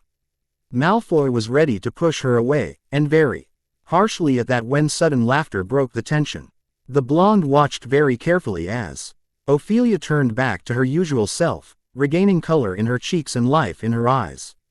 It seemed became aware that she was still hovering over him and quickly got on her feet, wiping herself as if he was contagious. I think it would be better if we don't speak about what happened today." She started shyly, the opposite of how she was a minute ago. Right in time, 3 boys walked down the corridor and none were going to let Ophelia go without a little bit of fun. First to notice her was Mulciber. Before he turned to Nott. "Are you here searching for your little weird friend, Molly? Or are you here to see us finally surrendering?" he said before he started to laugh with Nott. "You're not being funny at all," she mumbled, scratching her hand anxiously. Mulciber's eyes widened before he turned to his friends and whispered something to them. Lucius rose meanwhile and watched curiously, not saying a word since they didn't even see him there. Mulciber spun around quickly with wand in hand and shouted "Flipendo," knocking Ophelia over before Nott took her wand and they made a little semicircle around her. Poor Molly. First year and already a victim. Must be hard being yourself, a mudblood. Mulciber started, using his usual speech to intimidate her. Lucius glanced from the Slytherins to the girl on the ground, which looked anything but scared. He had to be sincere and admit that she had something that was drawing the bullies to her and to her friends. Taking one step closer, he noticed that even if they were messing with her, nothing changed, she was the same. Then why did she suddenly become so angry with him? Was it really because of the stone? There was only one way to satisfy his curiosity, but he had to anger her later. He walked away from the sight, but not before he cast a levitation spell behind so she could run. Malfoy just found something peculiar in Hogwarts. Something that he wanted to explore slowly by himself. Finally out of their grasp, Ophelia ran the rest of the way to Slughorn's office. He was there, standing at his desk with a bottle of wine in front of him. It looked like he was contemplating it for some reason. "Professor," she asked before fully entering the room. "You said you wanted to speak to me." His eyes widened, visibly trying to remember what he wanted to tell her before smiling widely. "Yes, of course. Come in, I have great news for you, my dear." Ophelia frowned but entered slowly, walking to her professor with a lot of thoughts running through her mind. Everything seemed to vanish though when she heard a familiar whistling. She stopped and looked at a particular shelf, where was a cage with a brown sharp-looking owl. "Willie," she shouted, hurrying to her pet. "How long have you been here for?" she asked him, the owl staring up at her with his wide eyes. "Oh, is that your owl? A student of mine, brilliant lad, brought him to me," Professor Slughorn explained, coming next to her. "I have to say, I have never seen such a violent owl before. And restless. He has been most noisy from the moment I placed him in the cage. He was lonely and scared." "But who brought him here?" she asked, opening the cage so her owl could come to his rightful master. Surprisingly, Willie flied on her hand and stared at her, almost lovingly. Severus did. He found him in the common room. I do not want to know how he got there or how you lost him, but you should take great care of your possessions, Ophelia. Hey, ring Slughorn say her name was even stranger than hearing him lecturing her. She was very bad in potions and the whole year knew and witnessed it, so why she was even there was questionably. What did you want to tell me, Professor? She asked, waking him from daydreaming while staring at Willie. Oh, right, actually, I wanted to talk to you about your grades. I know you work supplementary hours with Professor Spinard. Dumbledore told me, but you may need to take supplementary classes for potions as well. Your grades are only dropping and you don't give any sign of hidden talent. You need a tutor if you want to pass the exam, he announced, glancing at the owl. I wouldn't say Professor Spinard gives me supplementary classes in defense against the dark arts. He's just, she wasn't sure how to express into words, but Spinard was definitely not enjoying their lessons or her in general. You will be glad to hear that I found a person that would be most pleased to help you, at least for now. Right as he finished his sentence, another person entered the room, the footsteps very familiar. Ah, Tilda, I'm glad you could make it, Rabaston. It was not Lucius Malfoy or one of the boys that were constantly bullying her. No, there was a boy that looked a bit older than her but younger than Malfoy, with sharp features and wide black eyes. He looked terrifying yet elegant, which was incredibly rare. Rabaston Lestrange, younger brother of Rodolphus Lestrange. Amazing family, I tell you. And so loyal to their house, it's amazing how these traits go from one generation to the next. Rabaston is one of the best third-year Slytherins in potions. Rabaston stood there, no expression on his face, with his back straight and eyes staring at Slughorn. For Samuel, tension arose in the room and it made her feel uncomfortable. Well, at least I found Willie, she concluded, the brown owl being the only comfort she could hang on to. Chapter 18. This is the worst outcome that could have happened. Why didn't he ask Remus or Evans? Even Snape was a better choice. Surprisingly, the one whining was Potter. Ever since he eavesdropped during dinner, he went on and on about the unfair lives of Gryffindors. Professor Slughorn asked Rabaston Lestrange because he's older than us and probably very experienced. I'm sure it's for your good. Remus tried to ease the suspicion, but it wasn't exactly assuring. Quote, he looks even tighter up than Professor Spinard, and that can be an achievement. Sisney mumbled, staring at the Slytherin table without even trying to hide it. Rabaston Lestrange was one of the faces you wouldn't notice at a first glance. Which was the reason many Gryffindors didn't even know Rabaston existed. Everyone turned to watch what that mysterious character was doing, expecting him to scowl at everything and eat in a corner. He's laughing. Isn't that a strange sight? Potter asked, completely poker-faced. He's a normal boy, having a normal dinner with his normal friends. Remus added, seeing how there was nothing suspicious about the Slytherin. He looked scarier when Professor Slughorn introduced us.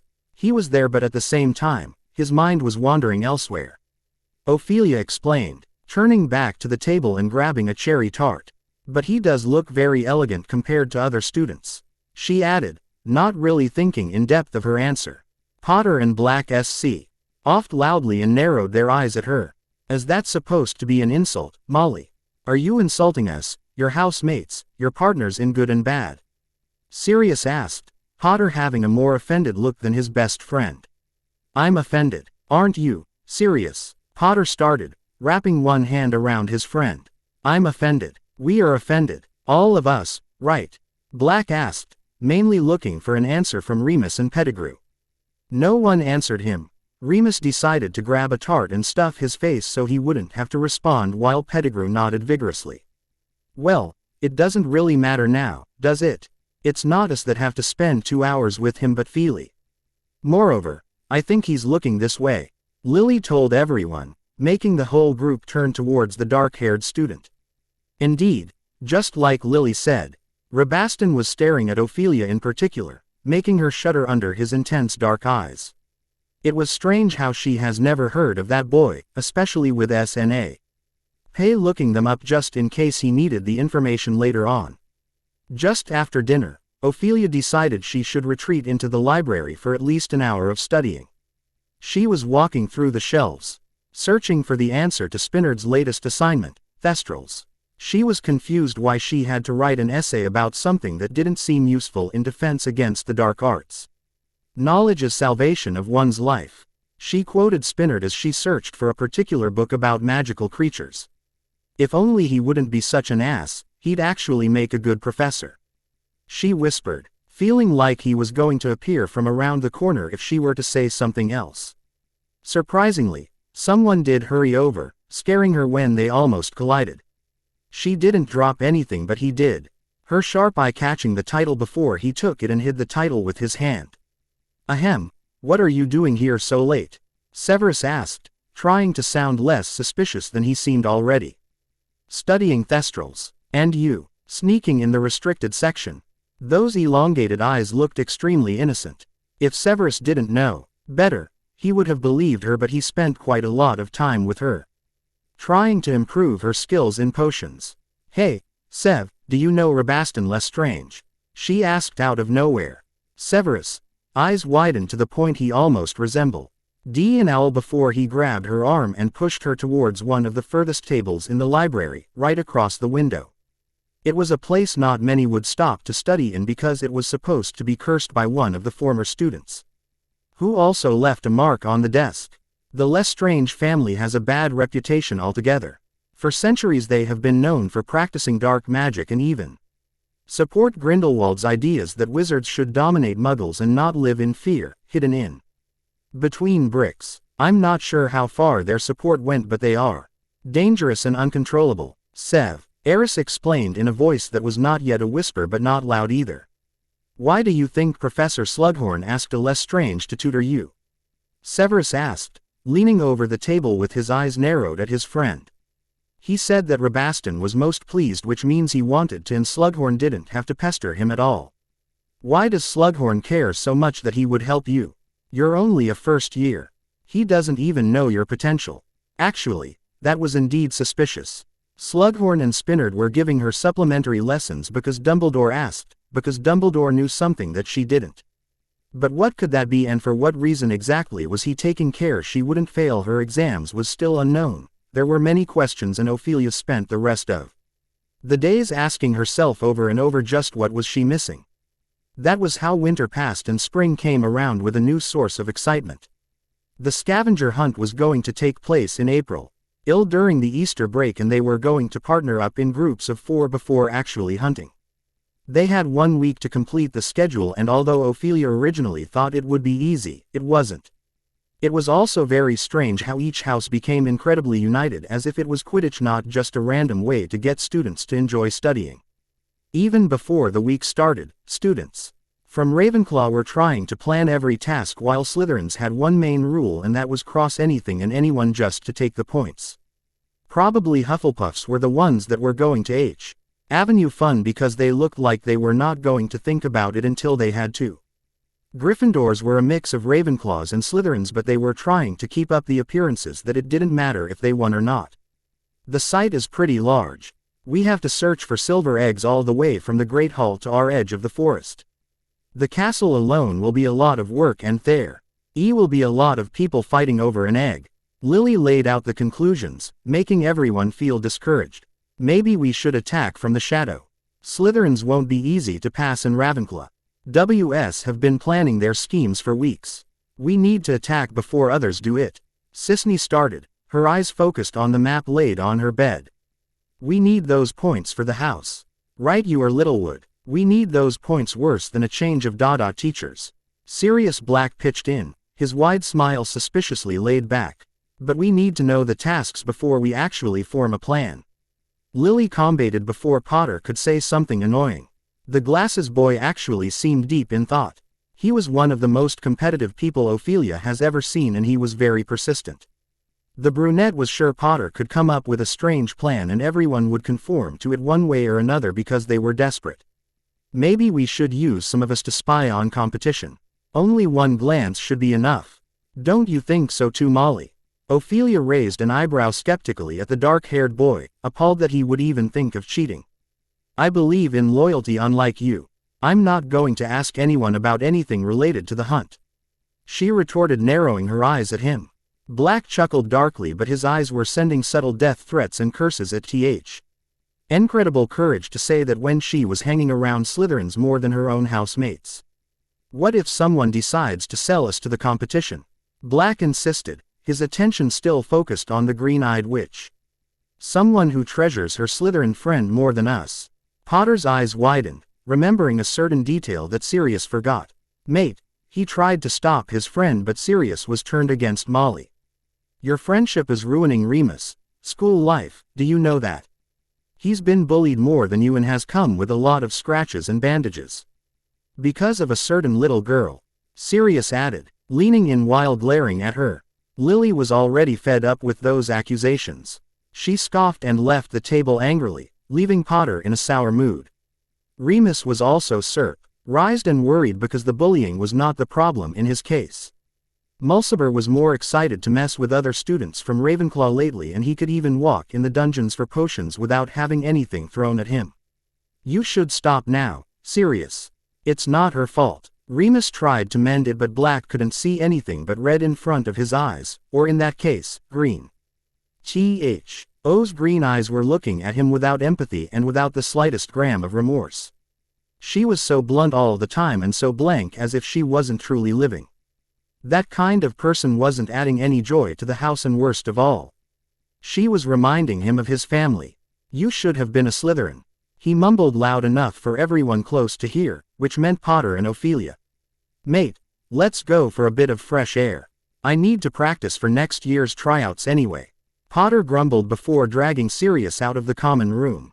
Ophelia stayed back with half of her classmates around, watching silently as if it was a free show.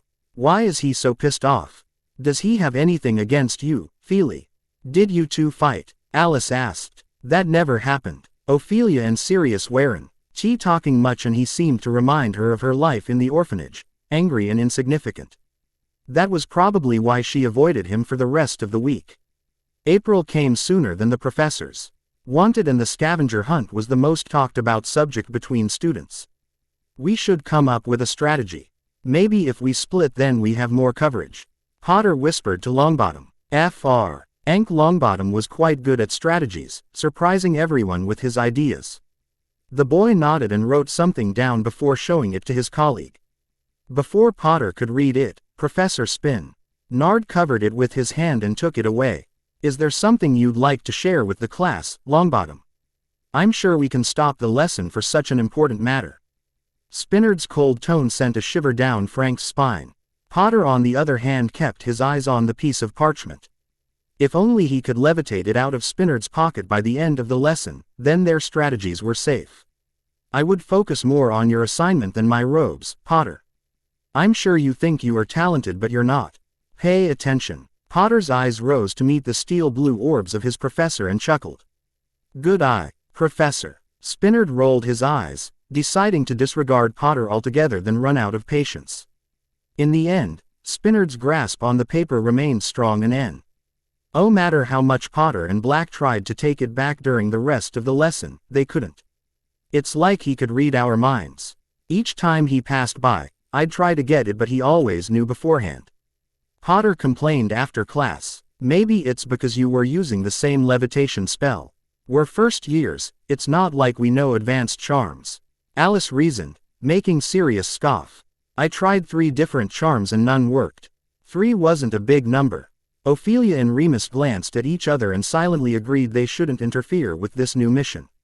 They had 3 more days until the hunt, and they had to study in order to actually win. Entering the Great Hall for dinner, a tall, intimidating blonde girl walked towards the group, stopping in front of Ophelia. Rabaston is waiting in the library. You shouldn't make him wait.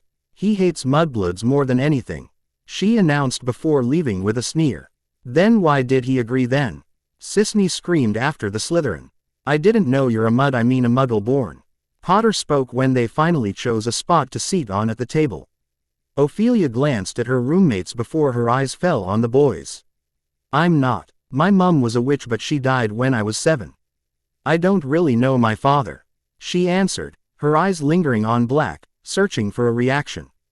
He had none. He couldn't care less, truly, and he made it clear by not even looking at her. Does every Slytherin believe you're a Muggle born? Remus asked curiously. Yes, I'm not sure how they came to that conclusion, but they all believe that. She answered as if wasn't a problem. Maybe you should tell Lestrange that you're not, just in case he starts bullying you too. Remus added, frowning at the thought. Maybe. Chapter 19. Meeting Rabaston in the library 10 minutes after dinner proved to be a bit hard because Potter was so excited for the hunt that she completely forgot she had to leave in a hurry.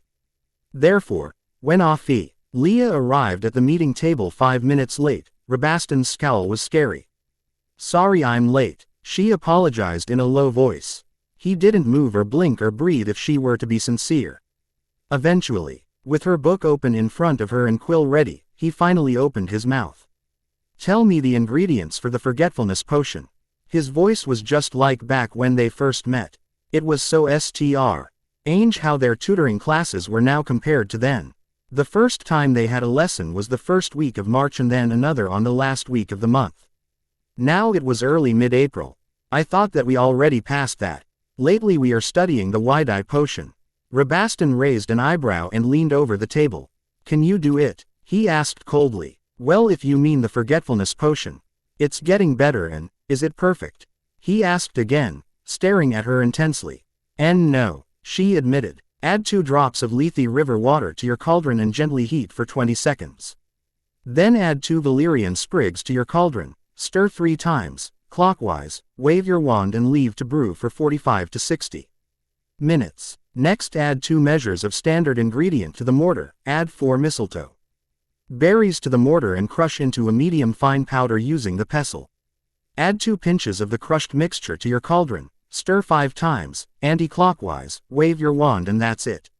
She's Sue. Eldent believed she learned that by heart, but with the way Rabaston was staring at her while memorizing, it was hard not to. Actually, he seemed quite content at the moment, which only eased her worries. What about the Wide-Eye potion? He asked after leaning back against his chair. She sighed and peeked at her book. She tried to remember some ingredients, but it was a blur. Well, add some standard ingredient and crush something and stir, probably clockwise, wave your wand and memorize it by the end of this lesson. I'll be watching. Yes, you always are, she mumbled grumpily. Ophelia sighed and Dee felt her mind getting filled with too much information for one person. For the whole hour and a half, Rabaston Lestrange stood there, his eyes dropping from time to time but always sharp when it was about her.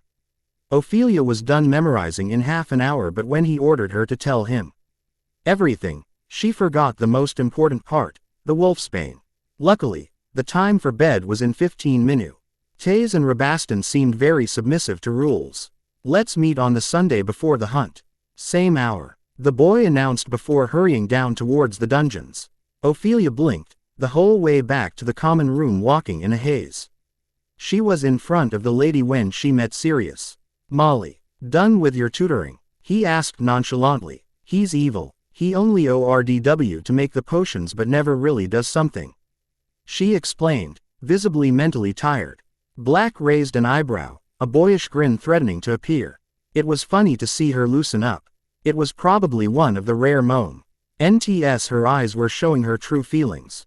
You shouldn't talk. You're barely holding on because of Remus. She sneered at him, which was quite funny. Right. Tell me that during the exam when you WILL have goo at your feet while I will be waving from the Great Hall. How would I even see you? We won't be in the same room. She grumbled. Those dark eyes widened with bemusement as he poked her nose. Exactly. He started to laugh loudly, drawing the attention of the lady, Cherry Tart. He said, and the portrait opened. Ophelia followed closely while scowling at him from behind. You should do something about your sense of humor. Molly, even Littlewood is funnier than you and her funny is strange. Ophelia couldn't argue with that. Sisney had a very strange sense of humor, and most of the time it was really hard to understand if she was joking or if she was serious. The next days passed incredibly fast, and even her tutoring seemed shorter. Rabaston looked excited, unlike other times. She was sure he let her go easy that afternoon. Monday morning during breakfast, Dumbledore rose and silenced the whole hall. I'm sure everyone is excited for this week. I am too. Let me tell you, however, that there are rules that you have to abide on or you and your house will be disqualified. Under any circumstances, you shall not harm someone from another team or house. As soon as he said that, the whole Slytherin table started to mumble in between themselves. Also, do not steal the eggs from other teams and do not ask the house heads for help. That includes bribing, Mr. Barney. Dumbledore added, throwing a sharp yet amused look at a certain Hufflepuff. Now, the tasks are simple. You have to use everything you have learned until now to find the silver eggs. Each egg will indicate the next task, but beware that each egg has a different hint that may lead you to a higher or lower leveled task. We tried to keep a balance between the years and the places each year has to see. RCH for, but some of us may find more difficult tasks by coincidence. Why does that sound so suspicious? Potter asked the rest, but none could respond. You may find the maps hung in the entrance hall. Good luck to each and every one of you. Dumbledore finished his speech before retreating. We should hurry and check out the first year's map. I think I saw some Hufflepuffs slipping out while Dumbledore was speaking. Pettigrew mumbled, his eyes always coming back to the Slytherin table. Potter nodded and stuffed his face with toast before he grabbed a boiled egg and pointed at Longbottom. Dwant forward he Pulun. He spoke with his mouth full, but Longbottom seemed to understand. In the end, the first years had only the castle while the 5th years and up had the grounds around Hogwarts. The 4th years had the Quidditch pitch and gardens, leaving the 2nd and 3rd years in the castle as well. So, we have to be careful if we find an egg for the 2nd or 3rd year. We may get stuck with it for a while. Sisney mumbled, her eyes searching everywhere. Ophelia was behind with Lily and both of them were keeping an eye out for intruders. Should we search around the 2nd and 3rd floor? Should we go in the bathrooms as well? Ophelia asked, seeing how she couldn't understand where they could hide so many silver eggs. Do you think some of them are in paintings? Everyone stopped and stared at the redhead. Lily had a very good point, and that was probably how one could tell if it was a difficult or easy task. Should we check the fat lady? Alice asked shyly, but that was not a bad idea at all. The fat lady was singing when she noticed 4 little girls standing at the bottom of her portrait, watching her warily. Do you not like my singing? Don't you have something else to do? She screamed since no one said anything about her voice. Do you have a silver egg? Ophelia asked bluntly. There was a small pause in which Ophelia's green eyes glinted. No, why would I have one? The fat lady finally responded. Alice looked everywhere when Lily saw something shining a few feet down, at the feet of a statue. There, she shouted before everyone moved to the egg. We found one. Wow, it only took us 20 minutes. Sisney shouted excitedly. What does it say? Lily tried to open it, but it wasn't budging. She turned it on all sides before she realized something. Maybe it will open if we use magic. Let's see. Alohomora. Lily waved her wand and something clicked, which meant she was right. Inside was a piece of parchment. All shining in silver, with a beautiful face. You look into me. And find this place. Lily read out loud, the whole group making a circle around. Will all of them have riddles? Sisney asked, annoyed. Well, I don't think Dumbledore would use difficult riddles for first years. I think we underestimate Dumbledore. Ophelia mumbled, silence falling in the group. What's the answer? She changed the subject quickly. All shining in silver, something precious. And when you look into it you find this beautiful place. A crystal ball. It would be shining in silver, wouldn't it? We can find some of them from the former divination classes. I think there are some upstairs, but they probably look dusty. Alice pitched in, excited that they found the answer so quickly. I don't think it's a crystal ball. Lily mumbled. But Sisney suddenly started to smile and moved towards the stairs. Ophelia blinked, dazing off for a moment. It should have been more exciting than this, but she felt tired for some reason. Lily was looking at the silver egg, now empty, and tilted her head to the side, mumbling something to herself. Can it be a mirror instead? Lily said out loud, but only Ophelia turned to her. A mirror, but what beautiful places can you see in it? Ophelia asked, confused. Ourselves. Whatever it mirrors. Lily had just as much clue as Ophelia, but it did sound more like something Dumbledore would mean than crystal balls. Should we tell them we're searching for a mirror? What if I am wrong and they are right about the crystal balls? Lily Evans usually had more answers than questions, but it seemed she wasn't ready to work under pressure. Ophelia sighed and drew her wand, waving it at a particular spot slowly. Under their eyes, a pretty little creature materialized. It's a fox. Wait, is this a Patronus? Lily's eyes widened. Taking a step forward, Ophelia nodded, feeling a bit smug. Why lie? It seemed Severus' strict training was good for something unlike Spinard's, who'd never actually let her use the spells but only learn them. That was pretty much what Rabaston was doing in their tutoring lessons too, memorizing but not actually using the information. Tell them we have to split because we have 2 answers. We need to check them both. If they find something, we meet in the entrance hall in 2 hours. Ophelia told her Patronus, which nodded bravely now that it wasn't facing a Dementor. As the little fox was walking towards the 2nd floor, Lily pointed towards 4th floor. The stairs were moving more often than usual, which probably was also one of Dumbledore's ideas. How are your tutoring lessons? Lily asked randomly while ascending. Did you really tell Rabaston that you're not a Muggle born? No, it's not like it matters. You were one and were friends. Lily truly appreciated Ophelia's bluntness sometimes. She could easily say stuff that were difficult to say for a normal person. He's watching me study and eventually asks me questions here and there about potions. He made me memorize the ingredients and the creation process for every potion we have done.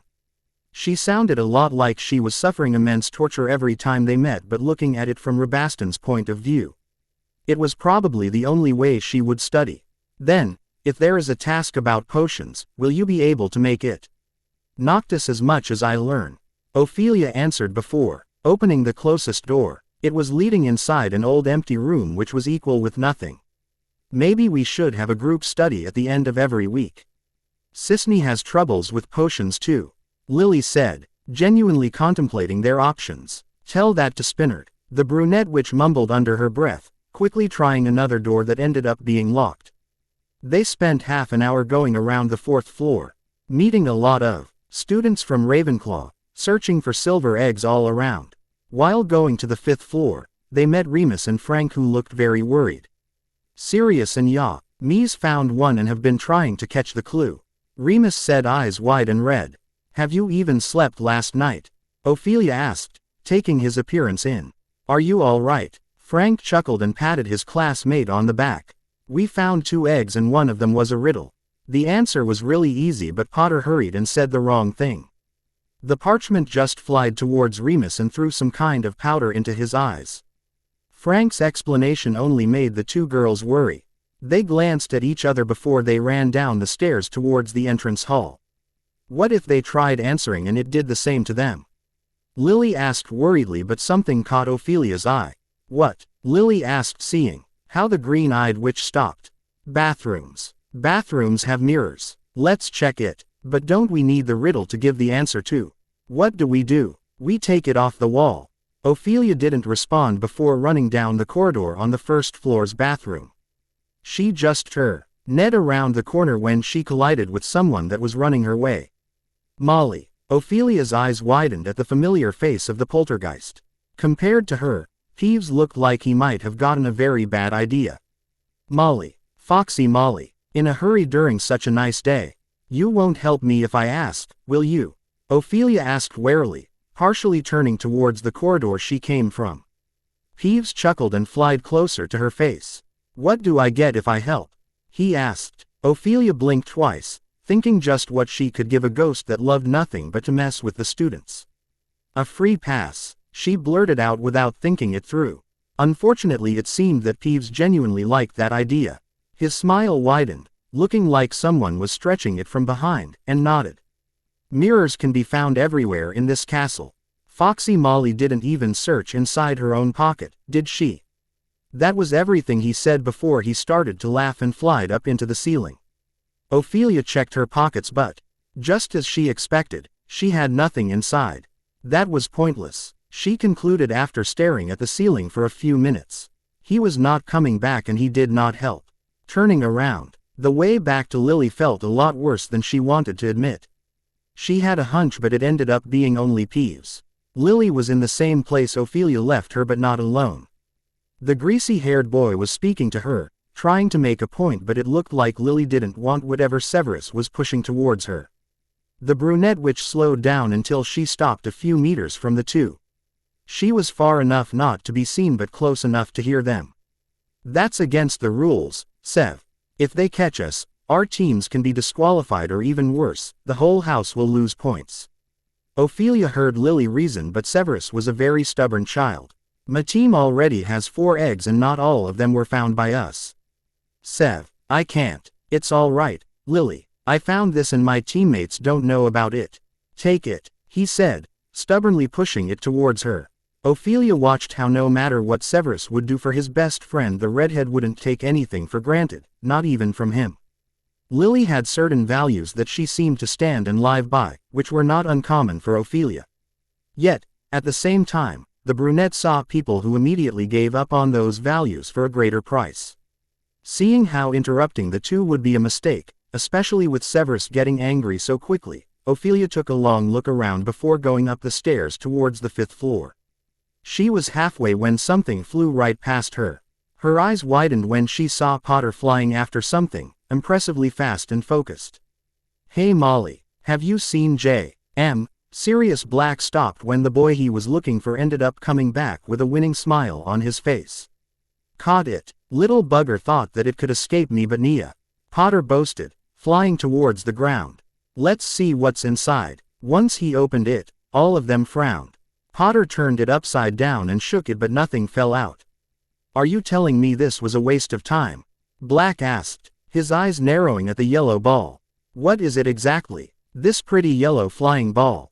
Potter was so shocked that he almost fell off his broom. Black didn't seem surprised by her question, since she probably didn't know how to have fun at all. This is the golden snitch. In Quidditch, if the seeker catches this pretty little flying ball, that seeker's team wins. It's very impo. RTANT Molly, so you better cheer me up when I'll try out next year. So that's why you seemed so good up there. You want to play seeker in the Gryffindor team? She asked, seeing the sudden change in his expression. I did look good up there, didn't I? Potter snickered. Anyway, since this has nothing, here, he dropped it in her palm and jumped back on his broom, helping Black get right behind. Op. Helia watched the two boys fly only for 3 feet maybe before the broom fell on the ground. She froze when she heard heavy footsteps walking closer rapidly. The brunette didn't have to turn around Oh no, who just arrived, since the atmosphere became grim. Potter and Black, as expected, you have stolen the brooms from the cabinet. Spinard started coldly. The professor raised his hand and the broom rose up to their knee level, before whizzing to the stern man. However, he didn't look content and his expression darkened even more at the sight of Ophelia's green eyes. Having fun, Molly? He asked, one eyebrow raising smugly as if he was getting ready to embarrass her in front of the two boys. She didn't answer him, which, in Spinard's mind, was an act of defiance. Those cold blue eyes narrowed at her from afar, making him seem as if he was cursing her. Potter raised an eyebrow, appalled by the length the professor could go to just to make Ophelia feel like a piece of mud on the back of his shoe. Molly, let's go search for that clue already, he screamed before he actually ran to her and snatched her away from the evil professor. Quote, Spinard didn't move 1 foot until he saw the children jump on the stairs towards the Ravenclaw common room. He scoffed, yet at the same time he felt melancholic.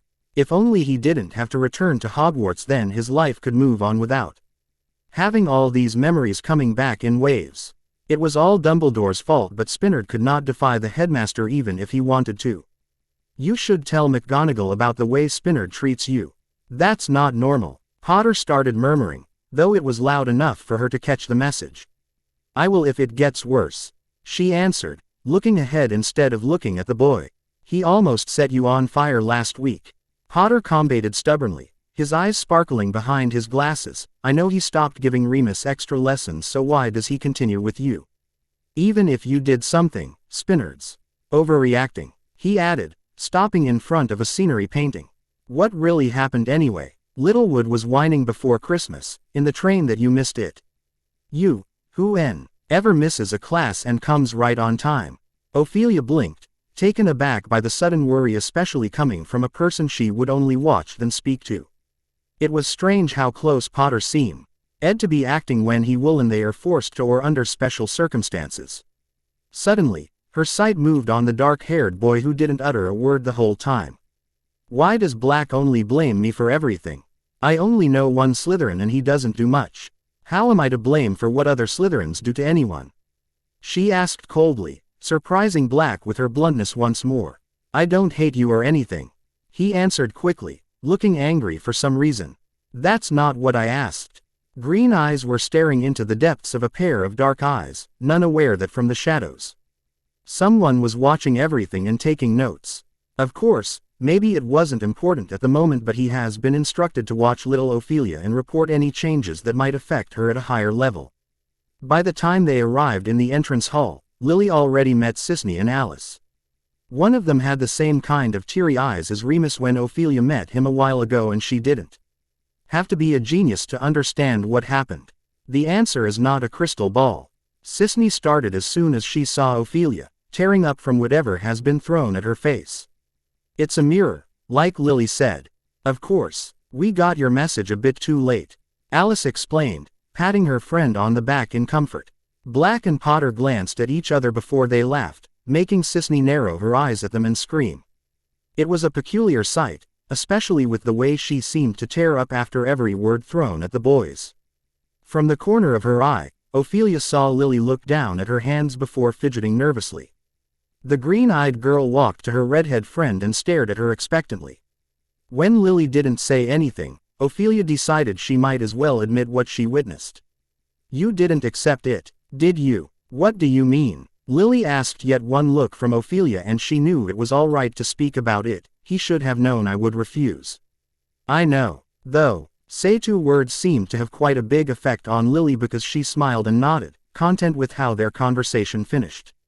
Suddenly, Ophelia's pocket started to buzz and she remembered she placed the golden snitch inside when Spinard busted Potter and Black for taking the broom. Actually, the professor said something about brooms and they only had one. Anyway, the witch took the snitch out and looked the way it was squirming in her hand. It was a pretty little thing and very precious in Quidditch, yet it didn't seem to really arouse any desire to learn how to play the sport. Ophelia could only see her reflection in it, her green eyes staring at it without a thought in her mind. It was as if she wanted to remember something and she was searching for that particular piece of memory, but she couldn't find it. Her eyes seemed to have dilated and unconsciously, she pulled the snitch closer to her face. The whole world seemed to disappear, leaving her alone in a dark and humid place. One voice was echoing, yet only she could hear it. Ophelia frowned, unsure what was happening, yet she couldn't look away from her reflection and the voice was incoherent. You all right? She heard, from distance, but the more poignant the echo was getting, the harder she could form the words in the background. Ophelia. She blinked and realized she has been thrown aside, falling on her back. Painfully, the golden snitch was rolling towards Alice's feet while everyone was watching her in confusion and worry. Her head was aching and the incoherent voice faded away, but she still felt cold. Looking down at her hands, she saw little sparks flow through her palm, unnoticeable to others just yet but still a reason to panic. What were you thinking? McGonagall's voice rung through the hall, everybody freezing in their spots. Ophelia thought that her professor was going to scold her for something or another. It was really confusing altogether with how she couldn't shrug off that trance and that search for a certain memory. Instead, McGonagall helped her up and glared at Sirius. In my office right now. She didn't scream, but it wasn't well intended either. Just when McGonagall addressed Sirius did Ophelia notice the wand in his hand and the position he was in. Sirius Black used a spell on her to make her come back to normal, and unfortunately for them, it was the stunning spell. Chapter 20. As soon as they entered Professor McGonagall's office, the two children jolted when the door slammed close. Even from afar, the elegant Transfiguration professor looked ready to curse both of them, or even worse. Give them detention, Professor. Sirius was stopped as soon as he opened his mouth. What were you thinking, stunning your own housemate, Mr. Black? She started, her voice rising in volume and pitch since she was annoyed. And what were you thinking, letting him do it, Ms. Molly? Ophelia's eyes widened before she linked her arms in front of her, as she learned in the orphanage during a scolding. From the corner of her eye, she noticed Sirius frowning and avoiding looking at his classmate. From McGonagall's point of view, Sirius was at fault and he will probably get the punishment, which in return will bring no benefit to their house's teamwork. Professor, it wasn't his fault. I couldn't wake up in that voice. She stopped, still hearing the faint traces of it. That simple, unfinished sentence made a big difference in the whole situation. Black looked at Ophelia with a mixture of offense and at the same time, surprise. Whether she was telling the truth or she was lying to cover up for him. It wasn't making him feel any better. Mr. Black, you can go back for now. You will receive your punishment soon. Molly, wait here. Professor McGonagall opened the door and waited for Sirius to walk out before she followed closely. Standing all alone in the office, Ophelia couldn't help but think she shouldn't have spoken about the voice. Moreover, she's been feeling very strange as of late, and more things were growing blurry in her mind. Since McGonagall seemed to take a while, Ophelia took the freedom of walking around the room, looking here and there but not touching anything. Finding nothing entertaining, she moved towards the fireplace and sighed. The flames were dancing together, entangling the red and yellow into an embrace of colors. It looked pretty and relaxing, even going as far as inviting. Ophelia bent in front of the fireplace and reached out to touch the flames, her green eyes looking like they were made of glass. The door suddenly slammed shut and the girl retracted her hand quickly, jumping on her feet and spinning around to meet her professor. Unlike the stern woman she was waiting for, Ophelia met the cold blue eyes of loose Spinard. He didn't look happy to be there, and it was obvious she wasn't happy to see him either. I wasn't expecting you, Professor, to come and have a normal chat with me, she started before she realized there might have been a second option to his arrival. Are you here to punish me for being stunned? No, I'm not here to deliver any punishments, to my disappointment. He spoke, his tone just as venomous as ever. The cold professor stared into her eyes for a few long minutes, making Ophelia feel exposed in front of him. It happened before, but it didn't send a chill down her spine, like now. Spinard took a few steps towards her, but for some reason she decided not to back off. The dark wizard chuckled and stopped in front of her before he grabbed her face between his hands and forced her to look into his eyes. If she was exposed before, she was opening up her mind in front of him at the moment, and she couldn't stop. Every memory she had, recent or incredibly old, came back to her and unfolded once more before Spinard's eyes. He was seeking for something, for that piece of information he wanted, and he found it easily. You and we're the same, Ophelia. We belong to a world far above what usual people can see. We HG magic and we can do wonders with it. You just have to trust me. She did. Spinard could sense it. She wasn't hiding this deep-rooted respect and admiration she held for this man. Tom has reached her already, and she was ready to bend and break at his desire. Ophelia's mind was buzzing, and Spinard was not letting her go anytime soon. For her, those memories were far more important than anything else, so she had to protect them in order to continue cherishing them. Thus, she fought back, and for a moment, she could feel someone giving her a nudge into Spinard's mind. Now that your loyal puppy is here, I should be going. But don't forget my proposition, Luce. We both know your talents are high above anyone at Hogwarts. Why did you come then? My skills cannot aid you anymore, Tom. You took care of it yourself, it seems. Luce spoke nonchalantly, which surprisingly only amused Tom. You still owe me a favor, Luce. Nott was ready to kill you when I stopped him. I knew you're too precious to be killed just yet. Kill the woman and bring me her child. She saw more than he was ready to show and quickly let her go.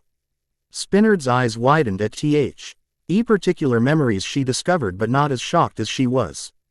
That man from your memories, Ophelia started, her right hand massaging her chest while the other was gripping the fireplace tightly in order to keep her balance. You have seen that man, haven't you? He came to you, he lured you straight into his nest. Spinard continued, but she didn't seem to have the same bad opinion. That man, is that Tom?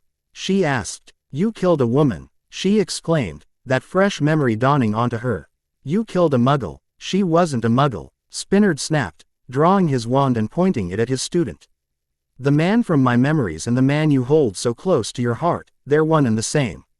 Coming to Hogwarts was a mistake, you being alive is a mistake that Dumbledore took responsibility of.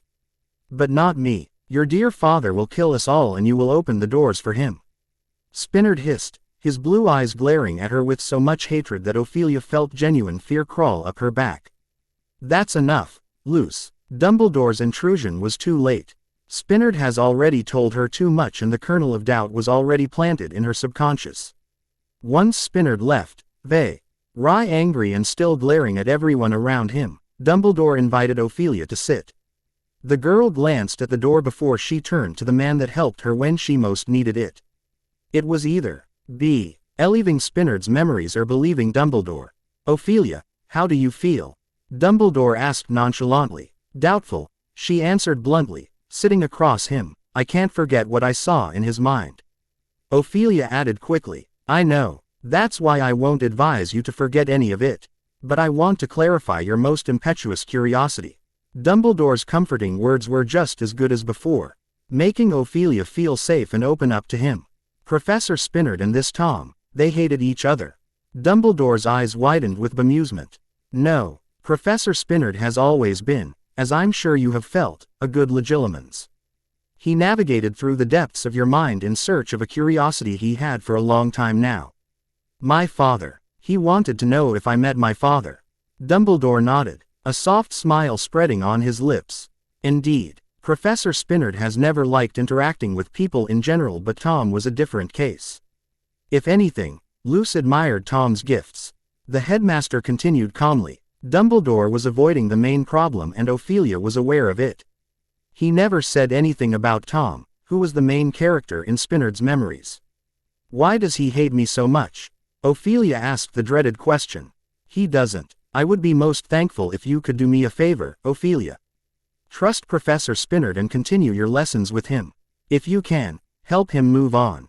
He said before he gave her something. Ophelia looked down and saw a candy. She was confused, but Dumbledore's comforting smile told her she should keep her thoughts to herself. Walking back to the common room, Ophelia couldn't think of anything but Spinard's memories. He definitely found what he was searching for, which automatically meant she had met her father sometimes along the way but didn't recognize him. He was spiteful and angry beyond imagination and she couldn't figure out why.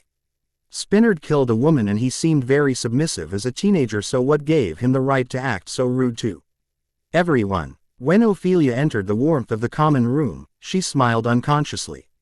Everything was fine as long as she had this room to come back to. It was safer than Dumbledore, really. And she was growing fond of it more and more. Molly, you're back. It looked so silent and empty that she didn't check if anyone was really there. She didn't expect Sirius, that was for sure. He took a deep sigh before, more or less convincing, he started. I'm sorry for using an offensive spell on an empty-handed, absent-minded housemate. Is that what Professor McGonagall instructed you to say to me? She asked, a glint of amusement shining in her eyes. More or less, yes. He answered swiftly, now that I'm done, I'll just go. For Sirius to go up into his room, he had to pass her. Once he did, Ophelia grabbed his wrist, surprising both of them. Who won the most points today? She asked, changing the subject altogether. Slytherins. He sneered before retreating for the night. Next morning, breakfast was forgotten as most Gryffindors decided they should take the bull by the horns and bend some rules. So, listen to me. I have discovered a secret door behind the gargoyle on the 5th floor. We'll have the same coverage as before, but they added the Great Hall to it. If anyone finds any secret compartment, write it down. Have I made myself clear? Even if it sounded a lot like James Potter. It was actually the idea of a 4th-year student named Charlie. It was a bit difficult to understand what he was saying because he had a very, very thick Scottish accent. Moreover, he was the captain of the Gryffindor Quidditch team. Why is he making plans for every year? Sisney asked Remus, who looked just as confused. Slytherins won everything yesterday, so I think he's taking it personal. Potter explained before he turned to Ophelia and Sirius. Let's not get stunned or get detention, all right? The two culprits scoffed but nodded nonetheless. Is there someone into the dungeons? I don't think anyone went down there yesterday. That's because Slytherins were guarding it like there was a treasure hidden, Sirius mumbled, scowling at the impertinence of Slytherins. All right, then, try to spread more through the castle since most of the years are outside anyway. If you see an older student help first years, attack. Charlie said in all seriousness before a girl smacked him in the head. Don't attack. Inform Professor McGonagall. Let's go, Charlie. We're having the Quidditch grounds today. She mumbled, dragging the fourth year outside. I feel like we won't find many eggs today. Sisney mumbled, the competitive spirit leaving her after yesterday's failure. We should go into the dungeons. I'm sure there's a lot of eggs there. Ophelia came up with that idea, but there was a small problem with it. But what if those eggs will require us to make potions? Lily asked, knowing she hit the right spot. Then you go down there, Lily. Professor Slughorn adores you, Sisney said with a wide smile. Slytherins, though, Alice added quickly, draining the small quantity of optimism that was left in Sisney. I'll go with her. I'm good in Dada and I can distract Slytherins by being there. Quote. The three girls looked at each other worriedly before they all turned to Ophelia and leaned in. Cheeve, Sisney whispered, widening her eyes in horror. I doubt that. They will. All three of them answered in sync. We're first years, what can they do? It's not like they already mastered the 3 deadly curses at the age of 5. Ophelia mumbled, annoyed, that people were thinking too highly of Slytherins. That was probably the only reason she insisted to search the dungeons with Lily. Once they walked down the stairs, they met an intense atmosphere but not one student. I hope we won't find eggs about potions. Lily muttered. I only hope we find something. Ophelia added, feeling unsatisfied with her findings so far, let's check the potions classroom first and just go from there. There are some old and dusty classrooms that might have secret compartments. Lily nodded and they set on the classroom. As soon as they entered, they found Willy. Ophelia's eyes widened and she took a long look around, expecting someone to jump at them. Nothing happened and Willy only stayed on his spot. I believe he's guarding a cauldron. An egg is in there for sure. Lily mumbled, getting closer to the owl. She was ready to pat him when Ophelia pulled her back. He bites. Willy is very loyal and for some reason, he enjoys staying in dark spaces. Lily frowned. Has he been here for the majority of the year? Ophelia shrugged. Not sure about that, but he definitely spent some time in there. Slowly, very slowly, Ophelia walked closer to her owl and reached towards him. Willy looked at her hand before he looked into her eyes. There was some kind of understanding between the master and her owl because Willy moved aside, leaving her take the silver egg. We've got one, Ophelia said smugly before pointing it at Lily. Alohomora, the red-haired girl whispered and the egg split in two. Is it a potion? Lily asked, seeing how there was a piece of parchment inside. Ophelia sighed and put the egg on the table. Even worse. We have to make the forgetfulness potion. The two girls sighed heavily before Lily grabbed the cauldron they found the egg in and rolled up her sleeves. Getting ready to work. While Lily was patiently working on the potion, Ophelia had nothing to do. In the end, she decided she might as well search for another egg nearby. As soon as she closed the door behind herself, she came face to face with Nott. This must be my lucky day. I need a partner for a duel and you will do it. Nott gleamed with pride as he dragged her after him, in a dusty classroom. We haven't learned how to duel yet. She tried to reason but Nott scoffed. Not a mudblood like you, but I come from a proud lineage, Molly. I learned dark arts from a very young age. 5, I suppose, she said sarcastically, pissing him off. Nott pushed her against a desk before drawing his wand out and taking an offensive stance. He definitely knew what he was doing, unlike her. This is not my lucky day, Ophelia mumbled, drawing her wand just in case. Right about now, she hoped Spinard's lesson could come in handy. Expelliarmus! Nott screamed, throwing Ophelia's wand aside. The Slytherin chuckled darkly before muttering, stupefy. Just like 24 hours ago, Ophelia was thrown against the floor, her back hurting quite a bit. You're really an easy target, Molly, Nott boasted, feeling happier to see her at his feet than to actually find the next clue. He had to win a duel in order to find the clue, and finding her was a good sign. Unfortunately, Ophelia's sparkles were making control hard, especially with her heart beating so fast. Nott was ready to attack once again when she rolled towards the window and whispered. Accio wand, she whispered. Slowly, very slowly, the wand moved towards the girl. Nott noticed it and stepped over it, making it impossible to reach it. Ophelia sighed, quite disappointed that Spinard never thought about teaching her how to duel. The green-eyed witch looked up at Not's grinning face and prepared herself for another curse. She could see him speak it and it sounded a lot like Crucio. Ophelia shielded her face with her hands but nothing happened.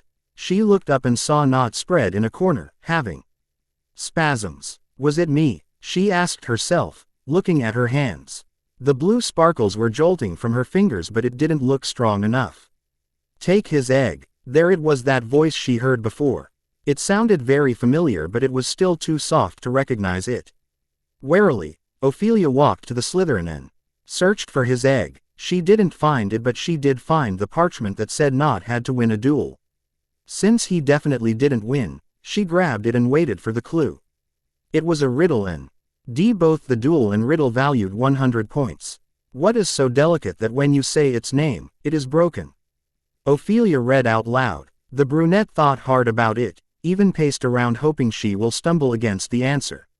On the other side, she was curious if Lily finished the potion so they could get another riddle and finally earn some points.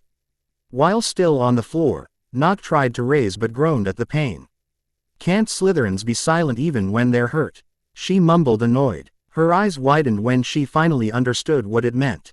Silence. The answer is silence, she told the parchment. A silver, correct, appeared in the place of the riddle and the parchment became dust.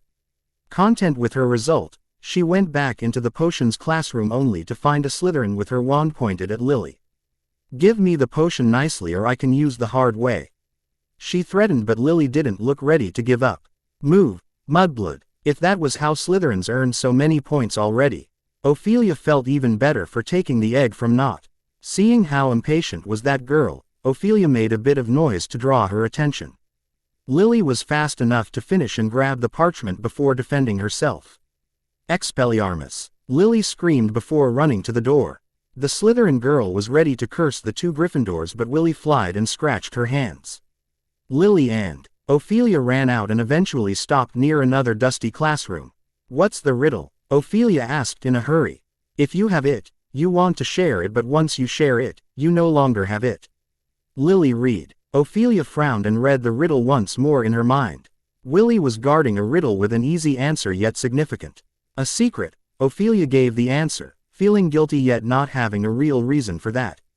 Just like before, the parchment became dust after telling them they were correct.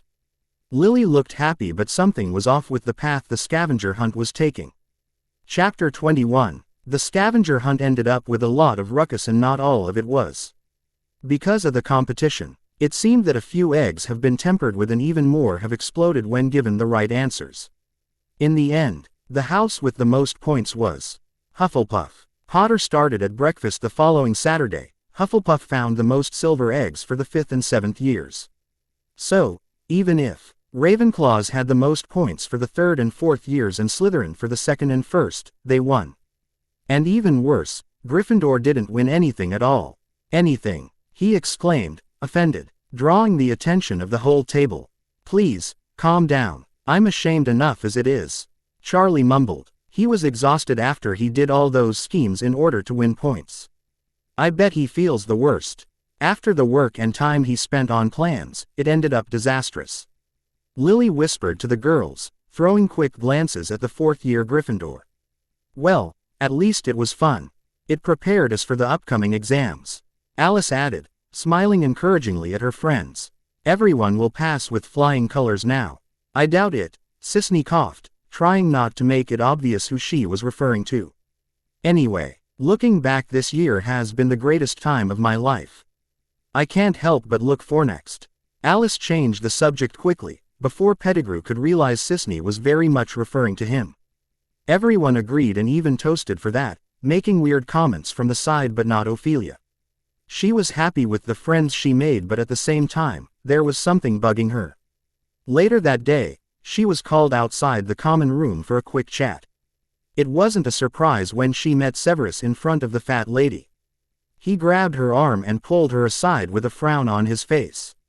We have a problem. An immense problem, he whispered. Does it concern the scavenger hunt? She asked, her mind going back to the time she dueled Not. Severus looked confused before he shrugged that idea away. It concerns Malfoy. As soon as Severus spelled that name, Ophelia knew it was trouble. She could understand the constant frown on his face and the reason he looked even paler than usually. There were traces of sweat on his forehead and his eyes were shining with fear. Something happened. The stone that we gave him was supposed to work with whatever his father was supposed to make. It didn't because the stone was not the right one. It wasn't the Philosopher's Stone but a copy of it, very well made too. Severus explained slowly for her to understand how bad it was. Ophelia understood well just what kind of troublesome matter that was but couldn't understand one tiny detail.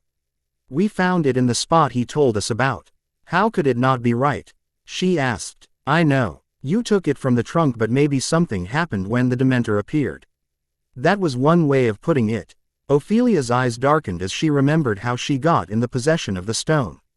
I didn't. She started, her eyebrows furrowing in confusion. I didn't take it out. Before I fell unconscious, someone put it in my hand. Someone small and quick-handed. Ophelia explained, looking down at her hands. Severus Snape was scared. For some reason, all the happy memories left him and he started to remember the days he spent at home, the days of pain and lonelines. From before he found Lily and before he came to Hogwarts. No, he wasn't going to that dark corner again. While Snape was terrified of what Malfoy could do to his future in school, Ophelia looked to the side thoughtfully. There was a small person that gave her a stone. They already encountered the Dementor and Dumbledore knew of their little adventure. Is it possible we didn't even take it? Is it still there? She asked, still thinking hard about it. Snape's eyes widened as he realized she might as well be right. That means we can take it and give it to Malfoy and everything will be all right. They nodded to each other and agreed to try again that night. They found the trunk faster than before, mostly because it was summer and the forest has already been covered by older students during the hunt. The tree was even easier to spot with the moonlight shining over them. There was one small problem. It's not here. How can it not be here? Snape asked, searching the trunk for a secret compartment except the obvious one. Nothing. The brunette turned towards the castle with Dumbledore's face in mind. The headmaster was one strange wizard if he took it. But how could she know for sure? NY1 could have taken it during the hunt by coincidence or maybe Spinard took it that night. We need to find that stone or our lives will be a lot worse. Snape hissed, blaming himself for being so stupid. That was everything Snape did for the rest of the year. Exams were taking most of the days but he couldn't think of anything else. The dark-haired boy was worried every time he'd go into an out of the common room or during dinner. Ophelia was just across the room and he was sure she wasn't feeling even half of his pain. She wasn't a Slytherin but he wasn't inside the common room, anything could happen. That was how on the last Friday, right after their last exam in potions, Rodolphus Lestrange came to the first year with Malfoy on his tail. Quickly than he could blink, Rodolphus had Snape hung upside down in the air. Have you heard, Lucius? First years these days have a tendency to go against their elders. This one in particular has kept the treasure for himself instead of giving forward. Rodolphus started. He had the same high-class expression as Malfoy but even in his position, Snape could see that Malfoy was not on the same pedestal as Lestrange. I gave you the stone that we found. It's not my fault if it isn't the right one. He tried to be brave but Lestrange's eyes glistened wickedly, scaring him shitless. Are you sure, Severus? Your life can take a sudden turn if you lie to me. That stone is very important. Severus nodded before he looked at the prefect for help. The blonde seemed to be thinking of another way to solve the problem. The girl found the stone, didn't she?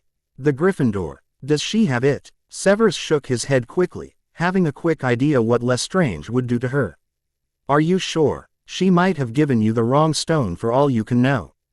Well, that was true. She did see it as a game in the beginning and she did find the trunk first but how could she? Ophelia was not interested in these kinds of affairs. She was a loner most of the time. Silence is an answer, Severus. Lestrange hissed before he walked away. Snape fell on his face loudly before he remembered where Lestrange was going. Why are you even thinking of protecting that girl? She's not worth your time. You should change your priorities if you want to survive. Snape almost forgot that Malfoy was still there until he heard him. The blonde was looking down at the first year with genuine worry. Mainly because he was a prefect and Severus was part of the Slytherin house.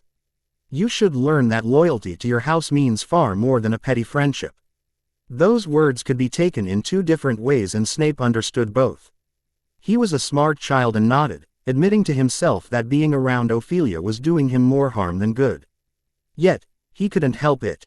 While he liked to be close to Lily because she was so genuine and so bright, Ophelia was this mysterious creature that was drawing him in. "What are you doing, Molly?" Confuse. Professor McGonagall asked the girl standing still in front of a gargoyle. "His office is behind the gargoyle, isn't it? I would like to talk to him about something but I don't know the password." He answered while looking up at her professor with wide innocent eyes. McGonagall sighed, having no interest in the reason yet still being wary. "Butterbeer," she said with the gargoyle moving to the side. "Thank you," Ophelia mumbled, entering with the professor following closely. As soon as the door to his office opened, McGonagall entered first and informed the headmaster of the prize that Hufflepuffs were supposed to receive. It was unfortunate that her own house failed in every year, but it seemed they didn't lose anything more than the house cup. Ophelia, hearing Dumbledore's soft voice, instantly woke her up from her eyrie. His blue eyes were glistening from under his spectacles with amusement. There was no easy and innocent way of asking him the truth. She had to sound rude and maybe a bit foolish, but the curiosity was eating her away.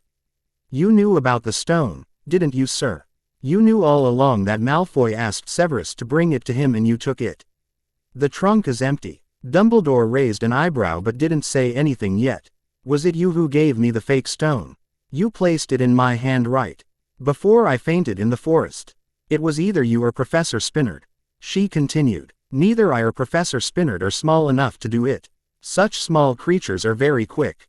"Then who was it? And why did this creature give it to me if it's fake?" "Have you wondered, Ophelia, what this stone means?" he asked. The girl didn't move or speak, so Dumbledore continued. "Most commonly, the Philosopher's Stone is known to transform metal into gold. But, in the hands of someone with grand imagination, it can be used to create." The Eli's eyes widened at the information but soon got back to normal, rising curiosities in Dumbledore. The girl as registering information very fast, and she was sure to express few emotions in order to keep herself guarded. "Is that why Malfoy wanted it?" Dumbledore chuckled before throwing her a look of coy. "It doesn't matter because he doesn't have it. It would be better for the stone to remain where it is now." "Then where is it? Do you have it, sir?" Dumbledore smiled widely at his student. "No, I'm afraid I don't. But that is not the question, is it?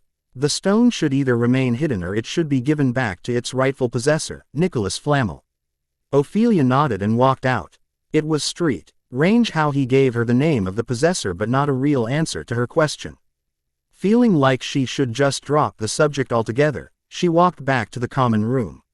Remembering everything that happened in the last year, Ophelia smiled. The lectures were nice even if she couldn't understand all of them. The house she was sorted in was far better than she imagined and she had friends. It didn't even matter that she got bullied for a while or that she might have failed potions, because now, she finally had a reason to look forward to every year. She started to skip happily, assured that no one could see her. Exams were over and most students were excited to go home for the summer. Ophelia wasn't excited, but she wanted to tell her parents everything she experienced at Hogwarts. She was convinced that her mother would believe her, but her father was a police officer. He was going to question her under the dim-lit neon in the kitchen. But it didn't matter. What mattered was she will return to Hogwarts in September and then next September and next for 6 more years. As she turned the corner towards the corridor to the fat lady, Ophelia stopped and stumbled to the side. She might have been a bit too happy, because she became dizzy. "Go back inside, Ophelia. This man. Forget the man you saw today. Forget everything and look forward to a better life. You have to trust me, all right? Kill the woman and bring me her child. The man from my memories and the man you hold so close to your heart, they are one and the same. My skills cannot aid you anymore, Tom." Tom. Who was that Tom and what skills did he have for loose Spinard to admire him? "The man from my memories and the man you hold so close to your heart, they're one and the same." That's what he said, but Ophelia cringed when a sudden wave of energy entered her mind and made her lose her balance. Lies. They're all lies. Tom, look what I did. A very happy Ginger ran to her cousin with a wide smile on her face. Look. The Ginger moved her hands in the air until little sparks came out of her fingers, following her movements. They started to connect to each other and create forms swaying in the air. Then everything darkened and the sparks transformed into fire. You have no right to interfere in our family affairs. A very angry Tom spoke. Across him was another man and he had his arm wrapped tightly around the Ginger woman from before. You're insane. Is this what you call a family? Locking her up and threatening her life. What about her child? You're risking the life of an unborn child. That child is mine. No matter how much you will lie to yourself, Peverell, that child is mine. Tom hissed, yet it was obvious he was pleased with what he said and Peverell's expression. Green light engulfed them all and pushed Ophelia back. She opened her eyes widely only to find herself in the corridor, not a soul nearby. She could still feel the anger in Tom and how betrayed he felt.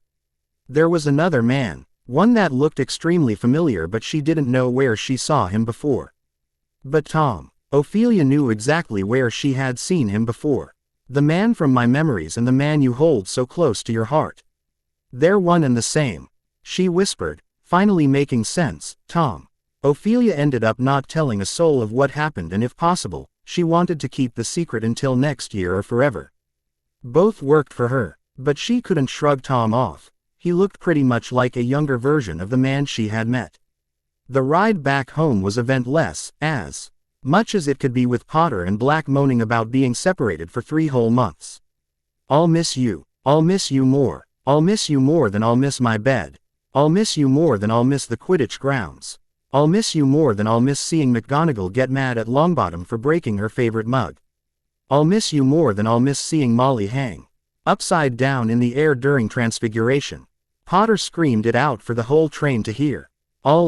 Black's eyes widened when his mouth zipped shut. He screamed, turning to Glor. At the person that shut him up so rudely. Potter was laughing when his mouth zipped shut as well and his amusement vanished.